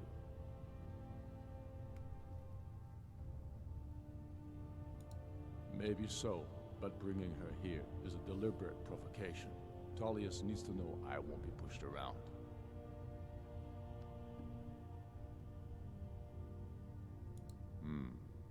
It feels like a mistake to me. But I'll bow to your judgment on this. Okay, so why is he... But she is to observe, nothing more. We are not negotiating with her. Is that clear? Ulfric, why so hostile? After all, it's not the Thalmor that's burning your farms and killing your sons. She's supposed to be on our side? You know exactly... No. Not this time. Now that that's settled, may we proceed? It's weird that Ulfric is talking to me here when I'm not strictly on his side. Maybe the game maybe that's why they railroaded me into saying, hey, I want to join your side. So he'll... But what if I join the Imperials first? Would that mean... Would he still talk to me about that or not? Oh, fuck. I have something to say first. Here we go.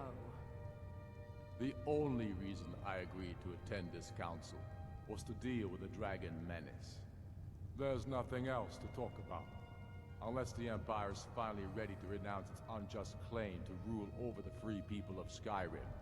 I knew he wouldn't be able to resist. A temporary truce to allow the Dragonborn here to deal with the dragons, nothing more. I consider even talking to the Empire a generous gesture. Are you done? Did you just come here to make speeches, or can we get down to business? Yes, let's get this over with. Are we ready to proceed?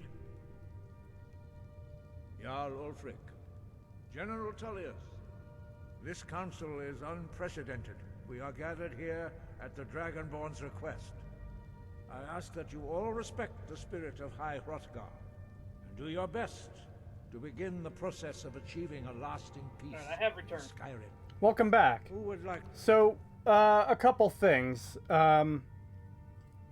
Ulfric was asking me if, you know, it's the player's decision whether the Thalmor agent stays or goes, basically. I didn't necessarily join the Stormcloaks, so I don't know why Ulfric is asking me specifically, unless it's because I'm the Dragonborn, but even then, what if I had sided with the Imperials? Then would he still ask me or not? That's something I'm going to have to look into. Additionally, maybe that's the reason why they railroaded you into saying, hey, I want to join the Stormcloaks, before you can tell them you want him to go to High Hrothgar so he can talk to you there, maybe. Again, something to look into. And the other thing is, it comes off as really silly that all these characters are just standing here waiting for you to sit down. Like, by default, they're all just here already. And then, once you sit down, then Ulfric is like, oh, I can't stand this Thalmor bitch, she has to go. You know, it makes it feel really artificial.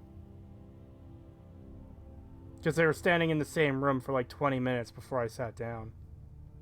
Yeah, it would have made way more sense if, but again, this requires custom animation work and everything, and we know how Bethesda hates the W word.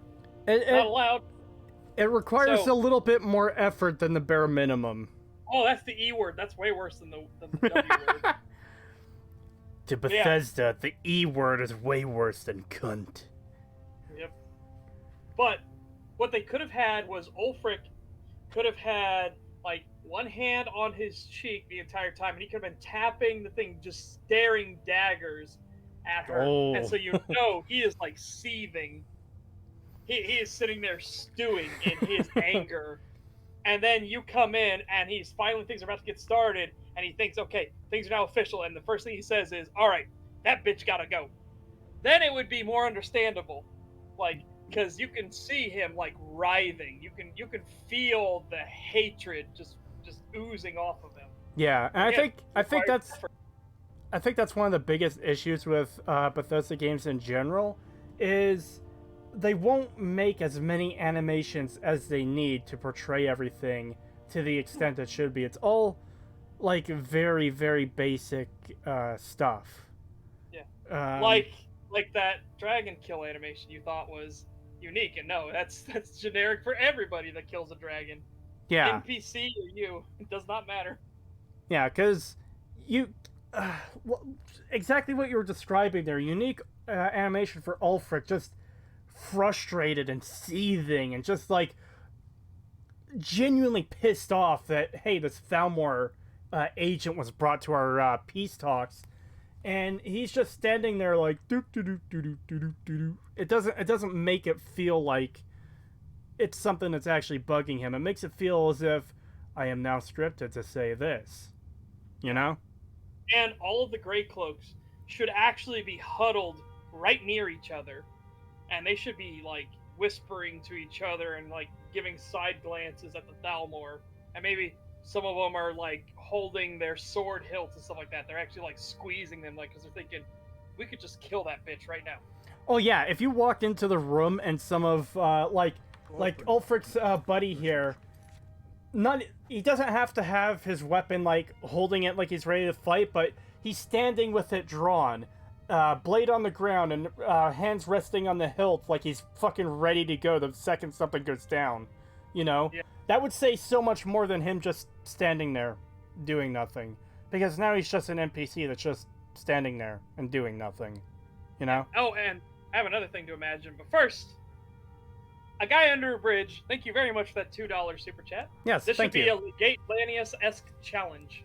Maybe not quite to that extent, but in a very similar fashion. Like, these peace talks should be a really hard thing to get through, but that's the thing, is they need the player to get through these regardless of what happens. So there's no fail state here. But a lot of how it proceeds should be based on the options you take, and I'd say even skill checks. I know that's largely a Fallout thing, especially New Vegas, but I think that Elder Scrolls games would really benefit from having like significant skill checks throughout the game like New Vegas.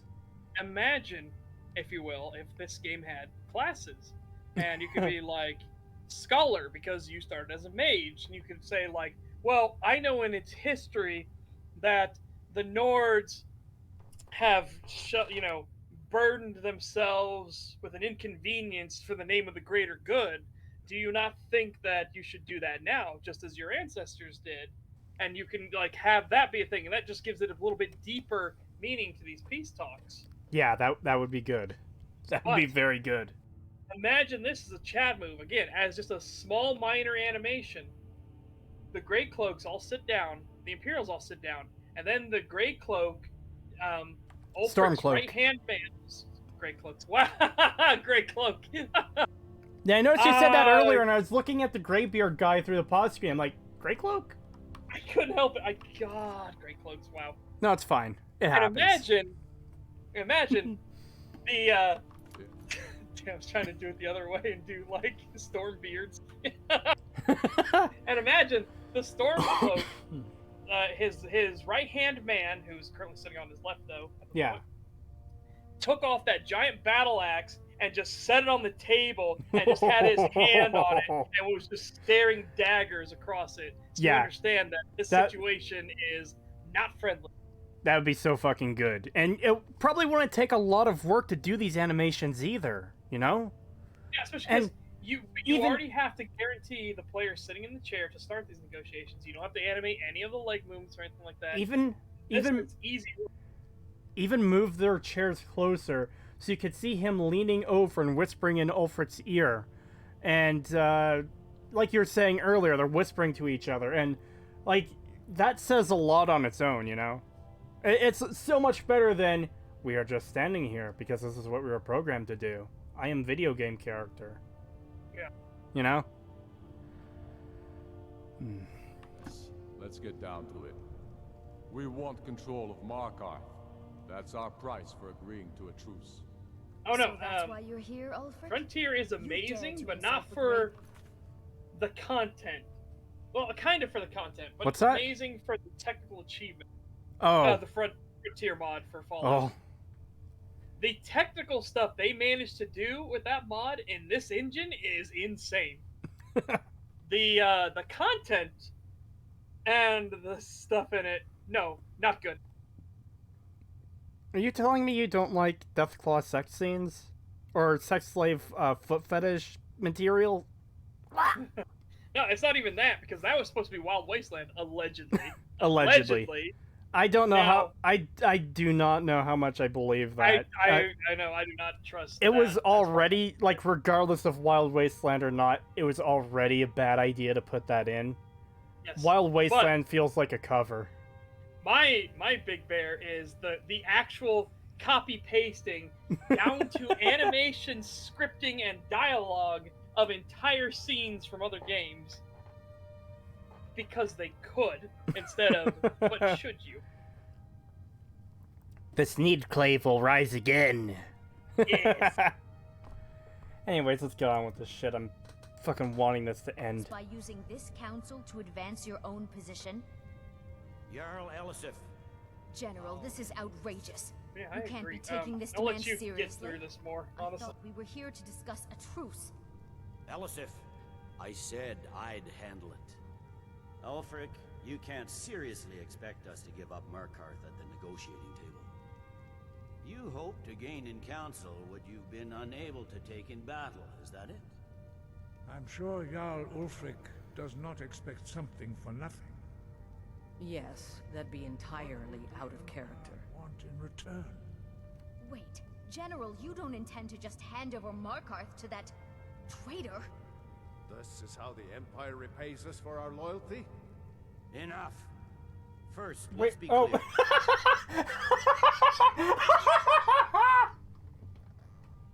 Oh, that's why the chair was empty. Jarl Bolgriff is in it. I can't see him because he's so small. I thought there was someone missing from the scene. And you realize that you made them tiny and they're in the chair. Yeah, that's because I heard Jarl Bolgriff speaking. I've been looking at each of the characters that they've been speaking. I'm like, wait, where the fuck is he? Oh, that's right. I forgot again. Anyways, the dialogue in this section seems like such basic bitch negotiating dialogue. It's so lame. My idea. I think it's a waste of time. You are a traitor. Yeah, but I do agree. Why do we need to bring up the Civil War at all? Why does the Civil War stop us from capturing a dragon at Whiterun? So the reason is Jarl Balgruuf is afraid that war will come to Whiterun, which is at least understandable since he is in the central location of Skyrim, and both sides are going to want control of it. So he wants to make sure the Civil War is on pause as long as this dragon stuff is going on, so he can safely take the dragon into the keep, excuse me, and not have to worry about the war coming, like battle coming to Whiterun as the dragon is there. Even though Go ahead. Even though you're only capturing the dragon for like 5 minutes. But I guess we don't know that in advance. We don't know that the dragon is instantly going to submit, so fair enough, I guess. My counter-argument. He is a lazy, do-nothing, incompetent douche nozzle.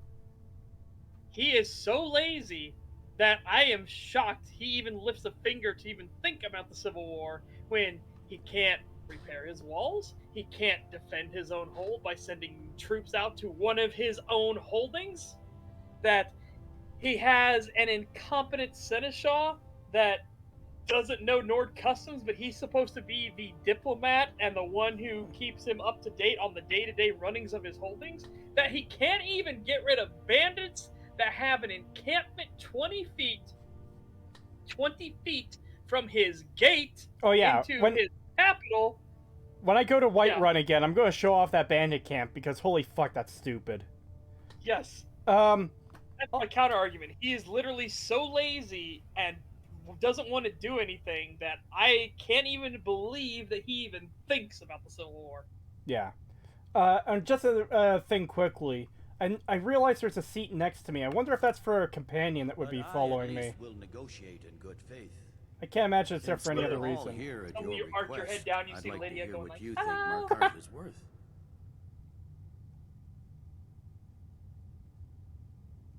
Fuck, what's Winterhold? Winterhold is like the one of those very small towns, right? Winterhold is the college town, the fucking collapsed city. Oh, right. That we said doesn't even work because it's a bridge. That's not a walkway. That's a bridge. So why did they build a city, the rest of the city under the bridge or next to the bridge? And then why would you have a bridge if there was a city there? Yeah. We've made you a fair offer. Are you serious about these talks, or? Okay, so this is a little bit weird, because Ulfric went immediately to Markarth. I didn't have a choice in that. I know last time I did this, I gave Riften for, like, the smallest hold I could give. And here, Ulfric went immediately to Markarth. Just here to posture. And I expected better from you, Dragon. Well, yeah, that's no-go. You can't came do here a in good Markarth. Markarth Now is it seems you held the way, Empire at way too valuable. Well, that's the thing, though, is last time it gave me the option, and this time I didn't. And now that I said Riften, which is a fair trade, because they're two big holds. It's not a massive hold for a tiny hold. It's a... Well, it's not a massive hold anyways. It's not a fair-sized hold for a fair-sized hold. It's just... They're two equal cities, basically, in terms of scale. Yeah. As for you, General Tullius, I see now the gone. Yeah, they're pretty much a nothing city and a Talking to the few Empire is just as inside the useless as college. ever. That If you is think it. you can hold Markarth, you're as deluded as your Emperor when he signed away our freedom It's for such the a tiny... Thalmor. I cannot believe that Skyrim will half never again or bow to more a of the false city fell into empire. the sea, because the Let's go, location Gon. where it would have had to be to fall in means why would they have a bridge built there? That bridge Yeah. really fucks that whole concept up. So I was just trying to pay attention to the I dialogue should here. have listened to you in the first place. Is he actually leaving? You always were a fool, Ulfric. You're no better at diplomacy than you are in the battlefield. Stop! Are you so blind to our danger that you can't see The past Imperials the would be more welcoming of the college than the Stormcloaks. I do agree with that. That's for sure. Yeah. Yeah. So, I don't know if this was just posturing on Ulfric's part or if he was actually going to leave over that, but he's like getting outraged that you offered him. Like, that might just be part of negotiations. It is. He's trying to pull a power move. No, I know that. I don't know. I know that is a power move. I just don't know if that's actually what he's doing or if he's, like, actually leaving. You know, No, I don't. I'm pretty sure this is legitimately one of those scripted things where if NPC doesn't think fair, then now you have to go into the other room and talk with him, and try and get him back to the table. No, I know. I know that's an actual diplomatic strategy or negotiating strategy. No, I mean, I think that's an actual like thing built into Skyrim. Oh, really? Like Because it's specifically scripted to force sometimes to have this happen. I'm saying that because the Greybeard is trying to quell the anger here and get him to sit back down. Here you sit Yeah, and I think that's nothing, part of it. I think the while the Greybeard's fate then of the next land say, "You've hangs got to in the talk to balance." him, Dragonborn." Is he with you, Delphine? I'm pretty If sure so, that's I part of the advise you to scripting. tell If him I to watch remember his reading tongue. the quest thing. He is with me. Like the quest And I database. advise you both to Because listen I to don't what think he they has to can say. actually leave, because that would mean the player did a bad thing and there were consequences, and We Bethesda can't- have that. Can't let the player feel consequences or they might not have any fun. Yep. Even though consequences, like having to deal with the consequences, is actually pretty fun when it's done right. Not when it's like we've sent a nameless Dark Brotherhood agent to kill you. By the way, would you like to join the Dark Brotherhood? Yeah. As Orgus points out, someone will always threaten to understand leave but the doesn't. danger? Okay. Either Ulfric or what the Tullius, return of depending the on your dragons side, means? or depending on how, like, Alduin has if whatever the Then game we're- decides is imbalanced. Eater. Even now he devours the Yeah. souls of your fallen. That seems like the Bethesda way to do it. He grows more powerful with every soldier slain in your pointless Bethesda war. Can you not put aside Bethesda your worlds have a hatred lot for of even things you one- can find where you'll say, "Oh, that's neat," but games aren't made out of small "Oh, that's neat" moments. Exactly. And they did a similar thing with Nuka World, from what I've heard. So I haven't played Nuka World myself, but I saw a review of it that says each of the 3 Raider factions want territory, and if you give 2 of the Raider factions 3 settlements, and you give one of the others 2 settlements, they'll immediately turn hostile before you have the chance to give them a 3rd, because it's scripted that one of them will always turn hostile. Which is fucking stupid. I hate that design. Like, obviously you're getting them territory. Why would you turn against the player at that point? It's just Bethesda doing their fucking shit to get their contrived sequences they want. Went in the face of this mortal danger? A very pretty speech. But what does Shut it have up. to do with a... If he's right about Alduin, we both have just as much to lose here, Tullius. Remember that. Now, back to the matter at hand. Don't hand me a mug of sheep's piss and call it mead. These terms are still not acceptable. I'm sure you have something in mind. Damn right we do. You surrender Falkreath to us. Sidgeir steps down, and Dengir of Stun resumes the Jarlship. Where do these demands stop, Ulfric? Do you expect me to surrender all of Skyrim? No, he's offering an alternative, you fucking idiot. Oh my god. I hate this dialogue so much, it is so bad. I don't know why this keeps happening, but Mafia 3 actually does the whole 3-faction thing, and you have limited territories to give very well. Really? Yeah. So Mafia 3 has all kinds of issues in and of itself, but it actually dramatically affects the ending depending on how you give factions, because you're the overall boss, but you have your lieutenants, your captains that you need to keep happy. Right. And they'll bitch if you're giving up to the fucking Irish again. You're giving them this ward, and the Italians will be like, that's some bullshit. And you can balance that out later on by giving the Italians something, and now the Irish and Italians both have something. So then the Haitians are like, this is some shit. You know, you're treating us just like the slave owners and stuff like that. And so then you give them stuff. So if you can kind of keep working this balancing act, and if you plan out correctly, you give them ward bonuses by giving them the actual territory that they're best at.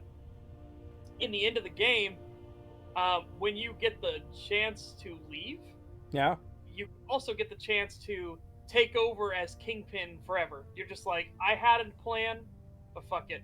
I'm doing too well here as this. And instead of actually having to fight any of your captains in the end, they all welcome you back as somebody who's fair and balanced and is just here to do good business and knows what the fuck they're doing. Yeah, that genuinely sounds interesting. Now, again, Mafia 3 got all kinds of problems. But I liked that system of having to designate territories and split it up between my captain. So yeah, I could see that this section for the diplomacy is going to be a pretty big section too in the script already. Literally haven't written a single word for this section, but I could see there's going to be a lot of issues here. Oh yeah. It's also just the... I know I said it already, but this dialogue is so bad. Yep. It seems I have no choice but to let the Dragonborn decide. Oh, yep. Although See you, I'm Jason. starting to doubt James says, hi, how are you? I am What doing say you, fantastic. Dragonborn? How about you, Creetosis? You doing good? Yeah, I'm doing well. Except for the fact I'm playing this game. Other than that, I'm doing fine. So I have the option here to not give up any... It'll probably throw me back into the thing, but I wonder if I could say this. Even the Dragonborn betray Skyrim. Try it, because he'll probably do me These terms are not acceptable. You know that. I'm listening. But yeah, Bethesda's, again, the Radiant Quest system this is a was a PR stunt and a technical achievement. Which is... So be it. The Sons of Skyrim, at least for the greater good of He actually took nothing. It seems we may have an agreement. Wow, he actually took nothing. I'm surprised. General Well, Tullius? I'm sort of surprised. I thought it would throw me back into a list of options and there would be like some of the ruined forts and you'd be able to give him one of those, you know? Yeah. I wasn't expecting him to just accept it. That's where I'm surprised at. I'm not surprised that there's no fail state for this. Because imagine that scenario too, is you come to the negotiation table and you fail fucking miserably and the war continues. So now you have to take care of the war before you can finish off the dragons. Or you have to find an alternate way to capture the dragon, you know? Yeah. Oh.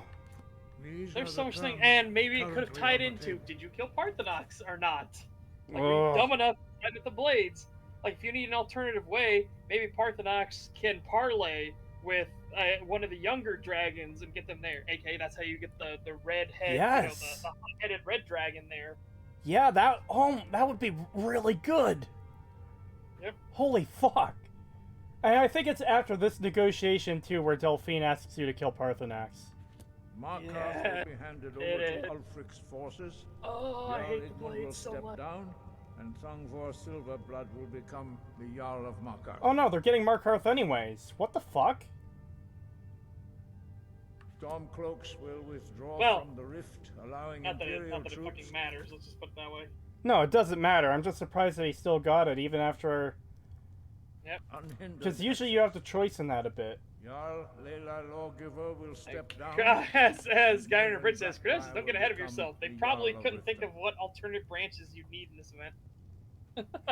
You both agree to... Well, the player can't continue if it doesn't go well, so we're just going to make it go well. Yeah, it seems like something they do.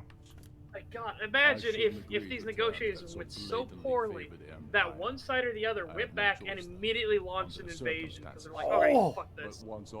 Oh, I would love that so much! Like, you fucked up the negotiations so bad that it's no longer this Cold War, nobody's fighting each other because they're kind of licking their wounds. It's now, no, okay, it's war, let's go. Well, imagine... So, okay, imagine this.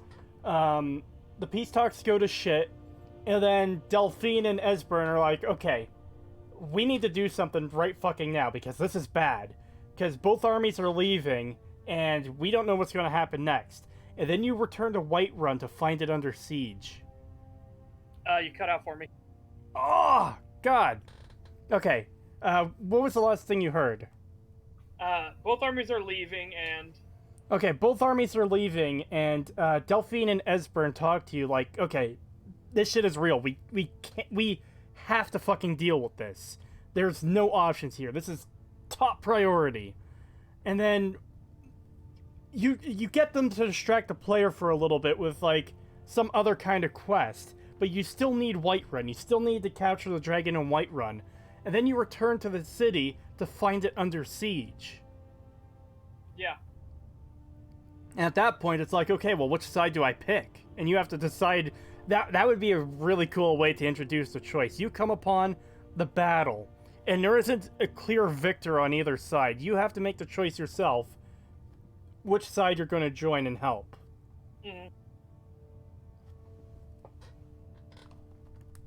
Because that would put a lot more stakes on, on this whole peace negotiation, because... Man, that would be such a significant event to happen. Like, organically, too. I just thought of even another one that would be really fucking cool. What if the peace negotiations break down, and then, as everyone's leaving, you call out Ulfric's name and you challenge him? You're like, okay, you challenge High King to a duel for Skyrim, and now you believe that gives you your rights. I have dragon's blood in me. I am dragonborn. I have a right to the throne of all of Cyrodiil. I challenge you here and now for your claim. And then you have to actually fight him. And again, he cannot back down because he used said challenge to even start this war. So he cannot back out of a challenge. Oh like man, that would be so good. Yes, Emil is a bad writer. 100%. He is an awful writer. You should be pleased, Alice. Why is it so hard to program You've done consequences? well Says that just that lazy? Yes. But beware. You want to know a studio? There are two studios that both do similar things, and I love them so much for it. One of them is named Larian. General, and another one of them is named Obsidian.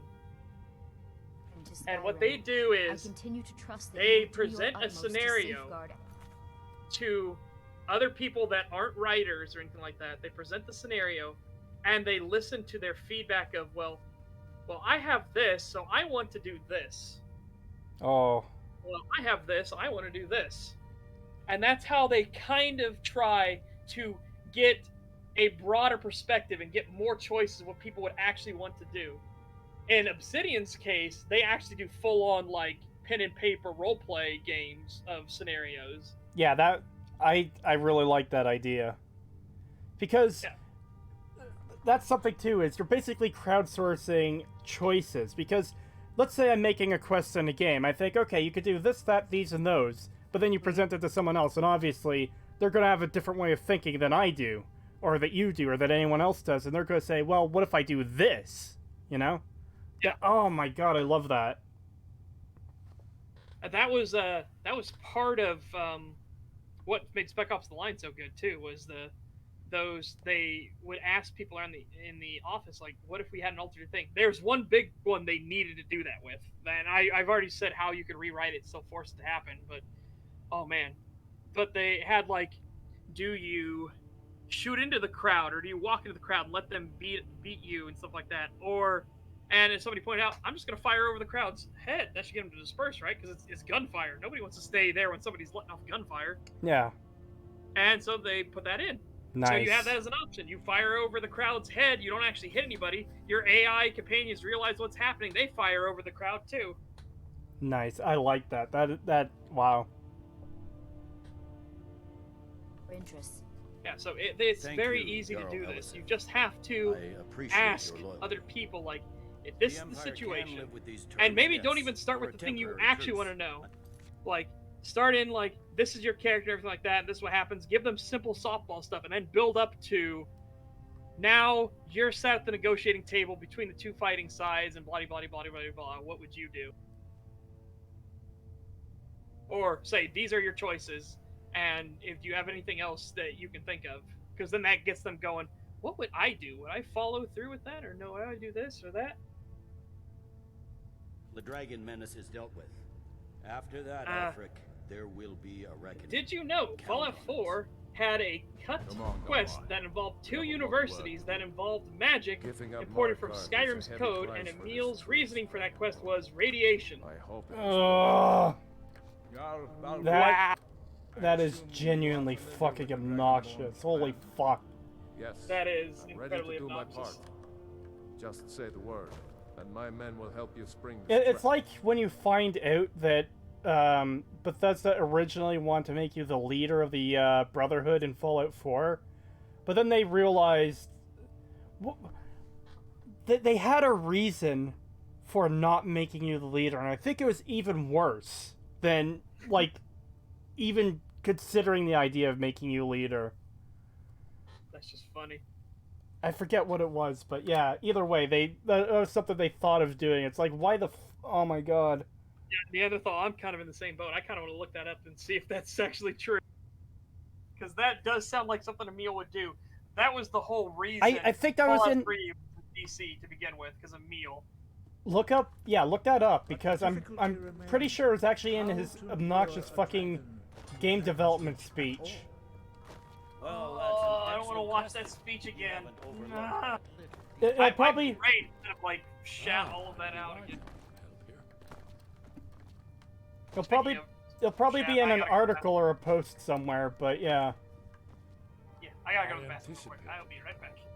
While you were arranging this meeting, I was busy in the library of Skyhaven Temp, an unguessed trove of lost lore. But the important thing is that the Blades recorded many of the names of dragons they slew. This motherfucker is talking to me from across the room. Delphine's map of dragon burial sites. I believe I've identified one of the dragons that Aldwin has raised up. Don't you see? The names of dragons are always 3 words of power. Shouts. By calling the dragon with a voice, he will hear you wherever he might be. He's not compelled to, but dragons are prideful by nature and loath to refuse a challenge. Your voice in particular is likely to intrigue this dragon after your victory over Aldrin. I think it's very likely that he will be unable to resist investigating your call. Ah, indeed. I'm no master of the voice, like these worthy gentlemen, but it is written here in this scroll. Oda Vin, winged snow hunter, as I read it. There's one more thing. We know about it. Yep, here it is. Fuck. God, I hate this quest so much. I already didn't like Delphine. She's an obnoxious fucking cunt. This is the part where I, like, truly become, like, hate her. Turns out he's a dragon, but he helped me. That's fine. We needed his help. Now we don't. And it's long past time for him to pay for his crimes. What a massive cunt. He's not just any dragon. He was the right hand of Alduin. He committed atrocities so infamous they are still remembered thousands of years later. He needs to die. He deserves to die. And it falls to you to kill him. Until he's dead. Well, I'm sorry, but we would dishonor our oaths as blades if we continue to help you. What a fucking cunt. Make your choice, Dragonborn. You're either with us or against us. Oh. Here's the big picture. He helped Alduin enslave our ancestors. He may have betrayed Alduin in the end, but that makes him worse. We can't afford to give Parthenax the opportunity to betray us in turn and return to his old master. Oh, fuck off, you miserable, miserable fucking cunt. See why I hate her so much? If they had their way, you do. Yeah, the yeah. Greybeard, think about it. No. Trust me, there is no need to be afraid. Think of Tiber Septim. Do you think he'd have founded the Empire So if just- he'd listened to the Greybeards? So just everything about... Here, let me do this. Still partially blocks it. Okay, anyways. This fucking bitch. He helped us. Now we don't need him anymore, so you should go kill him because he did things thousands of years ago that were bad. He betrayed his master, but that makes him worse. How does him... Like, how does that make him worse? He's part of the reason that, that the mortals, you know, me and her and everyone in this room, are all free. Because dragons rule the world. So, it's because of him the world is what it is right now, basically. Why the fuck do I have to kill him? Like, you're either with us or against us. Like, okay, fuck you. Fuck you. Absolutely fuck you. Fuck you to the highest fucking degree. You bitch. She actually fucking disappeared. I didn't think it would make her that small, Jesus. Oh, hey, cool. I got back right as we were about to make Delphine the size of her actual importance. Yeah, I already did. She completely fucking vanished. I made her microscopic. Nice. Oh, there she is. She walked away. I didn't see. Okay. Yeah, so I was just ranting to chat about how much I despise this miserable bitch. The dialogue is so much worse than I remembered, too. She is actually unable to be seen at this size. Holy shit. Yep. Let's do, 0.5. Oh, there she is.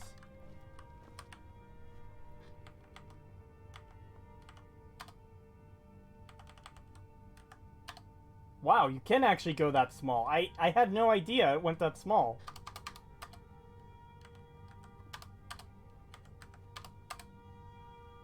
There. She's sliding along the ground!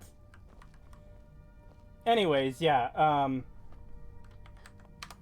don't know if you heard any of my rant there, but the way it happens is she comes up to you saying, oh yeah, we need to talk about Parthenax. We know he's a dragon. We know he's involved in horrible atrocities. He's part of the reason humanity was enslaved. And then he betrayed Alduin, but that makes him worse, not better. Like, bitch, what the fuck are you talking about? It's because of him that humanity is free. That all the mortals are free. And then you're either with us or you're against us. Like, fuck off. Actually, fuck off and die, you bitch. We will not work with you until you kill the dragon. I cannot express just how much I hate this dumb cat. She disappeared! Oh no. So, As soon as I get yeah, back to Whiterun, it's true, by the way, Creetosis, it's true. See, I knew I heard it somewhere before. So I don't know how the fuck she disappeared, but she just vanished in front of me. I was gonna Fusro Daw her off the mountain, but I can't do that now, can I? So, what's the theme of Salem? It's witches! Emil said. Oh. Oh, what if we have people with mutations that have weird powers? They're kind of X-Men-ish, but they're caused by radiation, and they're viewed as Oh. witches by the people of Danvers.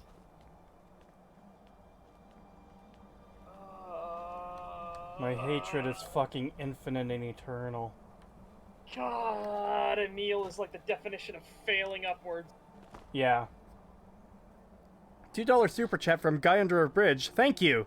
No, leave her. She's Ant-Man's problem now. Yeah, but no, if she gets in the quantum realm, she becomes Kang. It all leads back to Kang, don't you understand? We need to stop her now! I legitimately wanted to shout her off the mountain, and I can't now. And that was the one little bit of joy I was hoping to get out of this. Like, I did get to laugh at Lydia being tiny, because I completely forgot about it. And then Bulgruff being tiny and in the chair, and I realized what was missing from that scene. As soon as I get back to Whiterun. I know, it's I'll funny, get my you can men actually ready. talk to Parthenax about what Delphine says, and he's like, so it's come to that. And it's so fucking... Well, let's talk to him now. I'm probably going to end the stream after this, because we've been going for 5.5 hours. Yeah, that's fair. But, I like how the rift is still here, too. Like, it wasn't here the first time I talked to Parthenax, but once I had the Elder Scroll, yeah, it's just there. Okay, let's see what he says. Also, Dremyolok, so we got greetings. 69 thumbs up. Nice. Nice. The blades are wise not to trust me. Onikan Miov. I would not trust another Dova. Oh, by the way, another thing I forgot. They said all dragon names are Thumes themselves, so... what? That's weird to me. That's really weird. Yeah, and his is like Cruel Overlord, something like that. Like he's Alduin's direct brother. He's a demigod as well. Dov Walan Farel. That's what Parthenax is We were supposed, made to supposed dominate. to be. The will to power is in our blood. You feel it in yourself, do you not? I can be trusted. I know this, but they do not. Onikan Niov Dova. It is always wise to mistrust a Dova. I have overcome my nature only through meditation and long study of the way of the voice. No day goes by where I am not tempted to return to my inborn nature. Yeah, okay, so his name means ambition, overlord, cruelty. Huh. What is better, yeah, to be born good or to overcome Alduin's your evil nature through and he great is like effort? the one that did the cults and everything like that. That was one of his big doings because he loved forcing them to his will.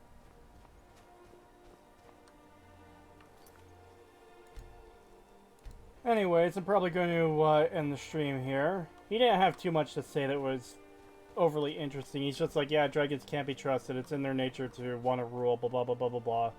I overcame it by meditating the way of the voice, and isn't it better to overcome your inborn evil rather than to be born good?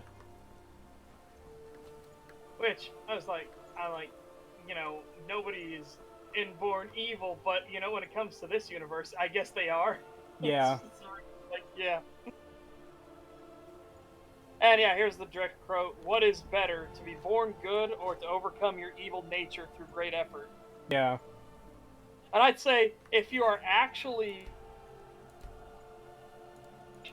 the Dragon's War, for some reason, I still don't understand why Akatosh made them evil. They're his children. I don't get it. But yeah, I'd say yes, that is way better to overcome it. If you are literally programmed that way and you overcome it yourself, I'd say that is much better.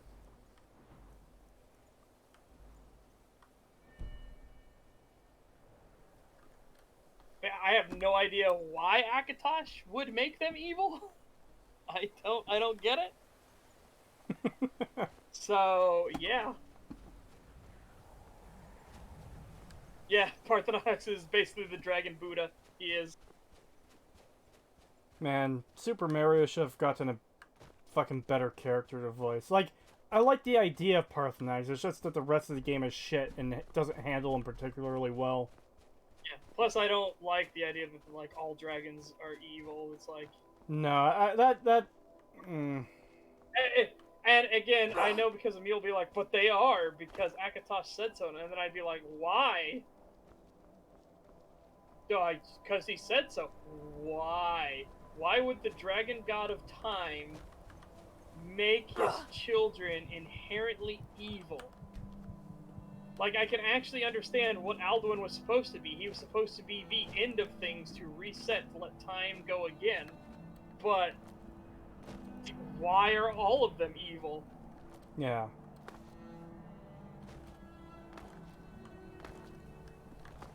He made them evil because plot. It's like, yeah, I know. Why? Why are they all evil?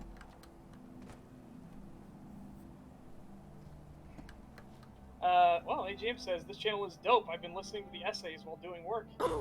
Thank you. Glad you've been enjoying it. Well, hopefully I've convinced Creetosis and everybody else that the introduction alone is worth a video. Oh. Because there is so much to talk about. Yeah, there's definitely a lot to talk about for the intro. Holy shit. Yeah. Now, I can just start writing it in the part 1, the beginning thing section, and then you can decide if that is actually long enough for a video or not. Maybe. The thing is, I think it would just be weird if I released, like, a 20-minute or hour-long video even that's just on the intro, you know? That's a lot. Like, even if we do an hour on the intro, it seems to me like there should be more to it than just the intro. Because the way I kind of break it up is, we can do it as world building itself.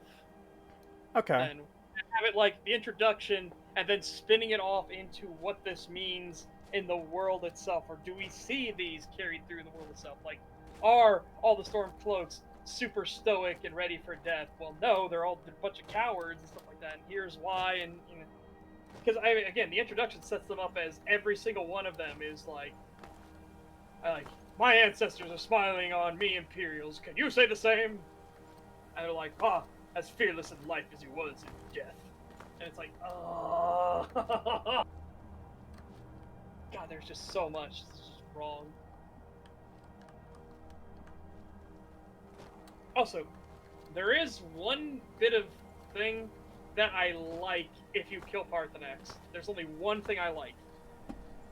And that's if you talk to the Greybeards after you kill Parthenax, the newest member, the youngest member, I can't remember his name off the top of my head, he gets so pissed at you, he Fusro Dawes your ass off the mountain. Really? Yes. I heard about that before, but someone told me it was, the main Greybeard, I forget his name. I think he's the youngest. Huh. The one you meet with. Because I tried finding that. I tried finding that before and I couldn't. Because he's the one that can, whatchamacallit, he can still talk with you without, like, destroying you. Remember, that was his whole thing, was, like, he's still young, so he can still No, I honestly, I've never talked to any of them except Argnir. Actually, I did try to talk to one or two, but it's the ones you can't talk to. Yeah. So I had no idea that there's a younger one that you could. No, that's what I mean. That's what I mean. Him. He is the young one. He's old, but he's the youngest member. That's what I'm saying. Oh, so there are 3 that you can't talk to then. You just talk to them, and then they just say, Dovahkiin. Like, in soft whispers, and it shakes the entire mountain. And that's kind of his point. Like, they can't speak with you normally because them whispering does this. Okay, yeah, but learning the dragon language doesn't mean you stop speaking English or... That's what you would think, but in this game, apparently... Because remember, you can just invent words and they work. As we learned with Dragonrend. Didn't they also say that Parthenax helped them make Dragonrend? Kind of. because they had to come up with the concepts of things that dragons don't understand, which is why Oh. like, why did Parthenon? Okay, so why do you understand it? And then yeah, we get that whole. Yeah, that was a massive tangent earlier. Yeah. See, when I had President Manblast on stream, and we were playing Skyrim, the exact same thing that happened with this stream, or happened with that stream that happened with this stream, where we would get talking about, like, different things in the game that we think are issues, or there's a few things we talked about that we liked. Like, last time we talked about how, you know, not all the Daedric quests are at shrines, and some of them are actually introduced in some neat ways, such as the priest who wants to cleanse the house, or whatever else. I forget the other ones, but point is, it's neat that they're not all just statues. The drinking game is the big one. That most people go. Yes, that one. I forgot about that one. Dovahkiin. I just talked to one. Which I admit is a pretty funny quest. Like. Oh yeah, that. Like, again, it is hilarious to wake up and then realize everything is fucked, and then you go into his realm and realize that's where the goat is, or something like that. It's like, what the fuck? Well, it's you stole a goat and sold it to a giant, and you used the money from that to buy a wedding ring to marry someone. And then when you find her, it's one of the hag ravens who's just like, "Oh, you came back! Let's consummate our marriage!" Which is fucking hilarious.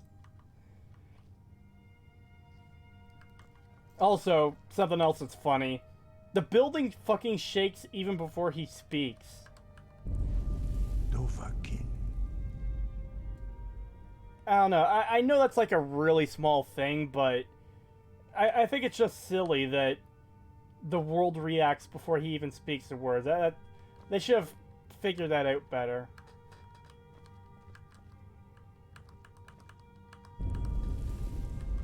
Yeah. Anyways, like I said, this is where we're ending the stream. If you're talking Setch, your mic might have gone dead again. No, I just read a thing about a current vote that just happened, and a certain party is like, they betrayed us, but I love it. What? We've been betrayed. I'll tell you after the stream, because this is just fun. Alright. Anyways, yeah, for everyone else, this is the end of the stream. Thank you for coming out. It's very much appreciated. As usual, this will eventually be re-uploaded to the stream re-upload channel. I still have to sort all that out. Sorry, everyone. And, yeah. Have a good night. Take care, everybody. We'll see you next, suffering. I don't know if next stream will be suffering or not. Well, let's do Half-Life 2 next stream, so then we can redo our EFAP Lite. Oh, yeah, for that video. Yeah. Alright. Anyways, see you around, everyone.